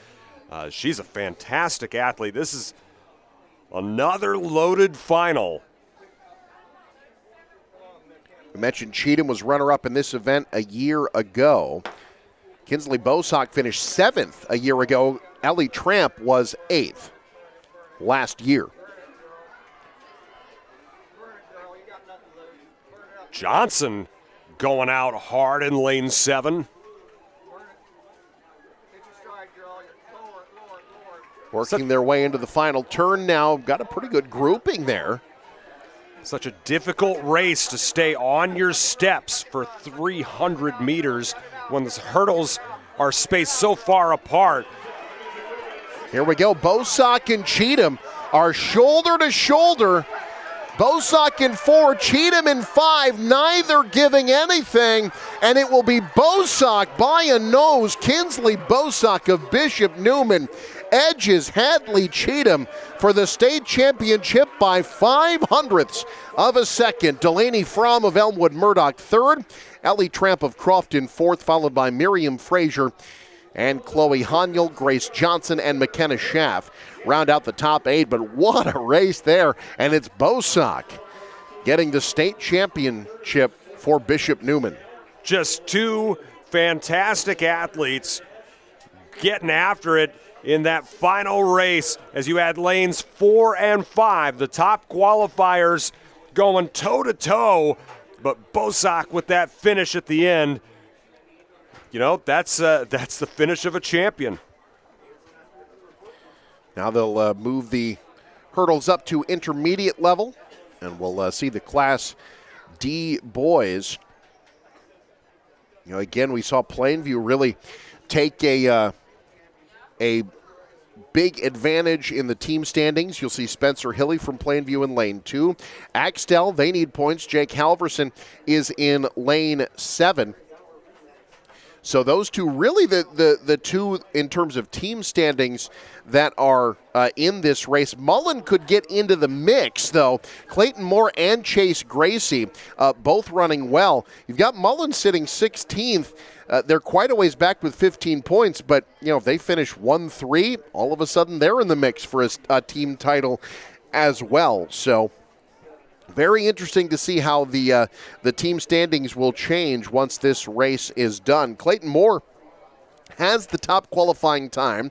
He finished 3rd in the 110-meter hurdles. He had the top qualifying time in the 110 as well, was in lane 4, finished 3rd. He's also the runner-up in the long jump. As for Andrew Harms of Sterling, he was the one who won the 110 hurdles earlier today, finished 5th in the high jump as well. Lance Brester of Howells Dodge here as well. He was the runner-up in the 110 hurdles, finished 6th in the high jump. Chase Gracie of Mullen finished 8th in the 110 hurdles earlier today. We mentioned Hilly of Plainview, the state champ in the boys' long jump. He also finished 3rd in the triple jump and 3rd in the high jump. 4 events here, 3 of them on the field. This is only track event. Jake Halverson of Axtell in lane 7. He finished 4th in the 110-meter hurdles earlier today. Owen Oglesby of Sandy Creek in lane 1. He was part of their 4x100-meter relay. And Caden Hunt of Winside is in lane 8. That's the field for the 300-meter hurdles for boys in Class D. And for Mullen, looking for a chance to maybe get, you go 1-2, that's 18 points. All of a sudden, that would vault them basically into second place and put them within striking distance of Plainview with just a few events left. Yeah, certainly depending on how things go with Hilly as well. Yep. But yeah, you've got a lot of team points up for grabs. Then you got guys like Caden Hunt, the only boys qualifier for Windside, trying to bring home some points for the Wildcats. Clayton Moore is the defending champ in this event. He won it last year with a time of 40.56 seconds, edged out Hans Gideon of Burwell. He is the only member of this field that ran it last year here at State in the finals. There you see him in the starting blocks on the backstretch here at Burke Stadium.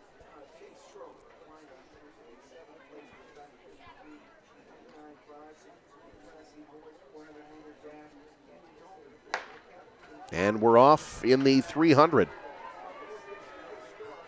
Moore with a different stance than everybody else, and he just came out charging. Yeah, Moore with a great start. A little wobbly out of that first hurdle, though. Yeah, just a bit on the landing. Seems to have picked his pace back up, though. He'll be in the lead as they work their way into the final stretch. It's Clayton Moore. Andrew Harms right next to him. Watch out on the outside lane. Spencer Hilly of Plainview making a push. How about Hilly? Now in first place, it's Hilly and Moore. Spencer Hilly from lane 2, the state champ for Plainview. What a finish by Hilly, and when it comes to team standings, that's massive. You can see the disappointment from Moore as he came up just short once again, trying to get that individual title.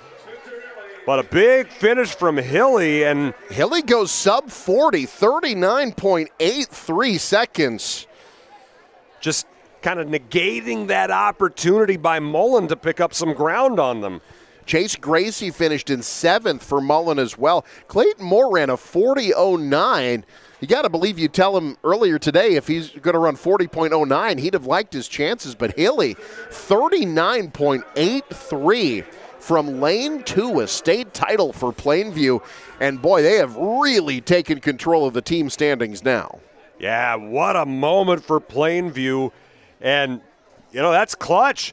And some of those qualifying times, guys are doing a lot in one day. You're saving that energy for the second day. All you got to do is get into finals. That's what Hilly did. Not with a lot of room to spare, but once he did, he took full advantage. So Hilly, a 4-time medalist here at State this year. Time now for Class C. There you see the field.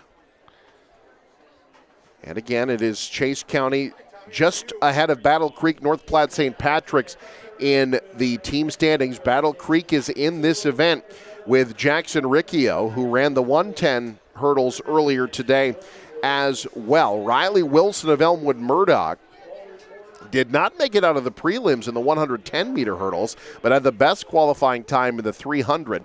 Cale Johnson of Wakefield in lane 5. You've got Sam Bennett from Syracuse in lane 3. We mentioned Riccio of Battle Creek finished 3rd in the 110 hurdles earlier today, was also part of Battle Creek's 4x100-meter relay.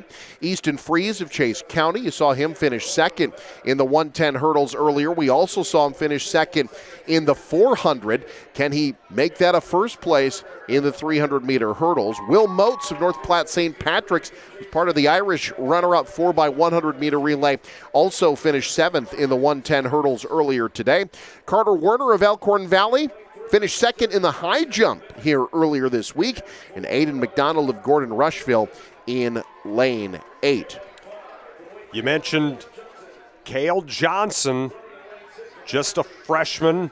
His older brother, Cade, was a finalist in the triple jump. So the Johnsons doing Wakefield proud. This, by the way, one of the few times where you'll see 2 people in the record books 2 runners ran a 38.61 back-to-back years. Phelan Sanford of Dundy County Stratton here in 2018, and then the next year Jack Drahota of Ravenna also ran a 38.61. That's the state and meet record in Class D. And I will say, Riley Wilson, with some of the times we've seen from him, I would say that is a record that could potentially be in jeopardy here. Wouldn't be the first time we've seen one go down this week. There have been quite a few in Class C already that have been set. We haven't seen a lot of records fall in Class D just yet. Will it come here? Will Riley Johnson get gold for Elmwood Murdoch? Off to a good start. Sam Bennett of Syracuse with a nice push in lane 3 as well. It's Bennett with a slight edge. Stumbled a bit out of that hurdle, though. Watch for Freeze in lane 2. That's been a good lane for this event. Meanwhile, lane 7, Will Moats, North Platte St. Patrick. Lane 2, it's Freeze. Freeze of Chase County. He'll win for the second straight race. Lane 2, the state champ. Second place is going to be a photo finish. Riley Wilson ends up getting it. You mentioned Easton Freeze potentially putting a record in jeopardy. He put it in jeopardy, couldn't quite get it. 38.74 is his time. Just 0.13 seconds off that record. And for Chase County, another 10 points toward a potential team title. Battle Creek's Jackson Riccio finished 5th. Will Moats of North Platte St. Patrick's in 3rd. Aiden McDonald finished 4th out of lane 8. Then it was Bennett 6th, Cale Johnson 7th, Carter Werner 8th. But Easton Freeze of Chase County getting the Longhorns 10 more points. That strengthens their advantage in the Class C boys team standings. It's funny how these things can start to take shape, and that's what's happening right now. Trying to remove any bit of drama are the Longhorns. So they'll take the hurdles off the track. We get set now for the 200-meter dash.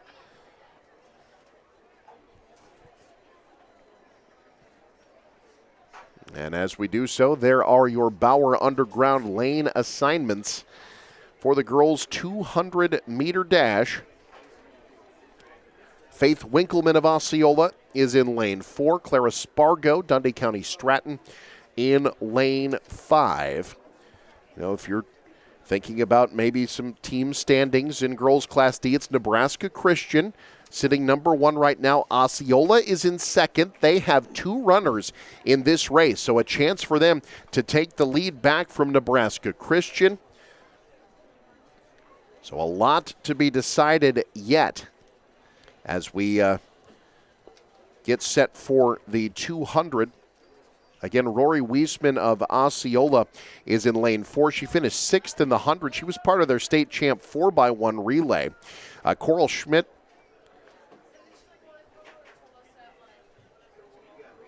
from Anselmo Myrna will be in lane 5. No. Coral Schmidt from Anselmo Myrna will be in lane 5.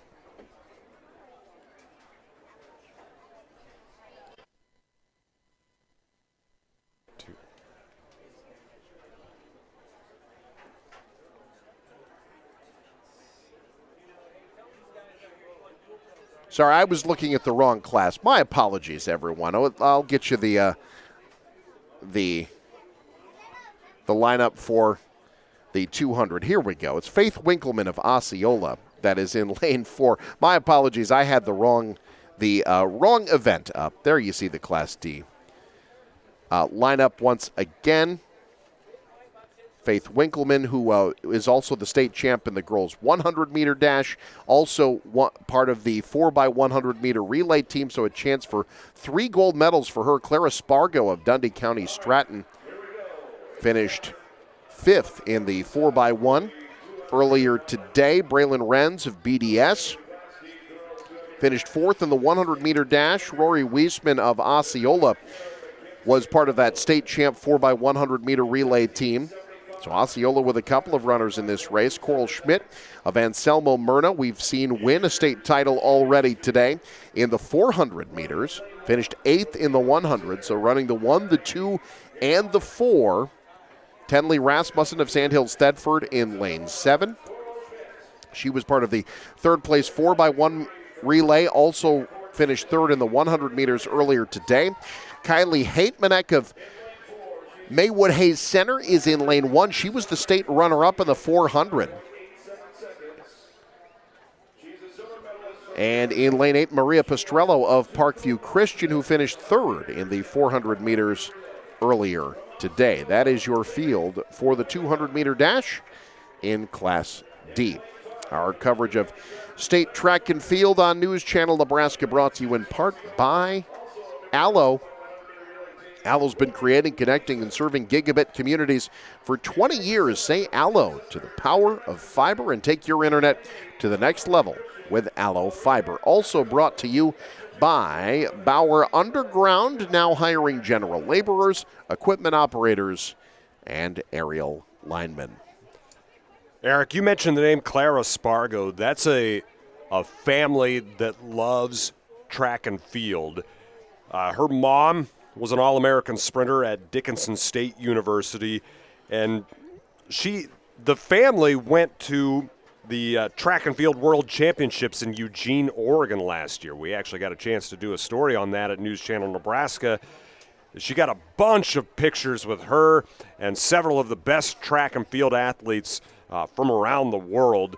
And so that is a very cool moment for her, and now she gets a chance to set her own legacy in track and field, though she's been battling tendinitis. She's in lane 5. Winkleman in lane 4 was the runner-up in this event last year. And it's Winkleman in the lead. Into the final stretch, Faith Winkleman. Will anyone catch her? It does not look like it. Faith Winkleman of Osceola, a dominant 200. And then from lane 8, Maria Pastrello finishes in second. Winkleman's time, 26.07 seconds. Pastrello second. Braylon Wren's third, followed by Coral Schmidt and Rory Wiesman. What a race by Winkleman. Osceola just knows how to produce sprinters on both the boys and girls side. Mentioned Spargo had been dealing with tendinitis, saw her kind of pull up at the end of the race. Tough finish for her, but Winkleman, Pastrello, they've had themselves a state meet for sure. Just attacking the turn was Winkleman, just shot out of there like a cannon as she approached that final straightaway. And congratulations to her, and congratulations to Osceola for picking up another sprint state championship. And with a first and a fifth, they now vault back into first place in the team standings. There's the field for the Class C girls 200-meter dash. Ella Gardner of Superior in lane 5. She was runner-up here a year ago. She had the second best qualifying time today and has also been busy. Finished third in the triple jump and third in the 100-meter dash earlier today as a state champ as well in the long jump. It's Kirsten Chopek of Bishop Newman who finished 7th in the 100-meter dash earlier today, 8th in the 400-meter run. Liberty Baker, Shelby Rising City in lane 6. She won the 100-meter hurdles earlier today, finished 2nd in the 100-meter dash. You'll also see Savannah Horn of Centennial in lane 3. She won the 100-meter dash earlier today. Piper Havel of Thayer Central in lane 2, a 4th place finish in the 100-meter dash earlier today. Jocelyn Skoda of Guardian Angels is in lane 7.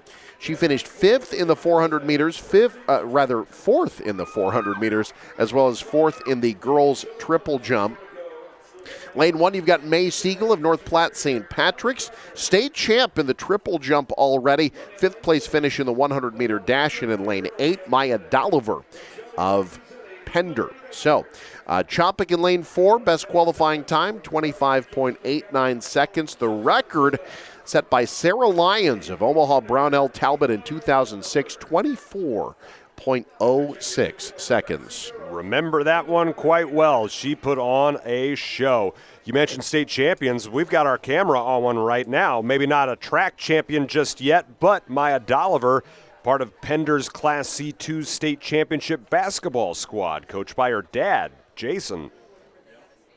Who I saw here earlier today, walking around. The Dollivers, well represented here at state. Yeah. John, of course, part of the NSAA.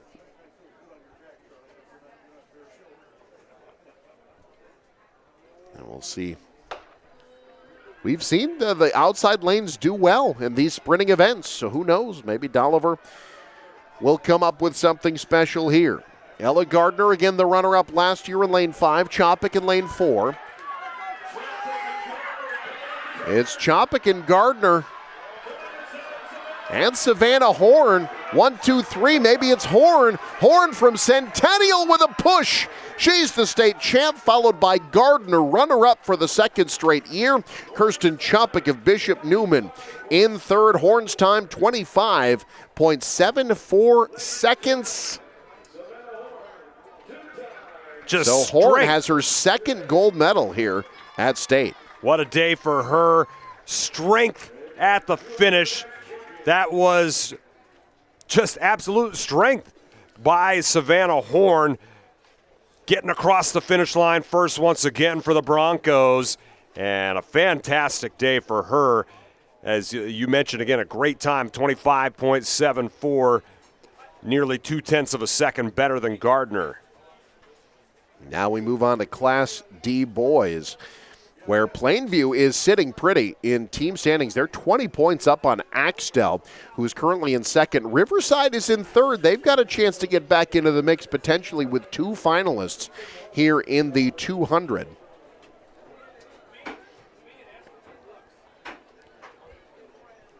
And yeah, we've seen a couple teams with events where they've got a couple folks in there trying to potentially catch up with Plainview, but Plainview has managed to keep their distance. Riverside going to have to take advantage. Not in pole position, but still a chance for points. Carson Bloom in lane 6 and Jack Molt in lane 1. You got to figure there's a possibility for Bloom to find his way toward the top of the medal stand. You've got already a state champ in lane 4, though. Dylan Miller, he won the 100 earlier today. He'll be in lane 4. William Kulhanek of Overton is in lane 2. Third place finisher in the long jump. He was runner-up in the 100 to Miller. So they'll be running 1-2 in terms of qualifying in this race. Ryland Garrettson of McCool Junction in lane 3. He finished 4th in that 100-meter dash earlier today. As for Bloom of Riverside, he was 3rd in the 100-meter dash. He was part of their state champ 4x100-meter relay. He also finished 4th in the long jump. Lance Vasa of Arthur County, 6th in the 100-meter dash earlier, 2nd part of the runner-up 4x1 relay team. Andy Maloli of Pawnee City finished 8th in the 100-meter dash earlier today. Jack Molt of Riverside in lane 1. He too part of that state champ 4x1 relay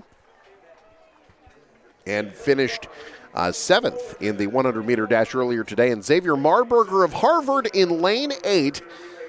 He finished 5th in the 100-meter dash, a 6th place finish here in the triple jump. So already a 2-time medalist.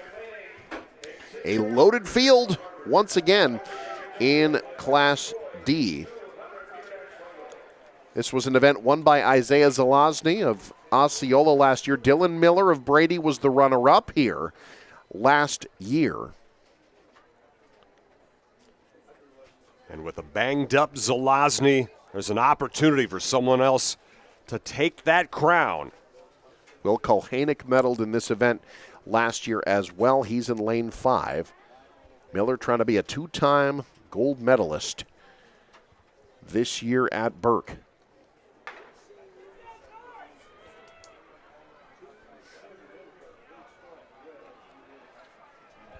Boy, good strong push there on the inside. That's Dylan Miller. He is flying. Dylan Miller. Kulhanek trying to catch him, but Dylan Miller will hold him off. Dylan Miller, a two-time state champ. Kulhanek finishes in second. A 22.25 almost beats the meet record set by Nate Probasco in 2001, but Dylan Miller, a double gold at state in the sprint events. And that name you mentioned, Nate Probasco, man, he was an All-American at Nebraska on a 4x100-meter relay, so that's not exactly chopped liver he was chasing there either. You mentioned it, Eric. Miller just absolutely flying, and it was it's just interesting to watch his form, man. He just looks a little bit different getting it done, but the key part is he gets it done, and now he gets a hug in celebration. Just 0.05 of a second off the state meet record. He does hold the state record. He set that earlier this year, 21.48 seconds. Couldn't break the meet record, but he'll take the gold medal all day. Now the Class C field, you've got Riker Evans of Highline in lane 4. Mitchell Hupp of Stanton is in lane 5. And again, you know, you look at team standings, Chase County 7 points clear of North Platte, St. Patrick's, and Battle Creek. Of those three, Chase County the only team with a runner. It's probably going to come down to those three, it appears, for the team title. So Chase County a chance to add to their team lead with Thomas Reeves in this event.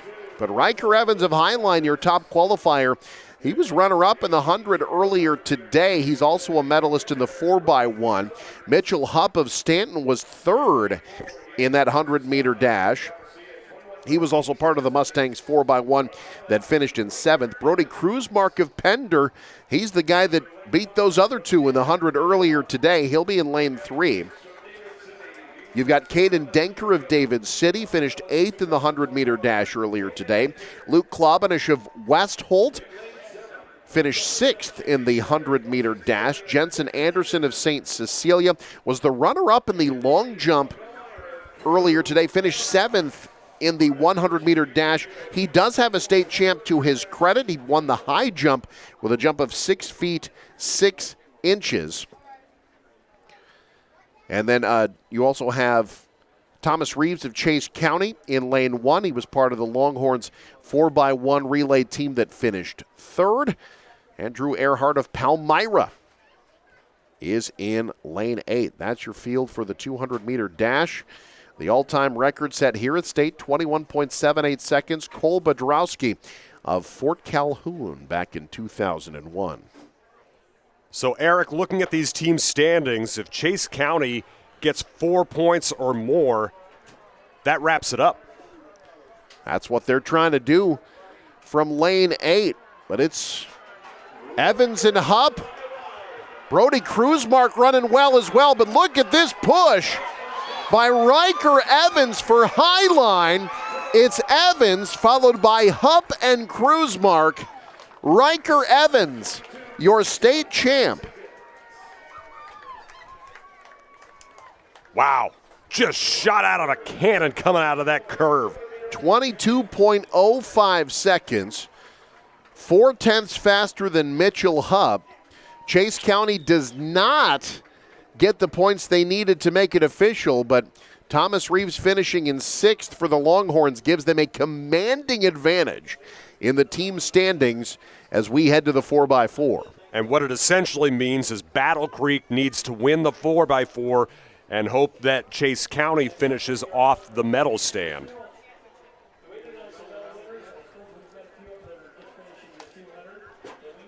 And the 4x4, that's the last event. It's the state track and field meet already winding down, Pat Jansen. Can you believe it? Goodness, Eric. No, I cannot. Although, I'll be honest, I'm ready for a nap. And some aloe. Can we bring him some aloe, please? I don't mean high-speed aloe fiber internet, although I'll take it too. Certainly that's helpful as well. I mean like aloe vera. This young man, he's going to peel an entire new layer of skin right in front of me. He has seen a lot of sunshine, down here in Omaha, folks. I will be molting in the office this week. Let's take a look at those updated team standings. With one event to go, we've got a lot yet to be decided. In Class D, the girls, Osceola and Nebraska Christian. Those are the only two teams that can get a team title as of now. Osceola sitting pretty, but Nebraska Christian with a chance to catch them in the 4x4. Plainview's already sewn it up. It's over. The Pirates will win their first ever state championship in track as they're sitting 20 points clear of Axtell and Riverside as of right now. And in Class C, you see the girls, boy, just about anything could still happen. Right now, this is amazing. You've got 5 teams within 10 points of Kearney Catholic right now. So Kearney Catholic, Milford, Bishop Neumann, Superior, Chase County, all within 10 points of the lead. Now, it depends on the 4x4 fields where they're going to finish. But a lot to be decided there. Like you mentioned, Pat, Chase County is 10 points clear of Battle Creek and North Platte St. Pat's. So the Irish or the Braves, they got to win the 4x4 and hope Chase County doesn't do anything to get a taste of that team title. Boy, Battle Creek tantalizingly close once again. Let's take you down to the award stand. 6. In 6th place, Caleb Schlichting, a senior from Lyons Decatur Northeast, 442.48. 5th place, Ryland Johns, a senior from Paxton, 440.49. 4th place, Carson Tromke of Cambridge, a junior, 439.57. In 3rd place, Jordan Mosel, a senior from Plainview, 436.79. Your runner-up, Kyler Mosel, a senior from Plainview, 432.43. And your Class D boys 1,600-meter run state champion is Trey Robertson, a senior from Wallace, 430.50. He was the 3rd place medal winner in 21. He was your champion in 23. He also had the 3,200-meter championship gold medal from yesterday. Trey Robertson of Wallace.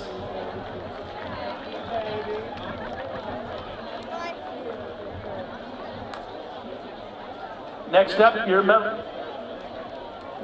Class C medal winners from the boys 1,600-meter run. 8th place, Drew Martin, a sophomore from West Hope, 436.53. 7th place, Jarrett Miles, a junior from North Platte St. Patrick's, 436.15. He was the Class D champion in this event last year.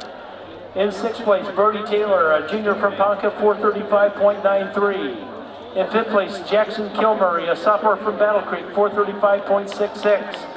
4th place, Justin Sherman, a senior from Cornerstone, 435.44. In 3rd place, Diami Berridge, a senior from Winnebago, 432.62. Your runner-up, Mason McGreer, a sophomore from Perkins County, 430.30. And your Class C boys state champion, Carson Naker, a senior from Cedar Catholic, 419.35. He is a 3-time state champion in this event. He also is a 3-time state champion in the 3,200-meter run.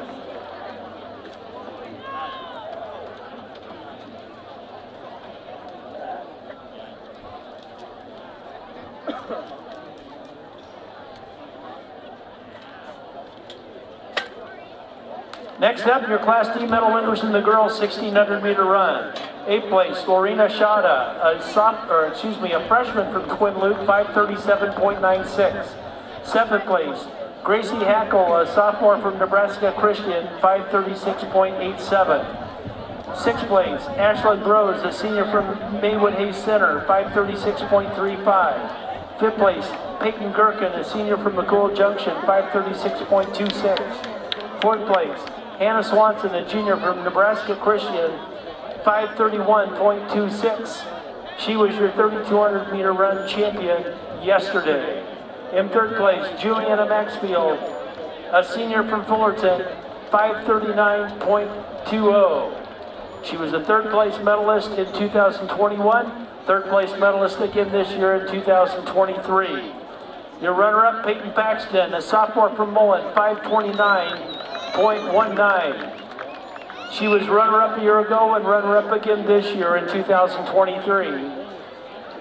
And your Class D girls 1600 meter run state champion, Emma Fisher, a freshman from Sandy Creek, 528.20.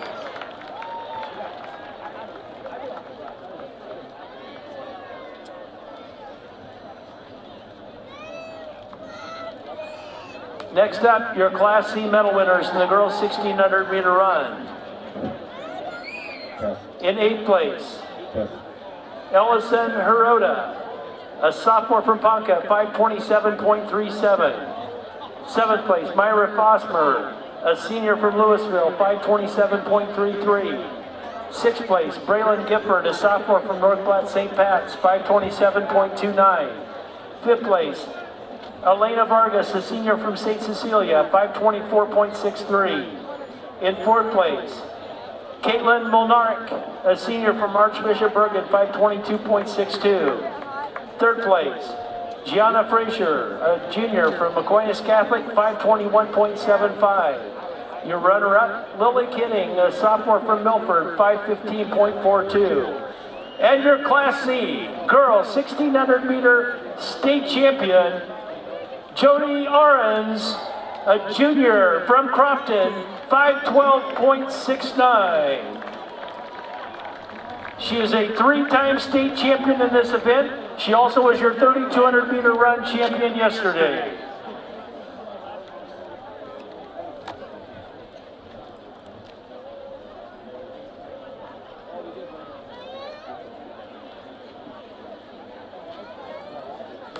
Next up, Class D, girls 100 meter dash medal winners. 8th place, Coral Schmidt, a senior from Anselmo Myrna, 13.16. 7th place, Taylor McIntyre, a freshman from Central Valley, 13.15.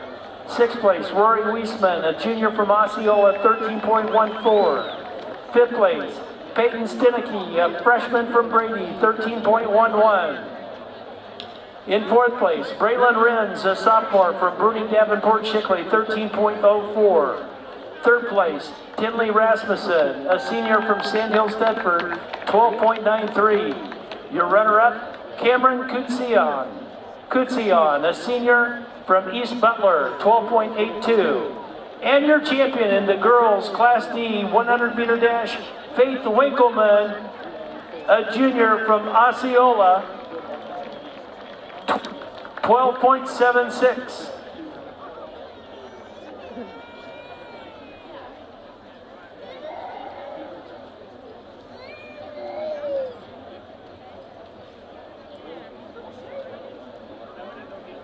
Next up, it's your Class C medal winners in the girls 100 meter dash. In 8th place, Jordan Metzler, a junior from Wakefield, 13.09. 7th place, Kirsten Chopik, a freshman from Bishop Newman, 12.93. In 6th place, Ava Hilger, a senior from Aquinas Catholic, 12.87. In 5th place, May Siegel, a senior from North Platte St. Pat's, 12.85. 4th place, Piper Hovel, a freshman from Thayer Central, 12.78. 3rd place, Ella Gardner, a senior from Superior, 12.74. Your runner-up, Liberty Baker, a senior from Shelby Rising City, 12.69. And your Class C girls 100 meter dash state champion, Savannah Horn, a junior from Centennial, 12.54.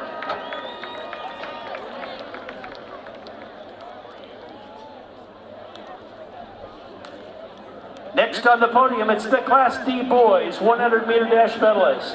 8th place, Andy Maloli, a senior from Pawnee City, 11.71. 7th place, Jack Molt, a sophomore from Riverside, 11.62. 6th place, Lance Vassa, a senior from Arthur County, 11.51. In 5th place, Xavier Marburger, a senior from Harvard, 11.49. In 4th place, Ryland Gerritsen, a junior from McCool Junction, 11.48. In 3rd place, Carson Bloom, a senior from Riverside, 11.32. Your runner-up, William Kohanik, a junior from Overton, 11.11. And your Class D state champion in the boys 100 meter dash, Dylan Miller, a senior from Brady, 11.04.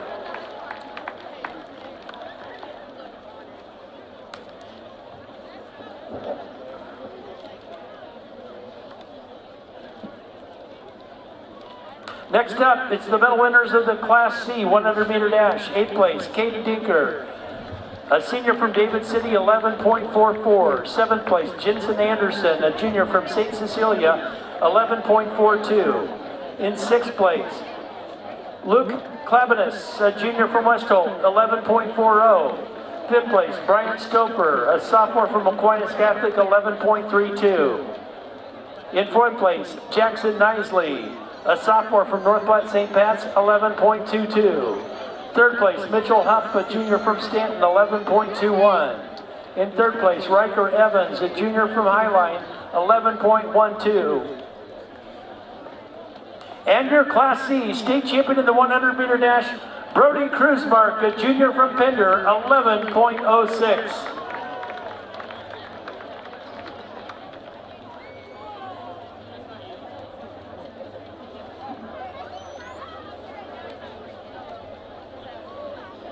Next up, it's your Class D medal winners in the girls 400 meter dash. 8th place, Erin Gay, a freshman from Shelton, 101.56.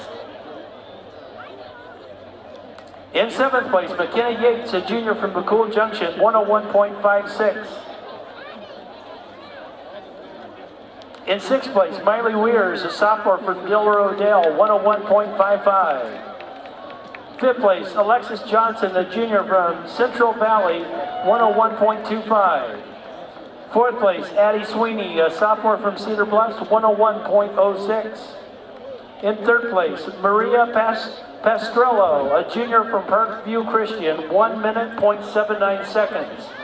Your runner-up, Kylie Haymonic, a senior from Maywood Hayes Center, 1 minute, 0.11.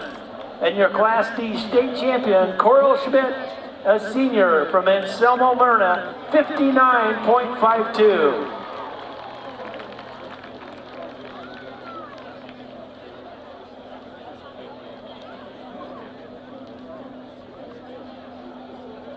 Next up, it's your Class C girls 400 meter dash medal winners. 8th place, Kirsten Chopik of Bishop Newman, a freshman, 101.42. 7th place, Jaden Meyer, a sophomore from Syracuse, 59.74. In 6th place, Ainsley Gallion, a sophomore from West Holt, 59.52. In 5th place, Peyton Jingle, a sophomore from Kearney Catholic, 59.11. In 4th place, Jocelyn Skoda, a junior from Guardian Angel Central Catholic, 58.53. 3rd place, Jordan Metzler, a junior from Wakefield, 58.35. Your runner-up, Bryn McNair, a senior from Chase County, 58.30. And your Class C girls 400 meter dash state champion, Story Rasby, a sophomore from Sutherland, 57.63.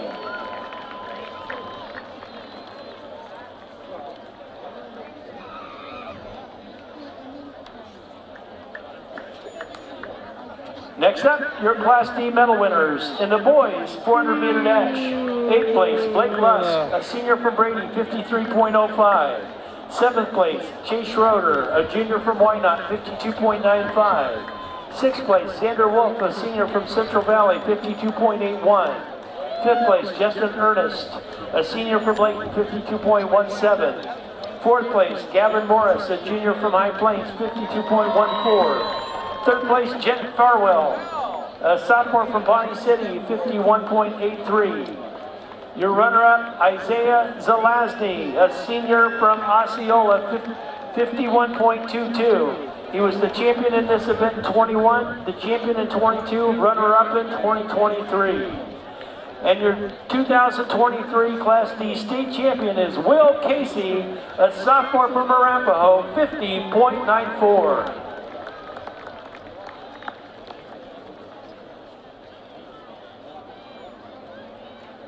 Next up, your Class C medal winners in the boys 400 meter dash. 8th place, Carter Sims, a senior from Tri-County, 52.25. In 7th place, Will Hamer, a senior from Battle Creek, 51.60. Sixth place, Ethan Eifert, a junior from Ponca, 51.56.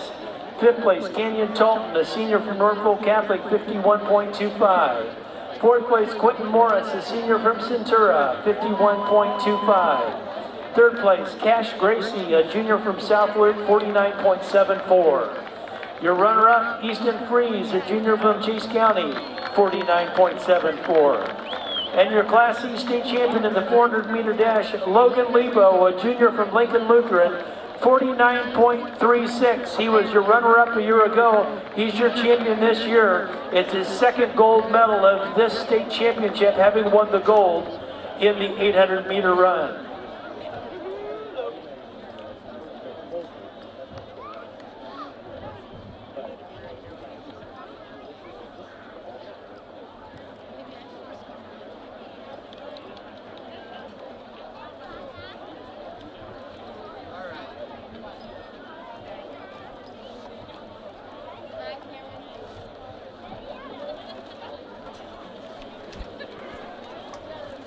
All right, one event left.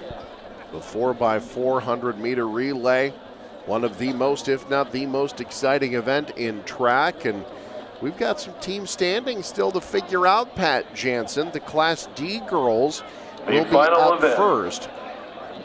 So there's the team standings. Osceola, Nebraska Christian. So Osceola 9 points ahead of Nebraska Christian. That means Nebraska Christian needs to win the 4x400, and Osceola needs to finish out of the top 8. That could happen. We're going to see Osceola in the first heat. They qualified 16th of the 16 teams here at state. We will see Nebraska Christian among the field in the second heat. These are two, they'll be running against time, so that's one of the subplots here as we begin the 4x4.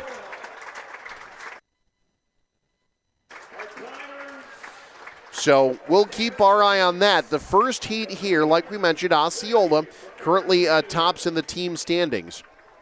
Meanwhile, Class C, there are 5 teams within 10 points of first. Only 2 of them will be participating in the 4x4. Bishop Neumann has the best qualifying time of anybody.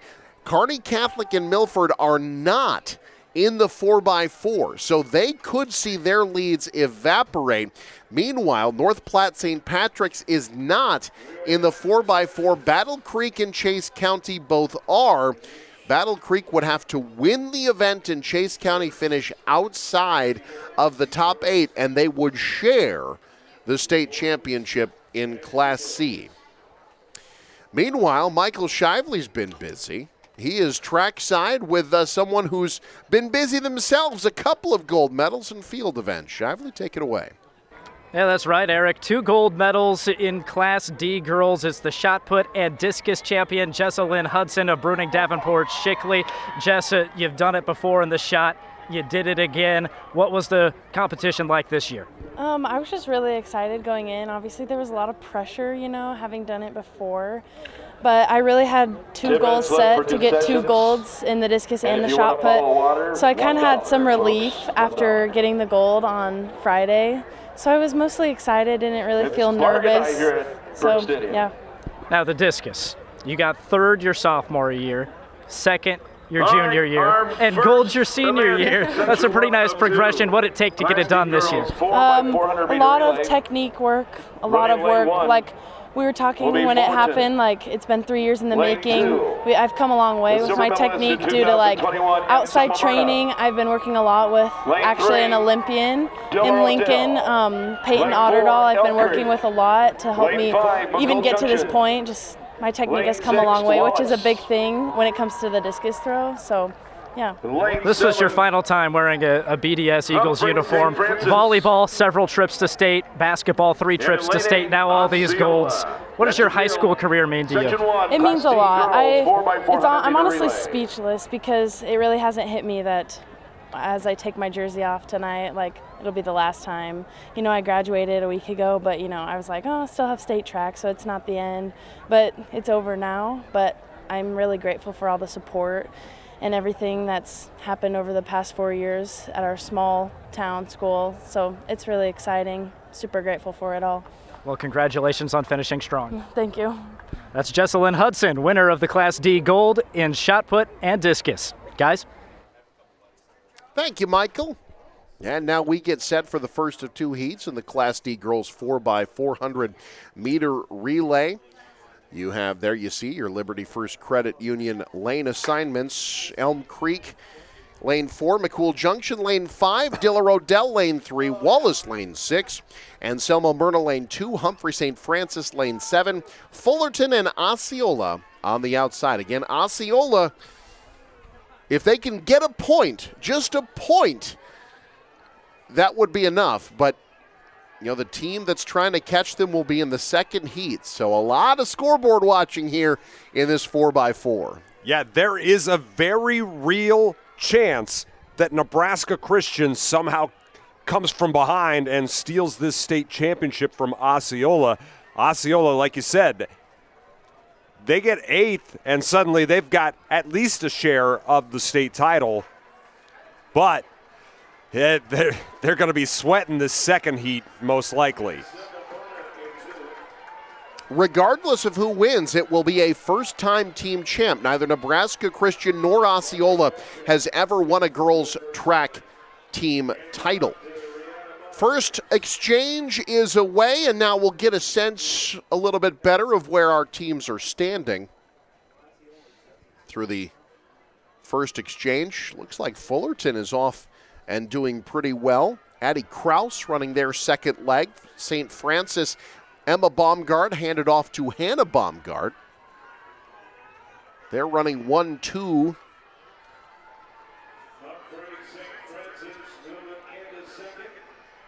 As we get into turn 3. And Humphrey St. Francis looking strong, moving into second, trying to chase down that top position as well. They've already got a 4x8 title, 4 straight do the Flyers have after winning yesterday, now trying to get another relay crown. Great job by St. Francis. That's Hannah Baumgart. She'll be handing off to Anna Strickland. They'll be in the lead in this first heat. Halfway through the 4x4, great push as well by Wallace. So it's St. Francis out first, followed by Wallace and Anselmo Myrna. For Wallace, this is Riley Hansen. Anselmo Myrna has Shaylee Coleman. So Coleman and Hansen are behind St. Francis. You've got Strickland well out in front, with Anselmo Myrna now in second and Wallace in third. This is the first heat of 2 in the Class D girls 4x4. It'll be Strickland handing off to Alexis Kuar to run the anchor leg for St. Francis. Anselmo Myrna's anchor leg will be run by Coral Schmidt, who's been busy today. Wallace's anchor leg will be run by Kendall Flaming.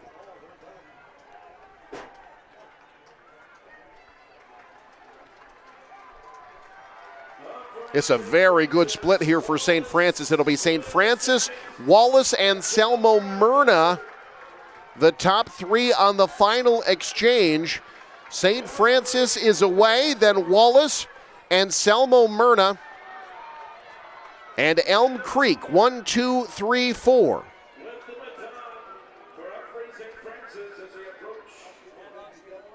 St. Francis and Wallace both running very good splits there. Wallace a 106 split. Elm Creek ran a 103 split to get them into third place.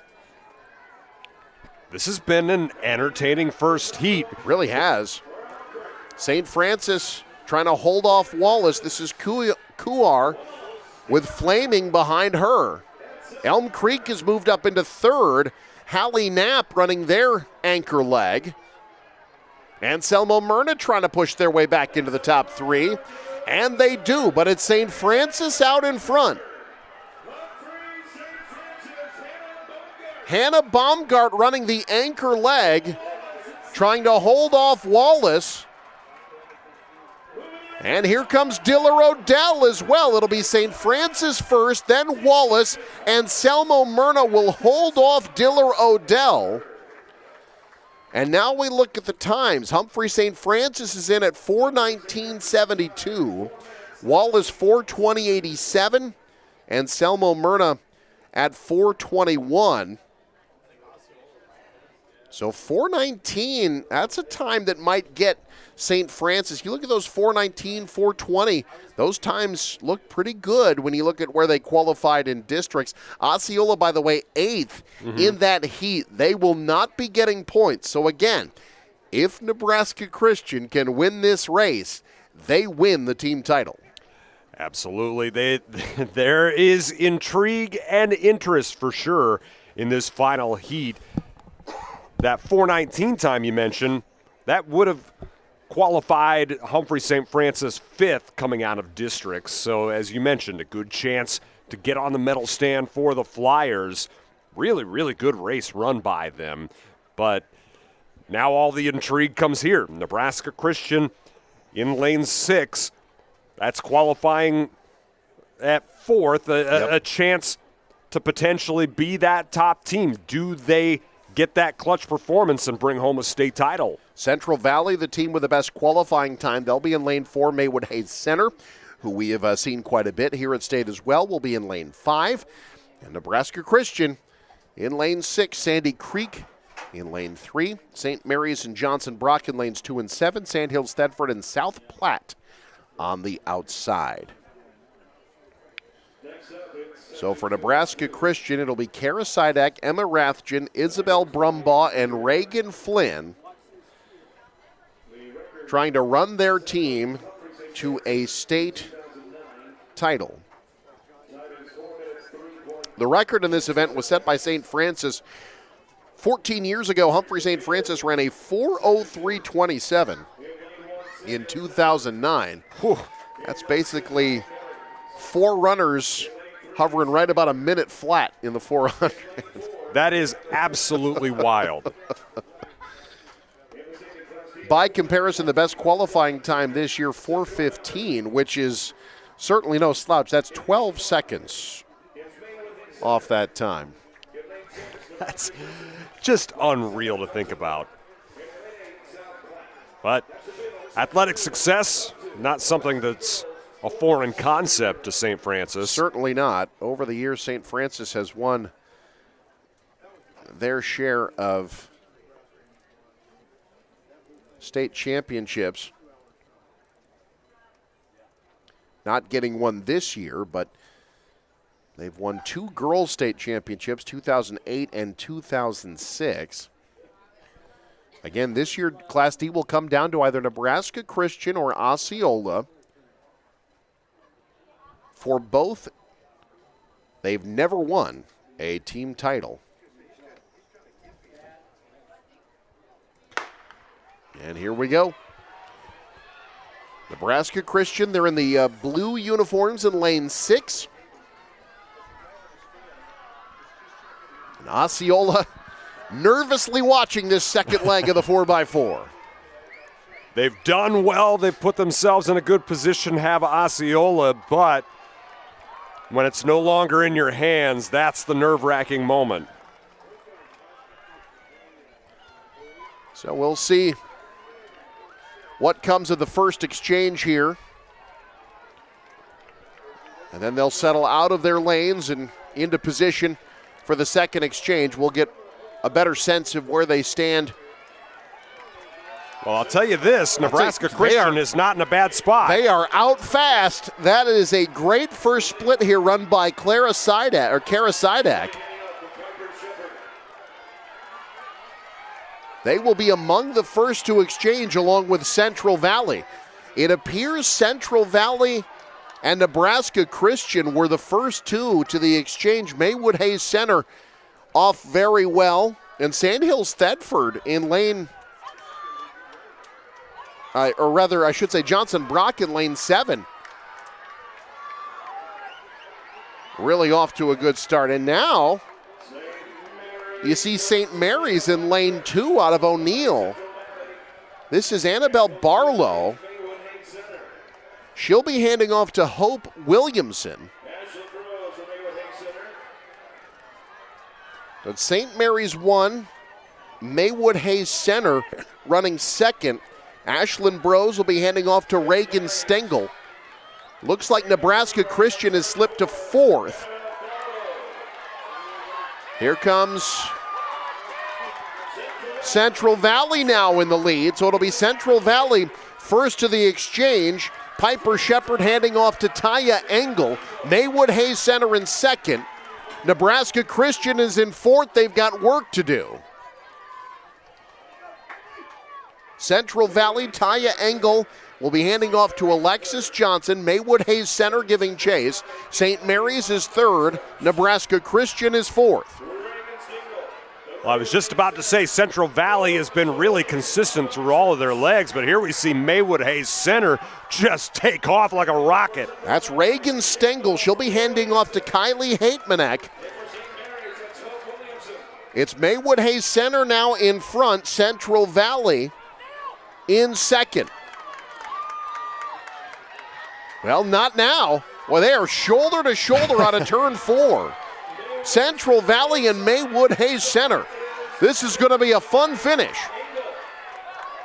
And Nebraska Christian has slipped to 6th.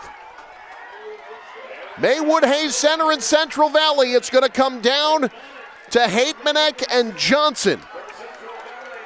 St. Mary's in third. Nebraska Christian is faded. Their team title hopes fading as well. This is going to come down to Maywood Hayes Center and Central Valley.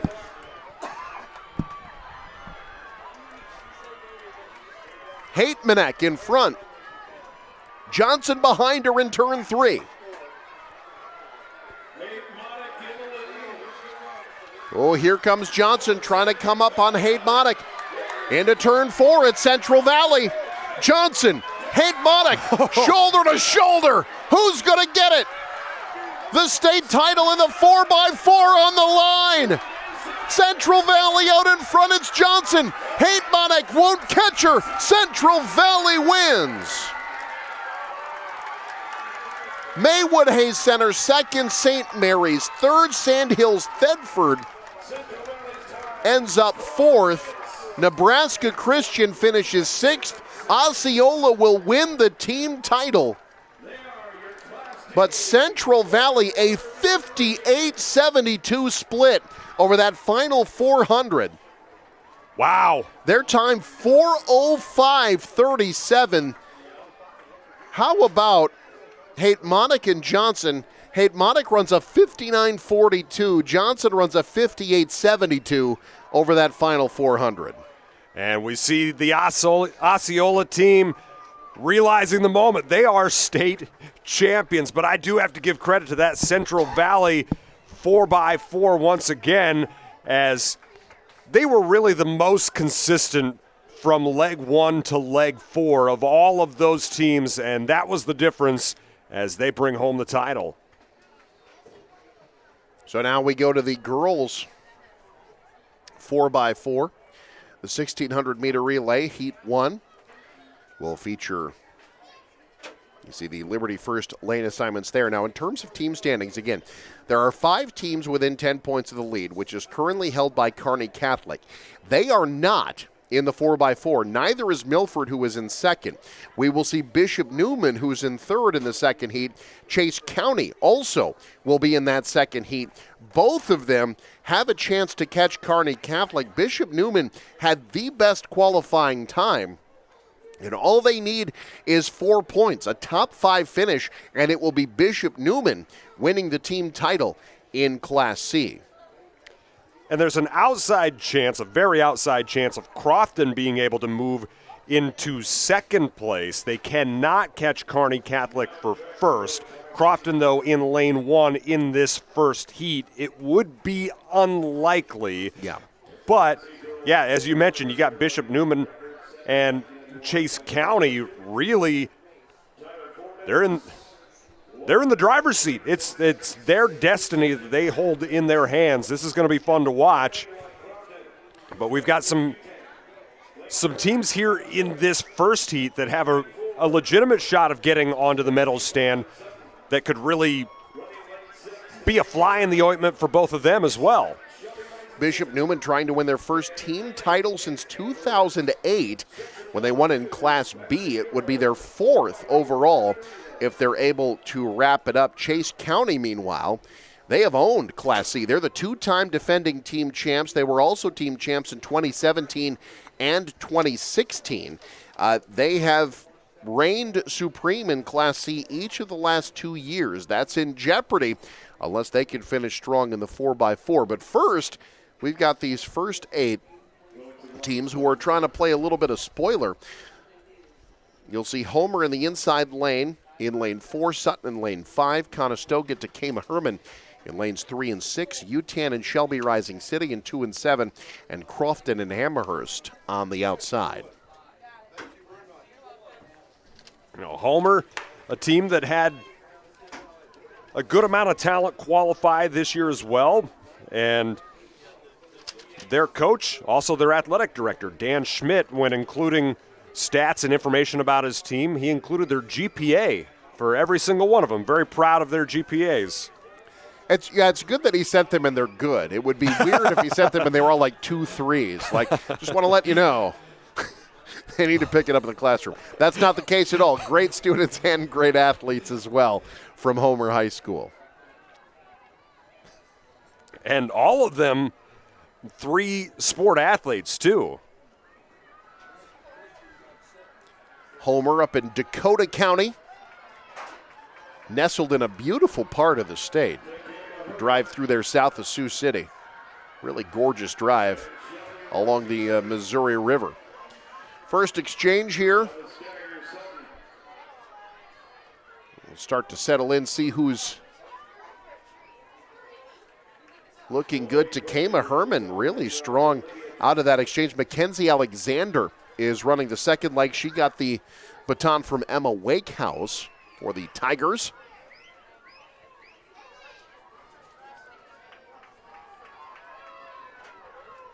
Takema Herman out in front.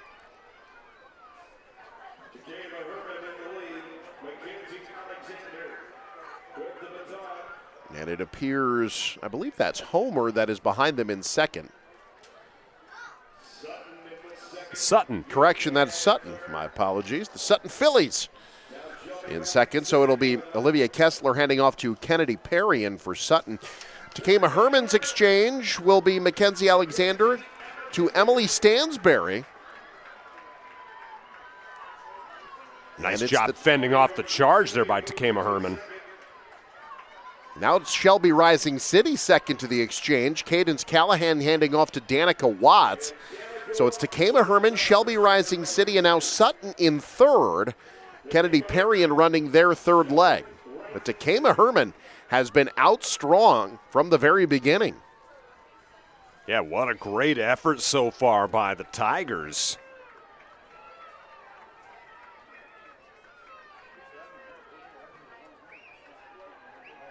So it's Takema Herman up front, Shelby Rising City in second, and now making a bit of a charge on the outside is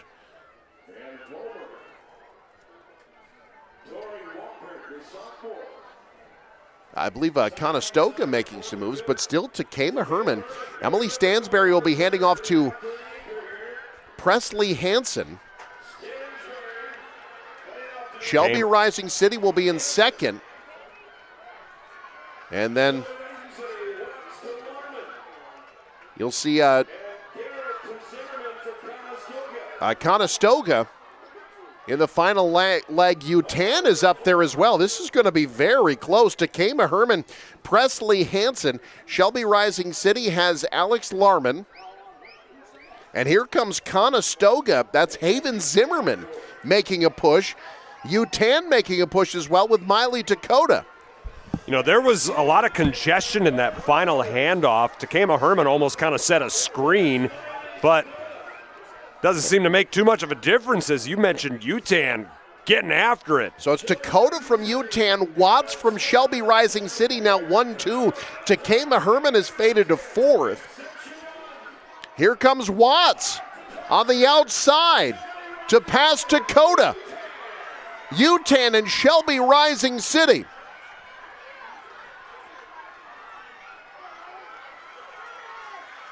What Alex a Larman final from stretch. Shelby Rising City. And they'll be first. Utan Takema Herman third, Conestoga fourth. Alex Larman of Shelby Rising City runs a 102 split, and Shelby Rising City 4:11.25. They win the first heat. Utan second, Takema Herman at third. Conestoga fourth, followed by Homer, Sutton, Amherst, and Crofton. So you look at 4:11.25. That would have qualified fourth out of districts.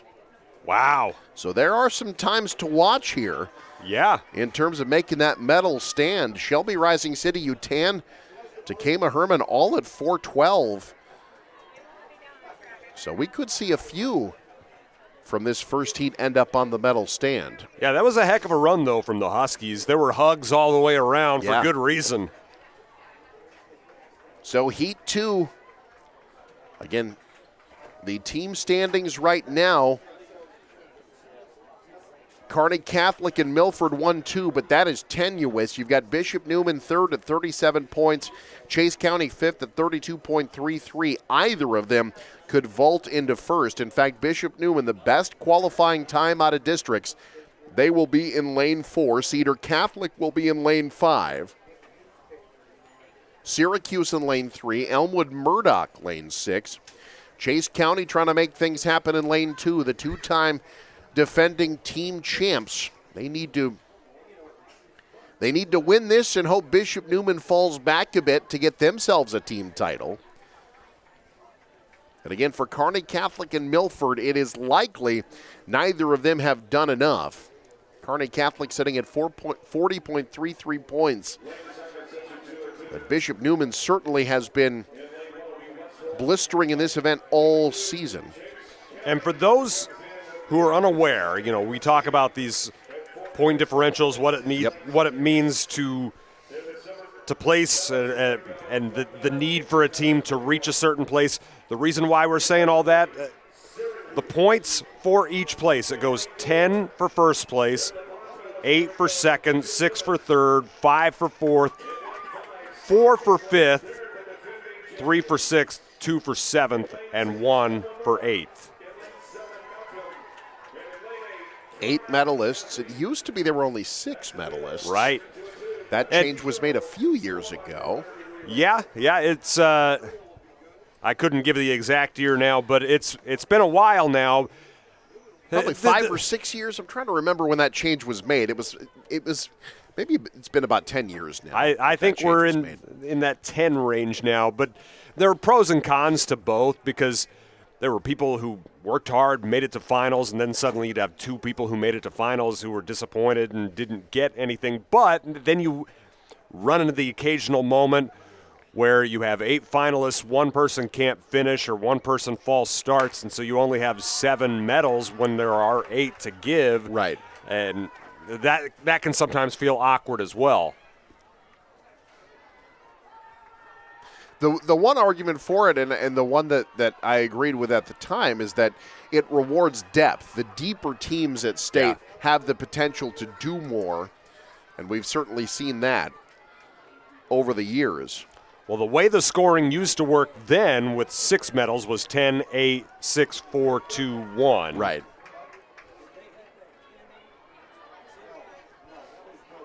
Bishop Neumann hoping for those 10.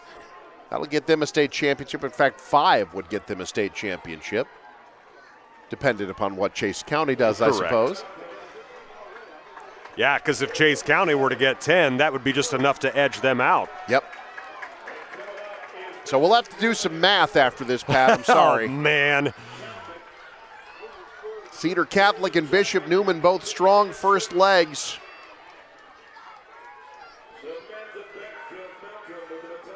Looks like we've got Cedar Catholic out in front. Lauren Berniker running their second leg, and now you've got Bishop Neumann with Adeline Zwick running their second leg as well. And here comes Chase County. They're sitting in third. That's Olivia Spady running their second leg.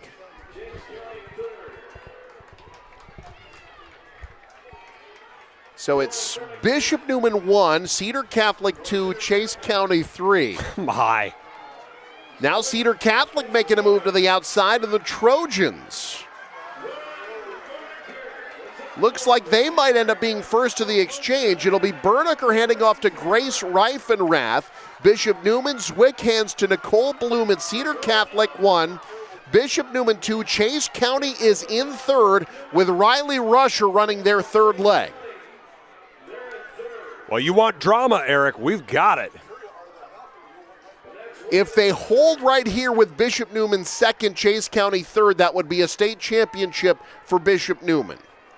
Indeed it would, and it would put Chase County in fifth. Excuse me, I beg your pardon, fourth.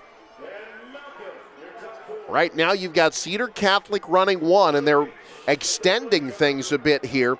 It'll be Reifenrath handing off to Laney Cottle. Bishop Neumann will have Kinsley Bosock running their anchor leg. Chase County will have Bryn McNair. It's Cedar Catholic running a great 4x4 so far. Chase County about to track down Bishop Neumann. It's Cedar Catholic. Bishop Neumann second to the exchange, a virtual tie with Chase County. Here we go.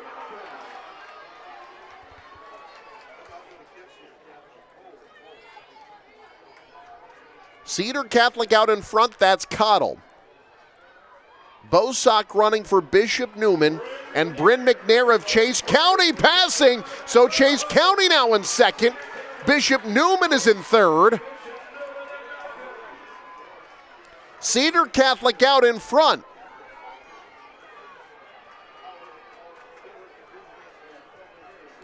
We're going to have to get the calculators out after this. Cedar Catholic is in front. Cedar Catholic, Cottle is going to take the individual title. Chase County is in second. Bishop Neumann getting chased from behind. It's Cedar Catholic, the state champ. Chase County second. Bishop Neumann is third, followed by Malcolm. What a race by Cedar Catholic. Their time 4:02. Now, we got to figure out where things sit with the first heat as well. So if those two finish second and third, which they do, so that means Bishop Neumann is the state champion by less than a point. That means Bishop Neumann finishes with 43 points. Meanwhile, Chase County will tie Kearney Catholic with 40.33 points for second place. This math, all very unofficial at this point. And by the way, Cedar Catholic ran a 4:02. We almost saw a record fall. The state record's 4:01.36. That was a fast 4x4 that we just saw run. The only team from the first heat that will medal is Shelby Rising City. They end up 7th. So here are the final compiled team standings. Cedar Catholic 1, Chase County 2, Bishop Neumann 3, Malcolm 4th, Syracuse finishes 5th, Elmwood Murdoch 6th, Shelby Rising City 7th, Tri-County finishes in 8th. Although they and West Holt right now are listed as tied, that's going to come down to the thousandths of a point. But it appears Bishop Neumann has won the team title in Class C for the first time ever. Wow. What a race. That ended up being incredibly dramatic because here's the thing. They came very, very close to getting caught. Now, if they had, it would have only taken 1 point away from them. They would have still finished as the state champions, but just by the narrowest of margins. So Bishop Neumann, congratulations to them. Came down to the final race. And now we move on to Class D. You see your Liberty First Credit Union lane assignments. There's no drama in Class D unless you're running for second. Plainview's already sewn this up. They're up by 20 points as we head to the final event. Congratulations to the Plainview Pirates on their first ever team title. But I'll tell you what, there's a whole bunch of teams that could still get second. Absolutely. By the way, I want to revisit one thing with this Class C girls. You want to talk about razor-thin margins. You remember Jordan Arns in that 1,600 race. Milford appeared to nearly have a state championship. Then there was debate over whether or not Jordan Arns would be disqualified. If she had, and first place had gone to Milford, Milford would be your runner-up right now. Wow. It's just so much to compile over the course of 2 days. You know, there was really no drama at all in Classes A and B on Thursday. But there's still a lot yet to be decided. You know, Class C boys, that 4x4 is going to be very interesting as far as whether or not Battle Creek can catch Chase County there as well. Absolutely. So you mentioned here in this race that there's the possibility for second place to be up for grabs. Axtell is in Heat 1. They have 33 points. In Heat 2, Mullen and McCool Junction each have 25 points. So possibility they could move up into that runner-up position. Meanwhile, this first heat features Layton, Heartland, Dundy County, Stratton, Bertrand, Axtell, Central Valley, Elm Creek, and Stewart. Layton, the best time in this first heat. They're in lane 4, but it's close. They're a razor-thin margin. The first through 7th teams in this heat, all within a second of each other at districts. So really anything could happen here.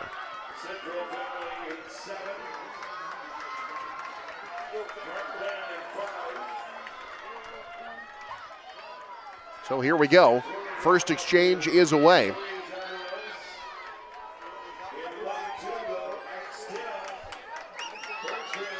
You've got lane 7, that's Central Valley running well. Lane 2, Axtell, really. They've been killing the relays. Luke Lopez handed off to Caton Cole. Cole, the second leg for Axtell. Central Valley has Dirks Neckel-Isaac. He'll be handing off to Boston Wood. And as we wait for the exchanges, Michael Shively is trackside. Michael, take it away. Bishop Neumann, they're state champions. Let's talk to this relay group that just sealed it at the team level. What did you know you had to do going into that relay? Honestly, we had a goal in mind and we just went to it, said our prayers before, and all glory to God. What was your leg and what did you do in it? I was the second leg, and I just knew I need to get out. I need to get third and fourth leg a chance. So I just tried to keep with Cedar Catholic as much as I could, giving our team a chance to bring home a state championship. What needed to happen coming into this whole state meet? Did you know you had a chance at the team title? Yeah, we knew we had a chance, and our whole team just put our heads together, and we just worked as hard as we could, and we knew we had to run our races. This has never happened. You're the first Cavaliers to do it. What's it mean to this group? It's just crazy. We just got to thank our team, thank our coaches, and thank God. Well, congratulations, girls. You're state champions. Yeah! Guys. Thank you, Shively. A lot of parents doing a lot of math in the stands as well. Meanwhile, we've got a fun race going on here. It's Axtell and Central Valley neck and neck. In fact, Axtell had to hold up a little bit as we start this final leg. Xander Wolf for Central Valley and Luke Lopez of Axtell running 1-2, but there's still a lot to be decided. There's a group of 6, and here comes Layton from the back trying to make a push. That's Justin Ernest. Heartland making a push as well with Zach Quiring. And now it's Heartland in first, and here comes Layton on the outside. That's Justin Ernest. Layton and Heartland running 1-2. Heartland trying to hold them off. Here comes Central Valley. Oh. 3 wide. Central Valley. It's Wolf to the line. Central Valley will win the first heat. A front flip at the finish line by Bertrand might have gotten them third.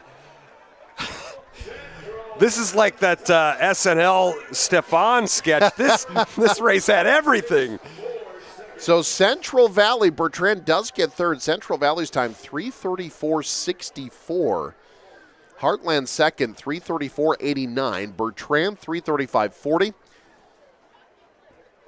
Layton, 3:35.45. And as we expected, we thought it could be close in that first heat. It absolutely was. Central Valley, 3:34.64. And if you look in terms of qualifying times, that would have been the third best qualifying times. So, but again, they have been running so much faster than the qualifying times. Well, I mean, you get to this environment, the times are just going to be better. They just are going to pick up. There is no. Rare is the situation where someone goes slower at state. Yeah. Absolutely. Especially in conditions like this, these weather conditions. If you're wondering, the record, by the way, 3:26.85, set by Eustace Farnham in 2004. You know, just 4 guys all running 51 seconds. That's crazy. That's absurd. So here in Heat 2, you see the Liberty First Credit Union lane assignments. Mullen in 4, Sterling 5. Their qualifying time separated by just 0.03 of a second. In fact, your top 3 qualifiers, Mullen, Sterling, and High Plains Community, all within a second of each other at districts, and Sacred Heart in lane 6 was just over a second off. This could be a really close race. McCool Junction in lane 2. Howells Dodge in lane 7. When you look at the anchor legs of these races, the runners that you're going to see running that final 400, Lance Brester for Howells Dodge, James Freschel for Falls City Sacred Heart. Sterling's going to have Andrew Harms running their final leg. Mullen's got Clayton Moore running 4th. I mean, we're seeing some star power in terms of track athletes in this 4x4. You know, that's the way you want to end it. Absolutely. If you're gonna bring your studs to state, let them finish it out strong.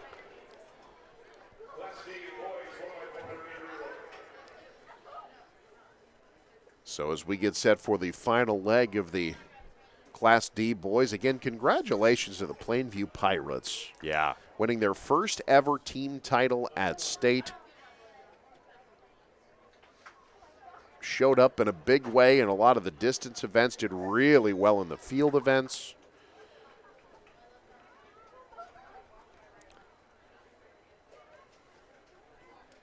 Well, and now second place up for grabs. There's Absolutely. a trophy for that. There is, yeah. You get up on the medal stand. You get your picture taken. Get to go up in the awards cabinet in the school. Well, Mullen and McCool Junction, they're trying to track down Axtell. Axtell was in that first heat. They will not be on the medal stand.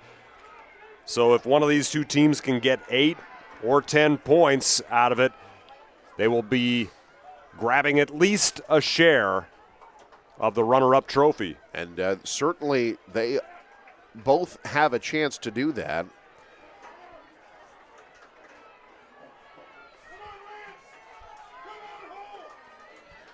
We'll get to the first exchange here.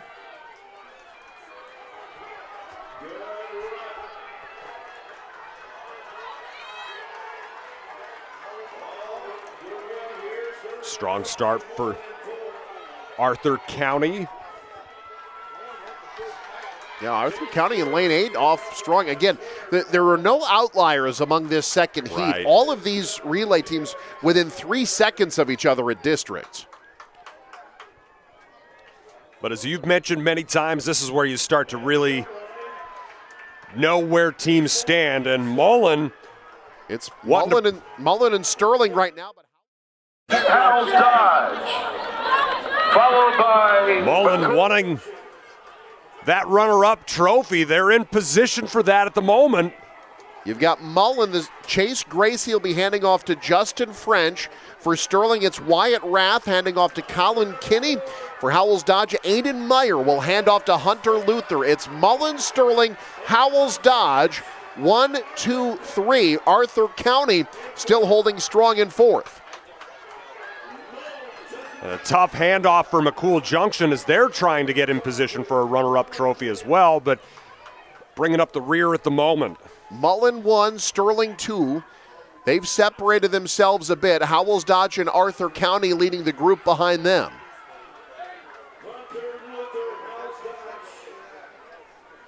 So Justin French for Mullen out in front. Colin Kinney of Sterling trying to catch him in turn 3. Seeing a little bit of the gap closed behind them, now leaping their way up into third. I think Mullen just hit a bit of a wall there. Yeah.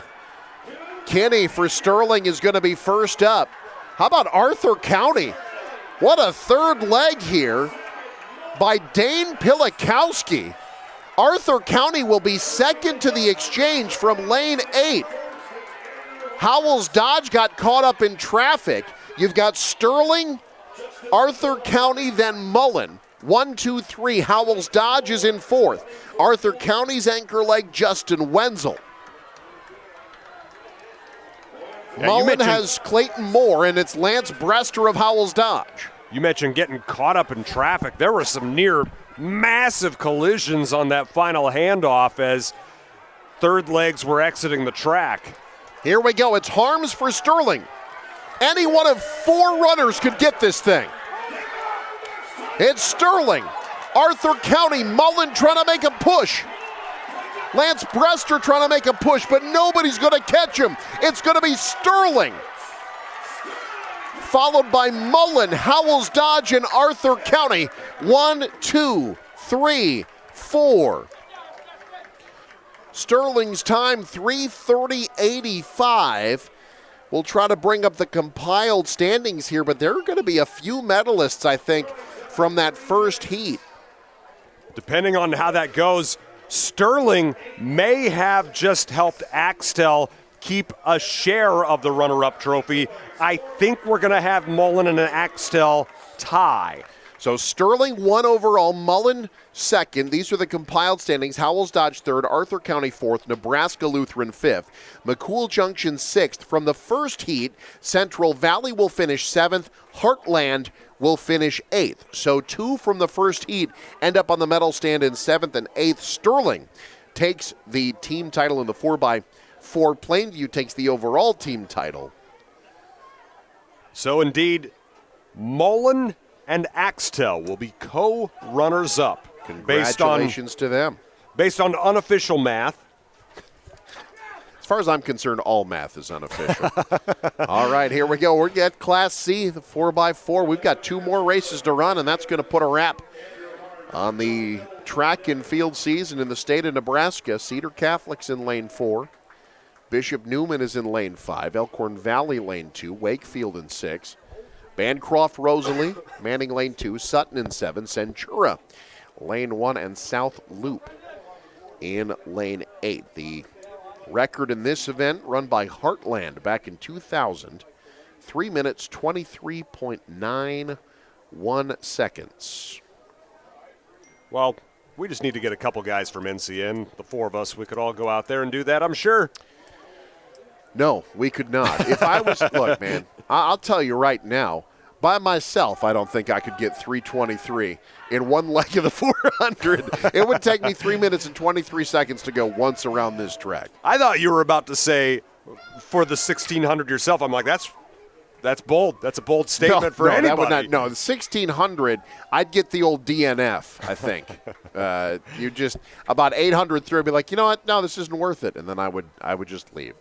Not a runner is what I'm saying. Not a good one, anyway. It's been a minute for me. What were your events when you ran?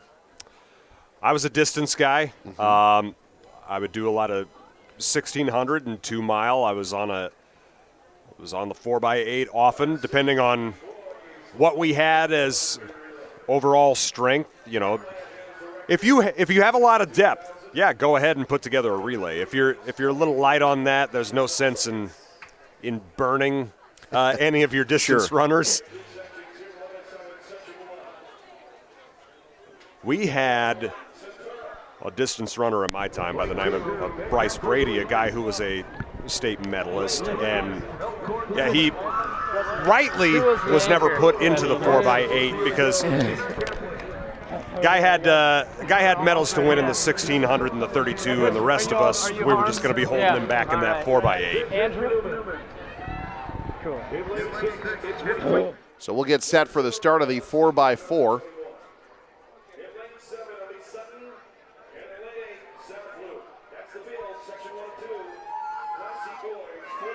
So here in Class C, in terms of team titles, all we have in terms of drama is whether or not Battle Creek is going to tie for the team title or if it will be Chase County's outright. Battle Creek is 10 points behind Chase County. You'll see them in the second leg.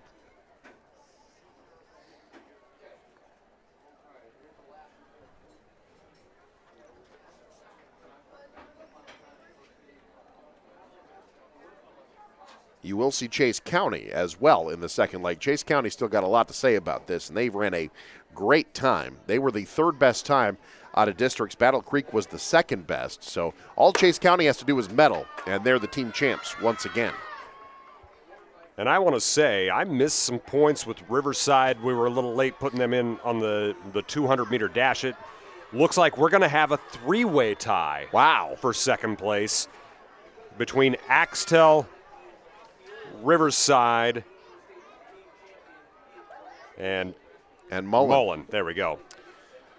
That's going to be a crowded team picture. Michael Shively, he's with the winning team in the 4x400-meter relay for Class D. Shively, take it away. Yes, Eric, it's the Sterling Jets. They're champions of the final event of the day in Class D. We're going to start right, move to the left. What was your leg, and what were you doing in it? I was first leg. I was getting us in a good spot to finish. Did you guys know coming in you had a good shot to get this relay win? Yeah. I knew once I saw the times it's very doable. What's it been like working throughout the year to get to this point as a team? It's been awesome. We've had a lot of fun. We've PR'd by like 10 seconds this year. It's been awesome. All right, now moving to the left, we're going to start far. Oh, okay, Andrew already moved on me. Okay, what was this race like for your team and knowing that you had a shot to win it? Oh man, we were so excited for this, being 300ths of a second from first. We knew everybody was going to PR by a lot. It was up to us to PR by more than everybody else. And Andrew, you ran the final leg. Take me through it. Well, I was a little nervous around that stretch, and then the man, the myth, the legend himself, Kenny, got in front of him, and I thought, he's off to the races. Better go now. And Andrew, 2 gold medals for you today. What's this mean for you and your career? First state medals ever, so I guess it's pretty good for my career. It is, and it's a gold medal for the Sterling Jets, guys. Thank you, Michael. Congratulations to Sterling. We've got 2 exchanges done in the first heat here, and it's Bancroft Rosalie. They are off and running, burning the field so far. This is Elliot Nodelman running the third leg for Bancroft Rosalie. And Wakefield coming up behind him with Franco Tapia.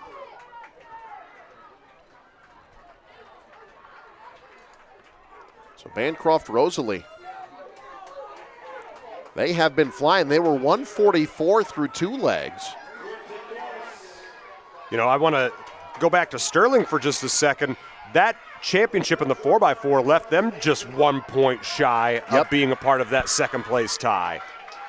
Correction, that was not Wakefield, that was Centura. My apologies in second. So it's Bancroft Rosalie with Mason Dolezal running their anchor leg. Centura right now running second. That's Reed Mackey. But he's about to be passed by Elkhorn Valley's Carter Werner. So you got Bancroft Rosalie way out in front. Elkhorn Valley trying to catch him. Here comes a push from South Loop as well. They're up in third with Cash Gracie. But Bancroft Rosalie, they have run a brilliant race from the beginning, and Mason Dolezal going to take it home. South Loop and Elkhorn Valley fighting for second. Oh, Werner making a push. This South may not Loop be making set. a push.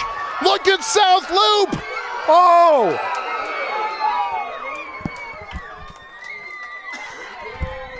We're going to have to go to the board on this one.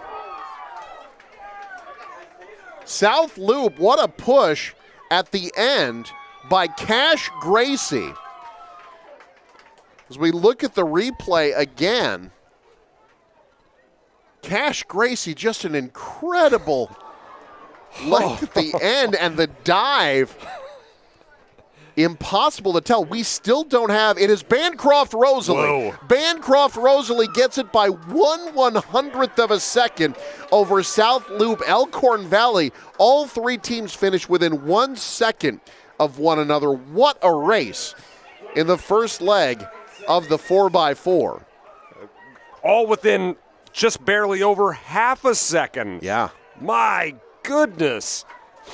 What a close by South Loop. Cash Gracie ran a 49.75 400 just now. Goodness gracious. That is flying. Woo. If you look at Werner ran a 51.5. So what did you say he ran for a split? 49.75. That would have placed him in, well, that was just 1/100th of a second off of what he ran to finish third. His actual 400 time was 49.74, right? Yeah. And that came down to 1,000th of a second. 3 1,000ths of a second. He finished just behind Ethan Freeze for second in the 400. Well, that's twice today he finishes on the worse end of a photo finish. Cash Gracie, incredible effort. All right, so here we go. Battle Creek Lane 5, Chase County Lane 3. It's going to be tough for Battle Creek. They've got to win, and they need Chase County somehow to finish out of the standings to get a share of a team title. Battle Creek has been so close so many times and has never won a boys team title. That's just wild to think of.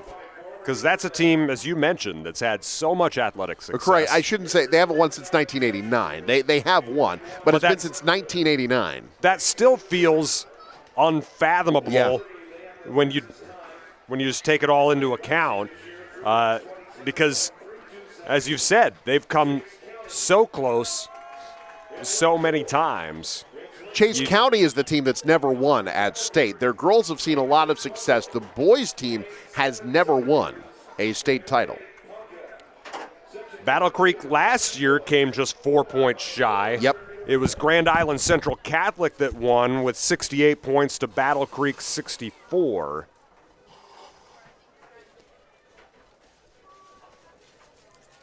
It's going to be a little bit lower team total this year, comparatively speaking. Battle Creek's team, Parker Clausen, Jackson Riccio, Cameron Korth, and Will Hamer. The anchor leg, Chase County, will have Jonathan Sosa, Tristan Jablonski, Stephen Murray, and Easton Freeze. Meanwhile, Lincoln Lutheran says, we're the favorites. They had the best time coming out of districts at 3:27.64. And they'll have Logan Lebo running that anchor leg as well. So there's going to be some speed for sure.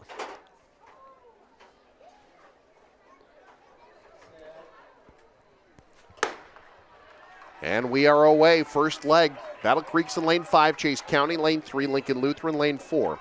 You got West Holt as well. They've got quite a team here. Freeman in lane 2, Syracuse lane 7, Gordon Rushville and Plonka start on the outside.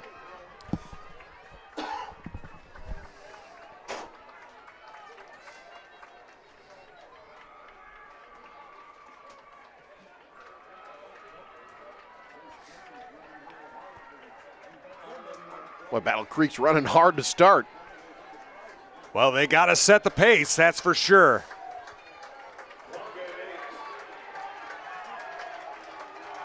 So we'll get the first exchanges here and sort things out. Lincoln Lutheran is off to a great start as well. We'll Good see exchange for Battle Creek. Chase County, meanwhile, pulling ahead of Battle Creek and Lincoln Lutheran. You've got Plonka in lane 8. But for Battle Creek, this is Jackson Riccio. You've got Chase County Tristan Jablonski. Riccio out in front. Jablonski is second. So Riccio of Battle Creek running a great second leg. It looks like Battle Creek will be first in the exchange with Chase County second. Which again would be enough for Chase County to take home the title. Chase County fading to third behind Freeman. The Falcons will be second to the exchange. It's Battle Creek, Freeman, Chase County, 1, 2, 3. Battle Creek now with Cameron Korth. Freeman, this is Brandon Juergens. For Chase County, it's Stephen Murray. Chase County just needs to medal, and they're the state champs. Battle Creek in first, but look out, here comes Murray. Passing Juergens, and now trying to catch Korth for first. Shoulder to shoulder, Chase County and Battle Creek. Cameron Korth trying to hold him off. Regains inside position. It'll be Battle Creek, Chase County, 1-2. Hamer to run the anchor leg for Battle Creek. Freeze to run the anchor leg for Chase County. Here we go.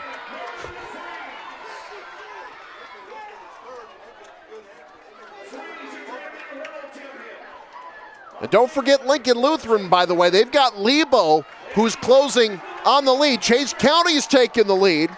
Freeze is in front. Here comes Lebo. Lebo in second. Or no, that's Freeman. Correction, that's Freeman in second. No, that's Lebo. You're correct. That is Lebo. My apologies. So it's Chase County 1. Here we go. Freeze. Chase County's won the team title. Can they win the 4x4? Lincoln Lutheran. Can Lebo catch him? Oh! Here we go. We got to go to the monitors again. Logan Lebo ran an incredible final split.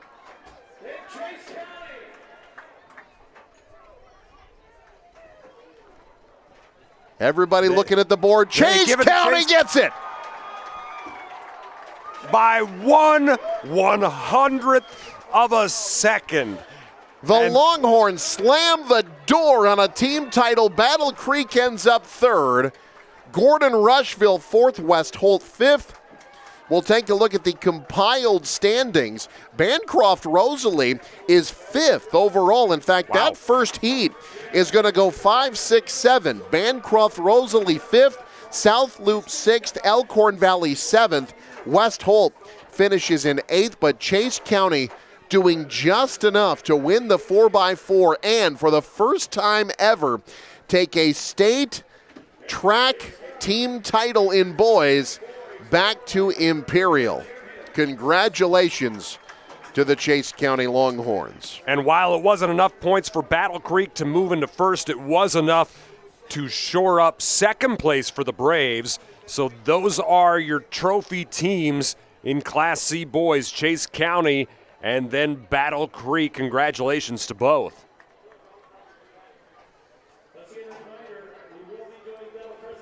So the medal presentations will be starting shortly.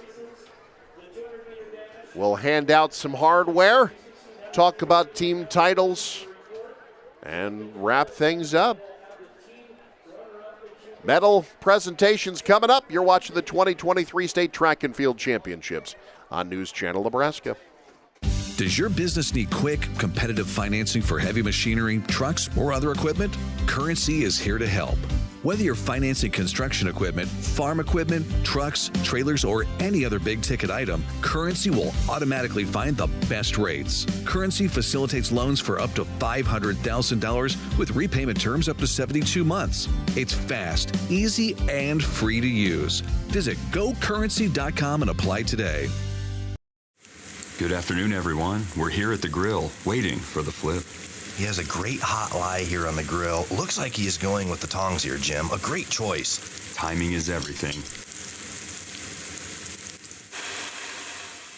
Nailed it! A flip for the ages. What a flip. Perfect marks. I'd take a slice out of that one. Certified Piedmontese, real Nebraska beef. So tender and dripping in flavor, you won't believe a steak this good can be shipped right to your front door.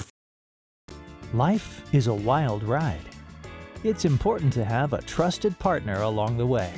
Liberty First Credit Union exists to provide its members with affordable financial services.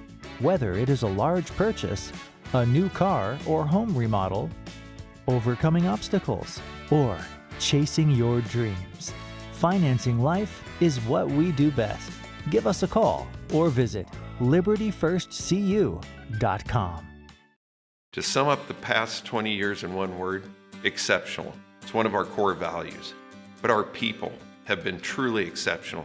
Our customer support has been exceptional. In 20 years, where will Allo be? When we started, we were just a business fiber company. Then the demand came from residential. Now the products of both business and residential just continue to expand. We've got to start with customers' needs and always work backwards. The customers will tell us, and our teammates will take us there. Does your business need quick, competitive financing for heavy machinery, trucks, or other equipment? Currency is here to help. Whether you're financing construction equipment, farm equipment, trucks, trailers, or any other big-ticket item, Currency will automatically find the best rates. Currency facilitates loans for up to $500,000 with repayment terms up to 72 months. It's fast, easy, and free to use. Visit GoCurrency.com and apply today.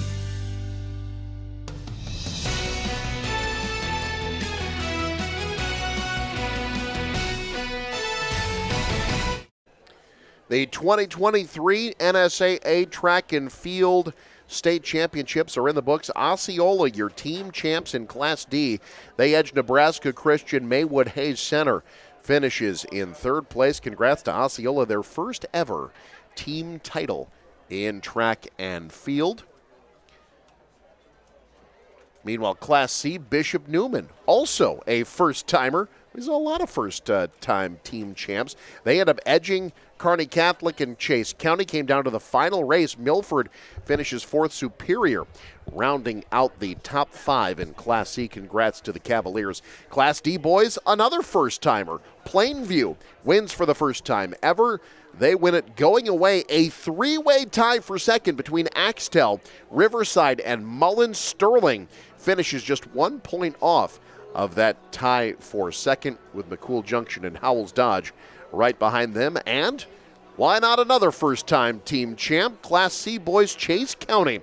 They beat Battle Creek. North Platte St. Patrick's finishes in third, with Lincoln Lutheran and Cedar Catholic rounding out the top five. They're gathering on the field to hand out the final medals, the final individual medals, as well as the team trophies. Pat Jansen joining me. Pat, once again, another incredible track and field meet. Came down to the final race, and quite a few, and 4 team championships handed out to schools for the first time ever here on this Saturday. That's awesome. That's always awesome. It matters so much to these communities, these towns, these schools. And when you can do something that hasn't been done for your school before, it just adds an extra layer of special just emotions and feelings to that moment. And, you get all these team members who contributed to be a part of that. They're going to remember that forever.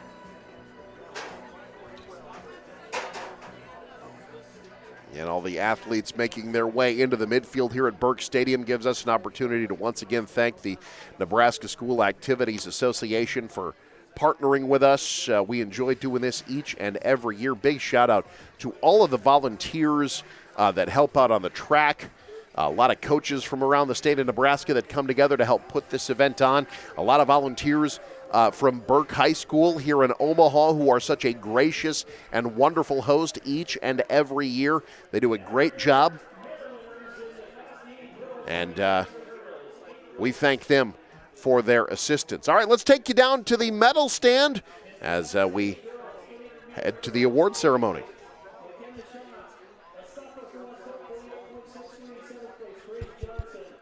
A freshman from Glendale and Central Catholic, 48.10. Sixth place, Chloe Hoddle, a junior from Clarkson Lee, 47.32.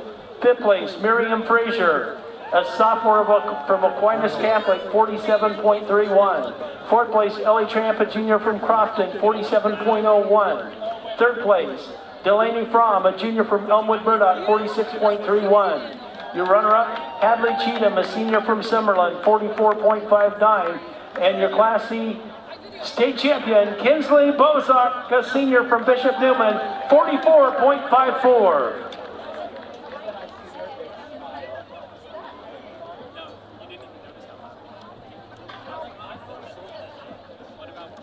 And here are your Class D girls 300-meter hurdle medal winners.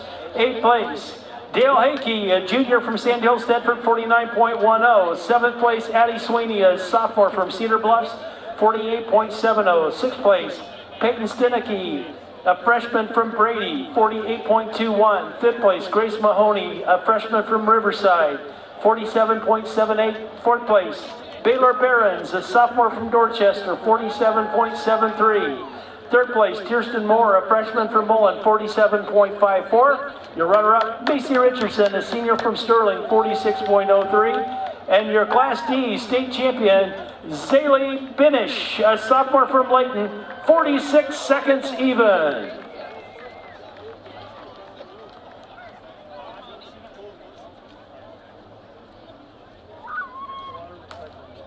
Next up, it's the Class C boys 300 hurdles. 8th place, Carter Warner, a senior from Elkhorn Valley, 40.70. 7th place, Gail Johnson, a freshman from Wakefield, 40.47. 6th place, Samuel Bennett, a senior from Syracuse, 39.97. 5th place, Jackson Riggio, a senior from Battle Creek, 39.73. 4th place, Aiden McDonald, a senior from Gordon Rushville, 39.29. 3rd place, Will Motes, a senior from North Platte St. Pat's, 39.28. Your runner-up, Riley Wilson, a junior from Elmwood Murdoch, 39.25. And your Class C champion, Easton Freeze, a junior from Chase County, 38.74.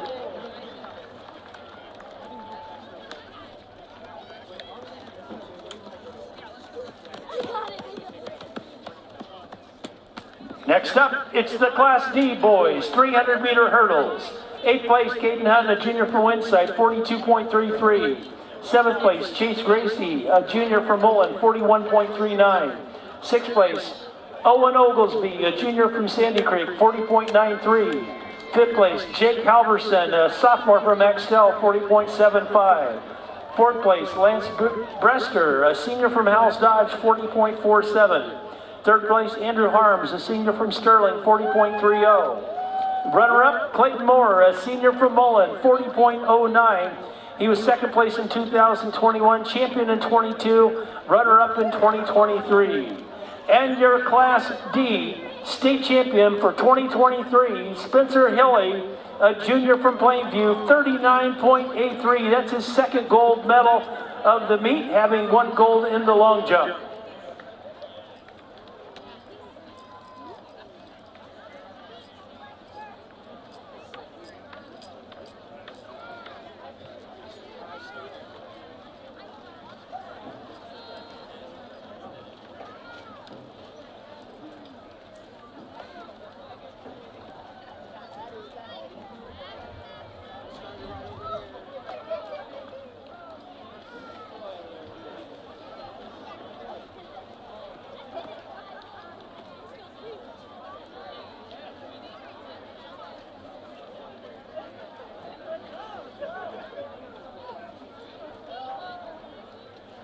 Next up, it's the Class C girls 200-meter dash.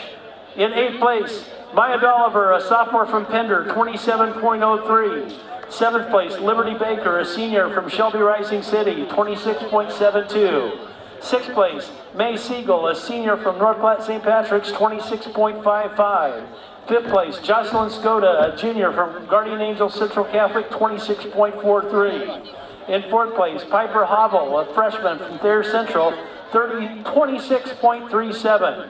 In 3rd place, Kirsten Chopek, a freshman from Bishop Newman, 26.03. Your runner-up, Ella Gardner, a senior from Superior, 25.93. She was a runner-up last year and runner-up again this year in 2023.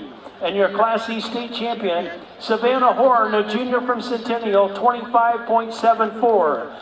That's her second gold of the state meet. She also won gold in the 100-meter dash. Next up, it's the Class D girls, 200-meter dash. In 8th place, Kylie Haitmonic, a senior from Maywood Hayes Center, 27.42. In 7th place, Claire Spargo, a freshman from DCS, 27.19. 6th place, Tinley Rasmussen, a senior from Sandhills Thetford, 27.09. 5th place, Rory Wiesman, a junior from Osceola, 26.99. In 4th place, Coral Schmidt, a senior from Anselmo Myrna, 26.94. 3rd place, Braylon Renz, a sophomore from Bruning Desert Fort Shickley, 26.80. In 2nd place, Maria Pastrello, a junior from Parkview Christian, 26.67. And your Class D 200-meter dash champion, Faith Winkleman, a junior from Osceola, 26.07. She was a runner-up in 2022. She's your champion in 2023. She's won 3 gold medals today, the 100-meter, the 200-meter, and the 4x100-meter relay.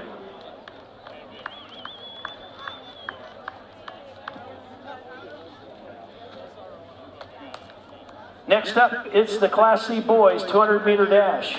In 8th place, Drew Earhart, a junior from Palmyra, 23.23. 7th place, Luke Clavinus, a junior from West Hole, 23.17. 6th place, Thomas Reeves, a sophomore from Chase County, 23.16. 5th place, Jensen Anderson, a junior from St. Cecilia, 22.89. 4th place, Caden Dinker, a senior from David City, 22.82. 3rd place, Brody Kruzmark, a junior from Pender, 22.59. Your runner-up, Mitchell Hupp, a junior from Stanton, 22.45. And your Class C state champion in the 200-meter dash, Riker Evans, a junior from Highline, 22.05.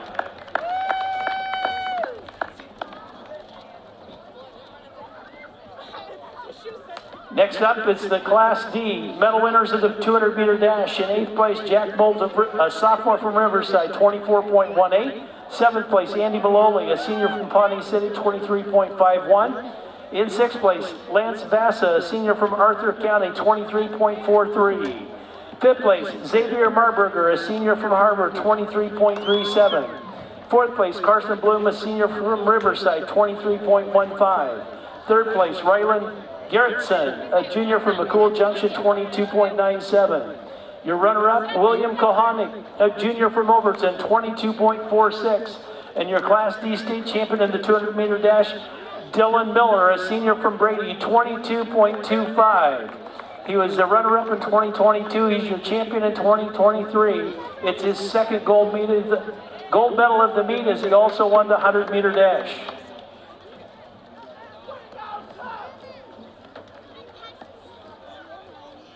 Next up, it's the medals for the Class C girls 4x4 relay. 8th place, West Holt, 412.06. 7th place, Shelby Rising City, 411.25. 6th place, Elmwood Murdoch, 409.92. 5th place, Syracuse, 409.78. 4th place, Malcolm, 405.88. 3rd place, Bishop Newman, 405.30. Your runner-up, Chase County, 403.79. And your champions, Cedar Catholic, 402 even. Faith Christensen, Laura Bernecker, Grace Reifenrath, and Lainey Cottle, the runners on the winning relay.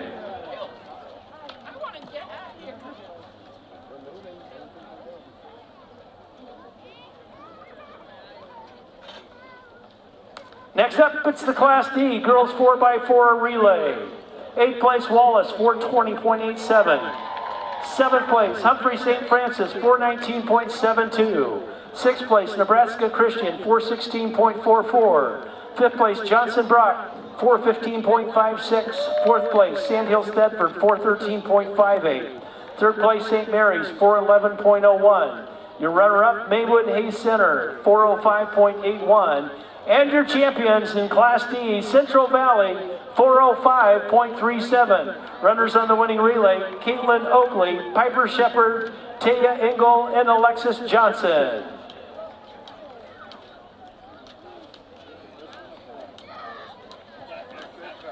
And now your medal winners in the Class C, boys 4x400 relay. 8th place, West Holt, 331.09. 7th place, Elkhorn Valley, 330.81. 6th place, South Loop, 330.30. 5th place, Bancroft Rosalie, 330.29. 4th place, Gordon Rushville, 328.81. And 3rd place, Battle Creek, 327.89. Your runner-up, Lincoln Lutheran, 325.38. And your Class C champions in the boys 4x4 relay, Chase County with the winning time, 325.37. Runners on the winning relay, Jonathan Sosa, Tristan Jablonski, Stephen Murray, and Easton Freeze.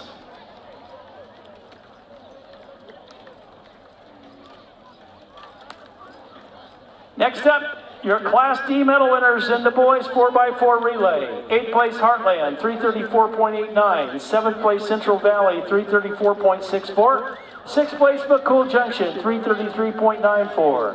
5th place Nebraska Lutheran, 333.38. Your runner-ups, Arthur County, 332.62. 3rd place Howells Dodge, 332.17. Your runner-ups, Mullen, 331.78. And your Class D boys 4x4 champion, Sterling, with the winning time, 330.85. Runners on the winning relay, Jesus Gonzalez Castillo, Wyatt Raffy, Colin Kenny, and Andrew Harms. All right, we need the team, for the team awards, we need the girls' teams to be on the west side, that's the press box side. The teams for the boys on the east side. That's by that direction cell phone tower. So at this time, we need to do the team presentations. We need the women's teams, girls over here on the west side, press box side, boys teams on the opposite side, east side, at this time.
All right, so we're getting set for the presentation of the team trophies. The problem is, normally it's, four classes, 2 teams, but there's like 12 teams to track down. We got a 3-way tie in Class D boys. There's a lot of teams still down there.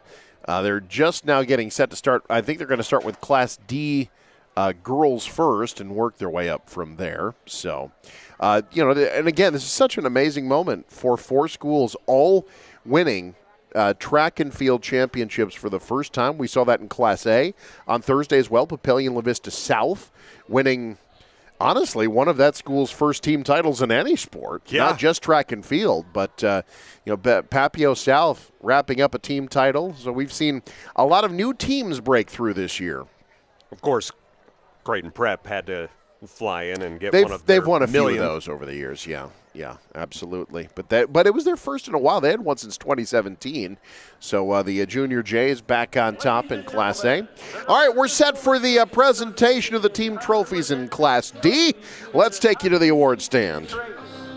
All of our awards this evening will be presented by NSAA Executive Director Jay Beller and NSAA Board of Director members Thomas Lee of Omaha Westview, Robert Drews of Arapahoe, Dr. Dana Weisman of Sutton, Dr. Nick Wimhoff of Fort Calhoun, and Dr. John Cerny of Bancroft Rosalie. Your 2023 Class D Girls State Track and Field runner-ups are the Nebraska Christian Eagles High School.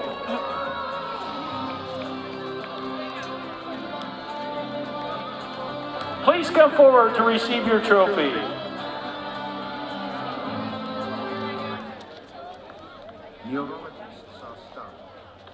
That's going to suck, Hunter.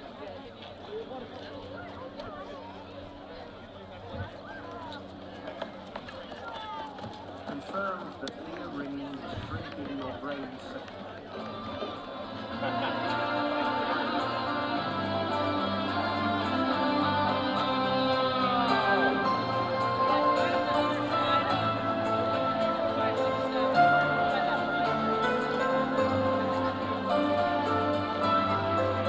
Congratulations to the Eagles of Nebraska Christian High School, your 2023 Class D Girls State Track and Field runner-up.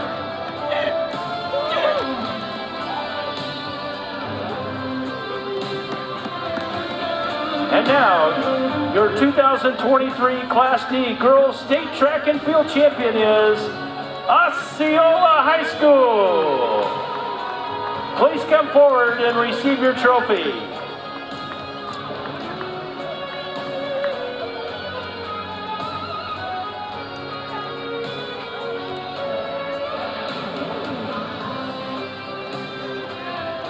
Head coach Luke Erickson, we have a special award for you. And now here is the 2023 Class D Girls State Track and Field Championship Trophy for the Bulldogs of Osceola High School.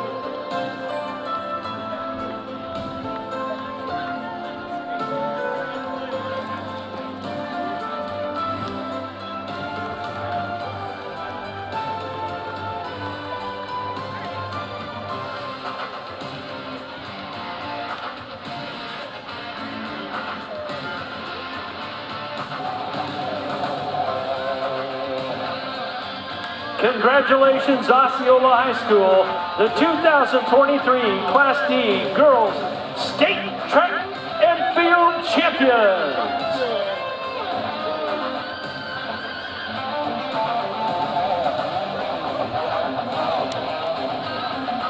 Ladies and gentlemen, your 2023 Class C Girls State Track and Field runner-ups. First, the Longhorns of Chase County High School.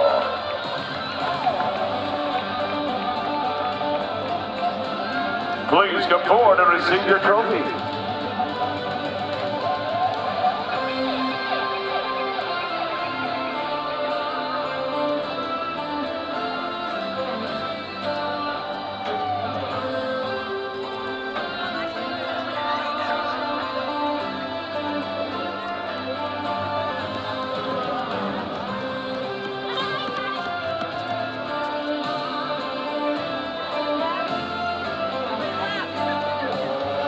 Congratulations, Chase County High School. Your 2023 Class A Girls State Track and Field runner-up. Make that co-runner-up. And now your other 2023 Class A Girls State Track and Field co-runner-up is the Stars of Kearney Catholic High School. Hi, Mark Gardner saying you have promised me.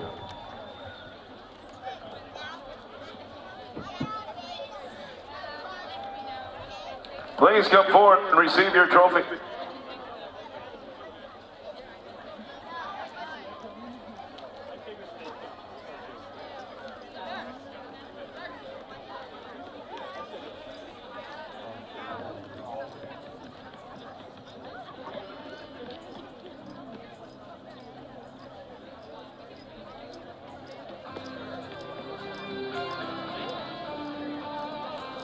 Congratulations, Kearney Catholic High School, your 2023 Class C Girls State Track and Field co-runner-up. And now, your 2023 Class C Girls State Track and Field champion is the Cavaliers of Bishop Neumann High School.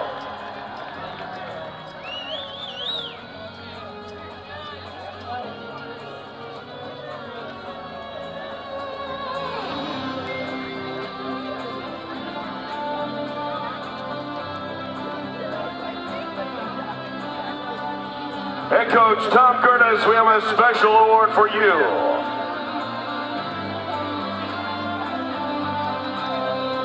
Now, here is the 2023 Class C Girls State Track and Field Championship Trophy for the Cavaliers of Bishop Neumann High School.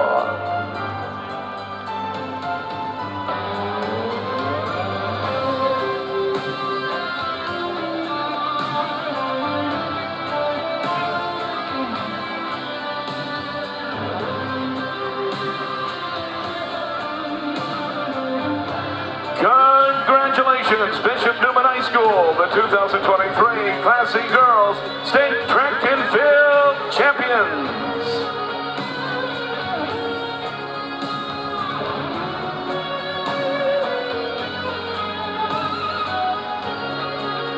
We have a three-way tie for runner-up in the Class D Boys State Track and Field Championships. Our first co-runner-up, Riverside High School. Please come forward and receive your runner-up trophy.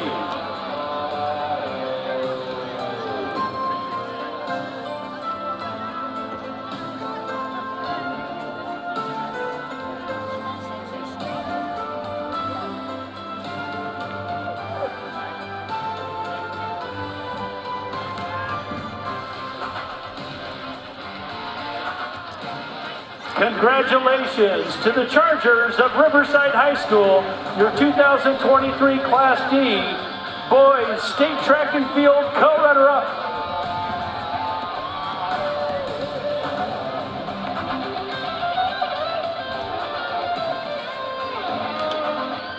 And now, Mullen High School, please come forward and receive your trophy.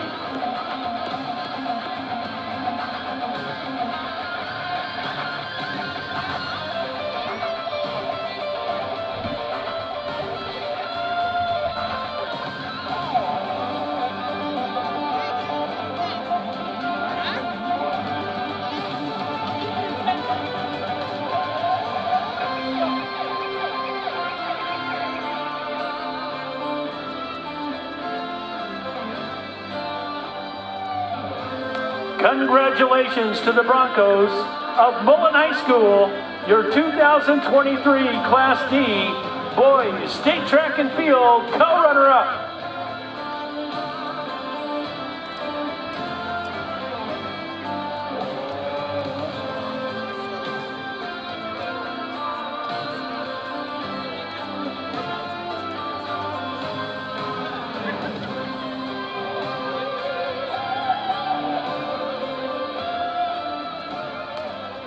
And now, Axtell High School, please come forward and receive your runner-up trophy.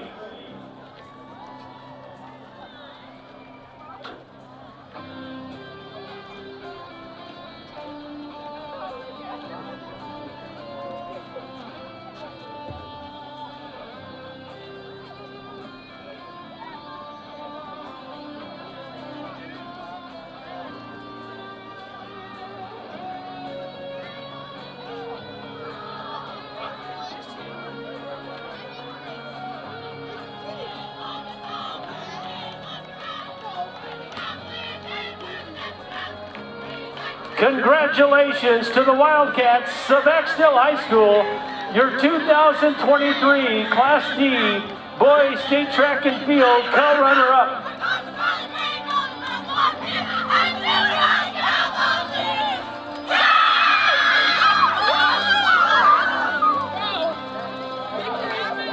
And now, your 2023 Class D Boys State Track and Field Champion, Plainview High School.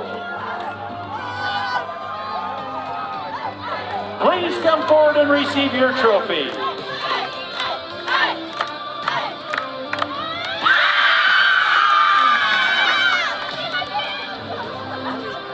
Head Coach Jeremy Peter, we have a special award for you. Now, here is the Class D Boys State Track and Field Championship Trophy for the Pirates of Plainview High School.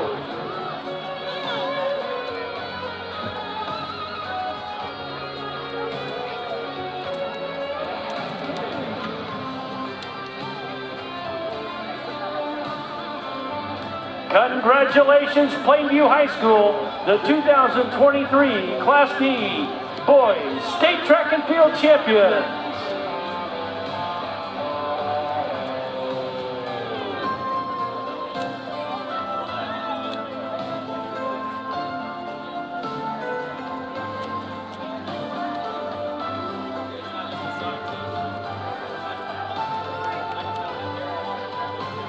And now, your 2023 Class C Boys State Track and Field runner-up is the Braves of Battle Creek High School. Please come forward and receive your trophy.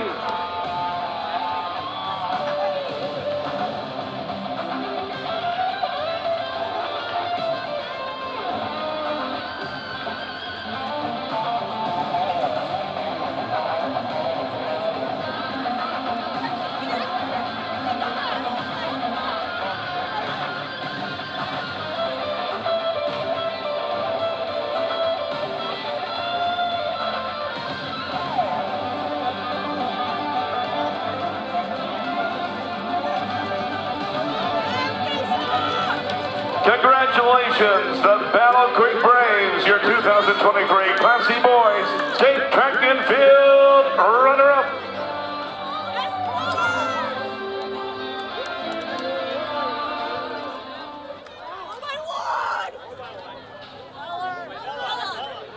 And now, your 2023 Class C Boys State Track and Field champion is the Longhorns of Chase County High School.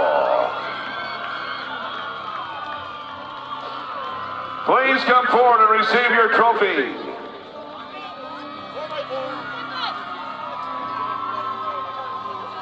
Head Coach Carl Zugi, we have a special award for you. And now, here is the 2023 Class C Boys State Track and Field Championship Trophy for Chase County High School.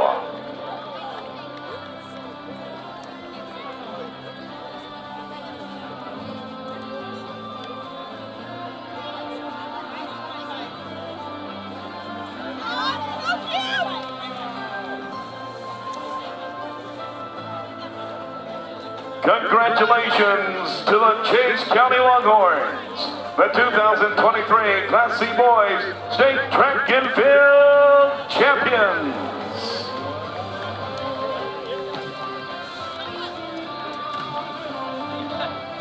Ladies and gentlemen, that puts a wrap on the 2023 NSAA State Track and Field Championships. On behalf of the Nebraska School Activities Association and its member schools, and the staff of Omaha Public Schools, thank you for coming out and supporting your team. Drive home safely, see you back here next year, and have a good night. So that does put a wrap on things. The 2023 NSAA State Track and Field State Championships, 4 first-time team champs crowned today, a day that saw a few records fall, a lot of photo finishes, a lot of tremendous action on the track today. Let's take a look at some of our top highlights from this year's track and field meet. The 2023 NSAA State Track and Field Championships at Omaha Burke Stadium on a beautiful Saturday afternoon. Classes C and D hoisting trophies on Saturday, and records were falling. Class C girls 800-meter run. Jordan Metzler of Wakefield, 2 minutes 14:35.35 seconds, a new state and meet record. Congratulations to Jordan Metzler, the state champ in Class C, as she celebrates fairly nonchalantly, considering she just ran faster than anyone literally ever has before. We saw a lot of photo finishes as well. How about the 4x1 in Class D? That's Carson Bloom of Riverside just edging out Lance Vassa of Arthur County. Checks the board. Yeah, Riverside did it. They get the state championship. Another close finish. The girls' 100-meter hurdles in Class D. Macy Richardson of Sterling just doing enough to beat Kirsten Moore of Mullen. The Sterling Jets get another state champ. Meanwhile, the boys' 110-meter hurdles. Jackson ran nicely. North Platte St. Patrick's gets a state and meet record, 14.18 seconds. State champ for the Irish. How about the 400-meter dash at the end? Will Casey of Arapahoe catches Isaiah Zelazny of Osceola for the state championship. Zelazny misses out on an opportunity for another gold, and Will Casey of Arapahoe runs a great race. As far as team titles, all first-time champs. Osceola High, the champs in Class D, was Bishop Newman wrapping up the team title in Class C. That came down to the final race, the 4x400. Plainview wins their first ever track title in Class D boys, and Chase County holds off Battle Creek to take the team title in Class C. So that'll about wrap things up. Pat Jansen, great job. Thank you so much for offering your expertise over 12 hours of track and field coverage both today and Thursday. Hey, always happy to be a part of it. It's one of my favorite events in all of sports, and the opportunity to share that with you, with Michael, with Brandon, with Kalen, with our crew, and with our audience back home. It's a pleasure to me. Glad you could join us as well. For my partner, Pat Jansen, Michael Shively on the sidelines, the two Tylers producing things in the truck, and the entire NCN Sports crew. I'm Eric McKay. Thanks for joining us. You've been watching the 2023 NSAA State Track and Field Championships on News Channel Nebraska.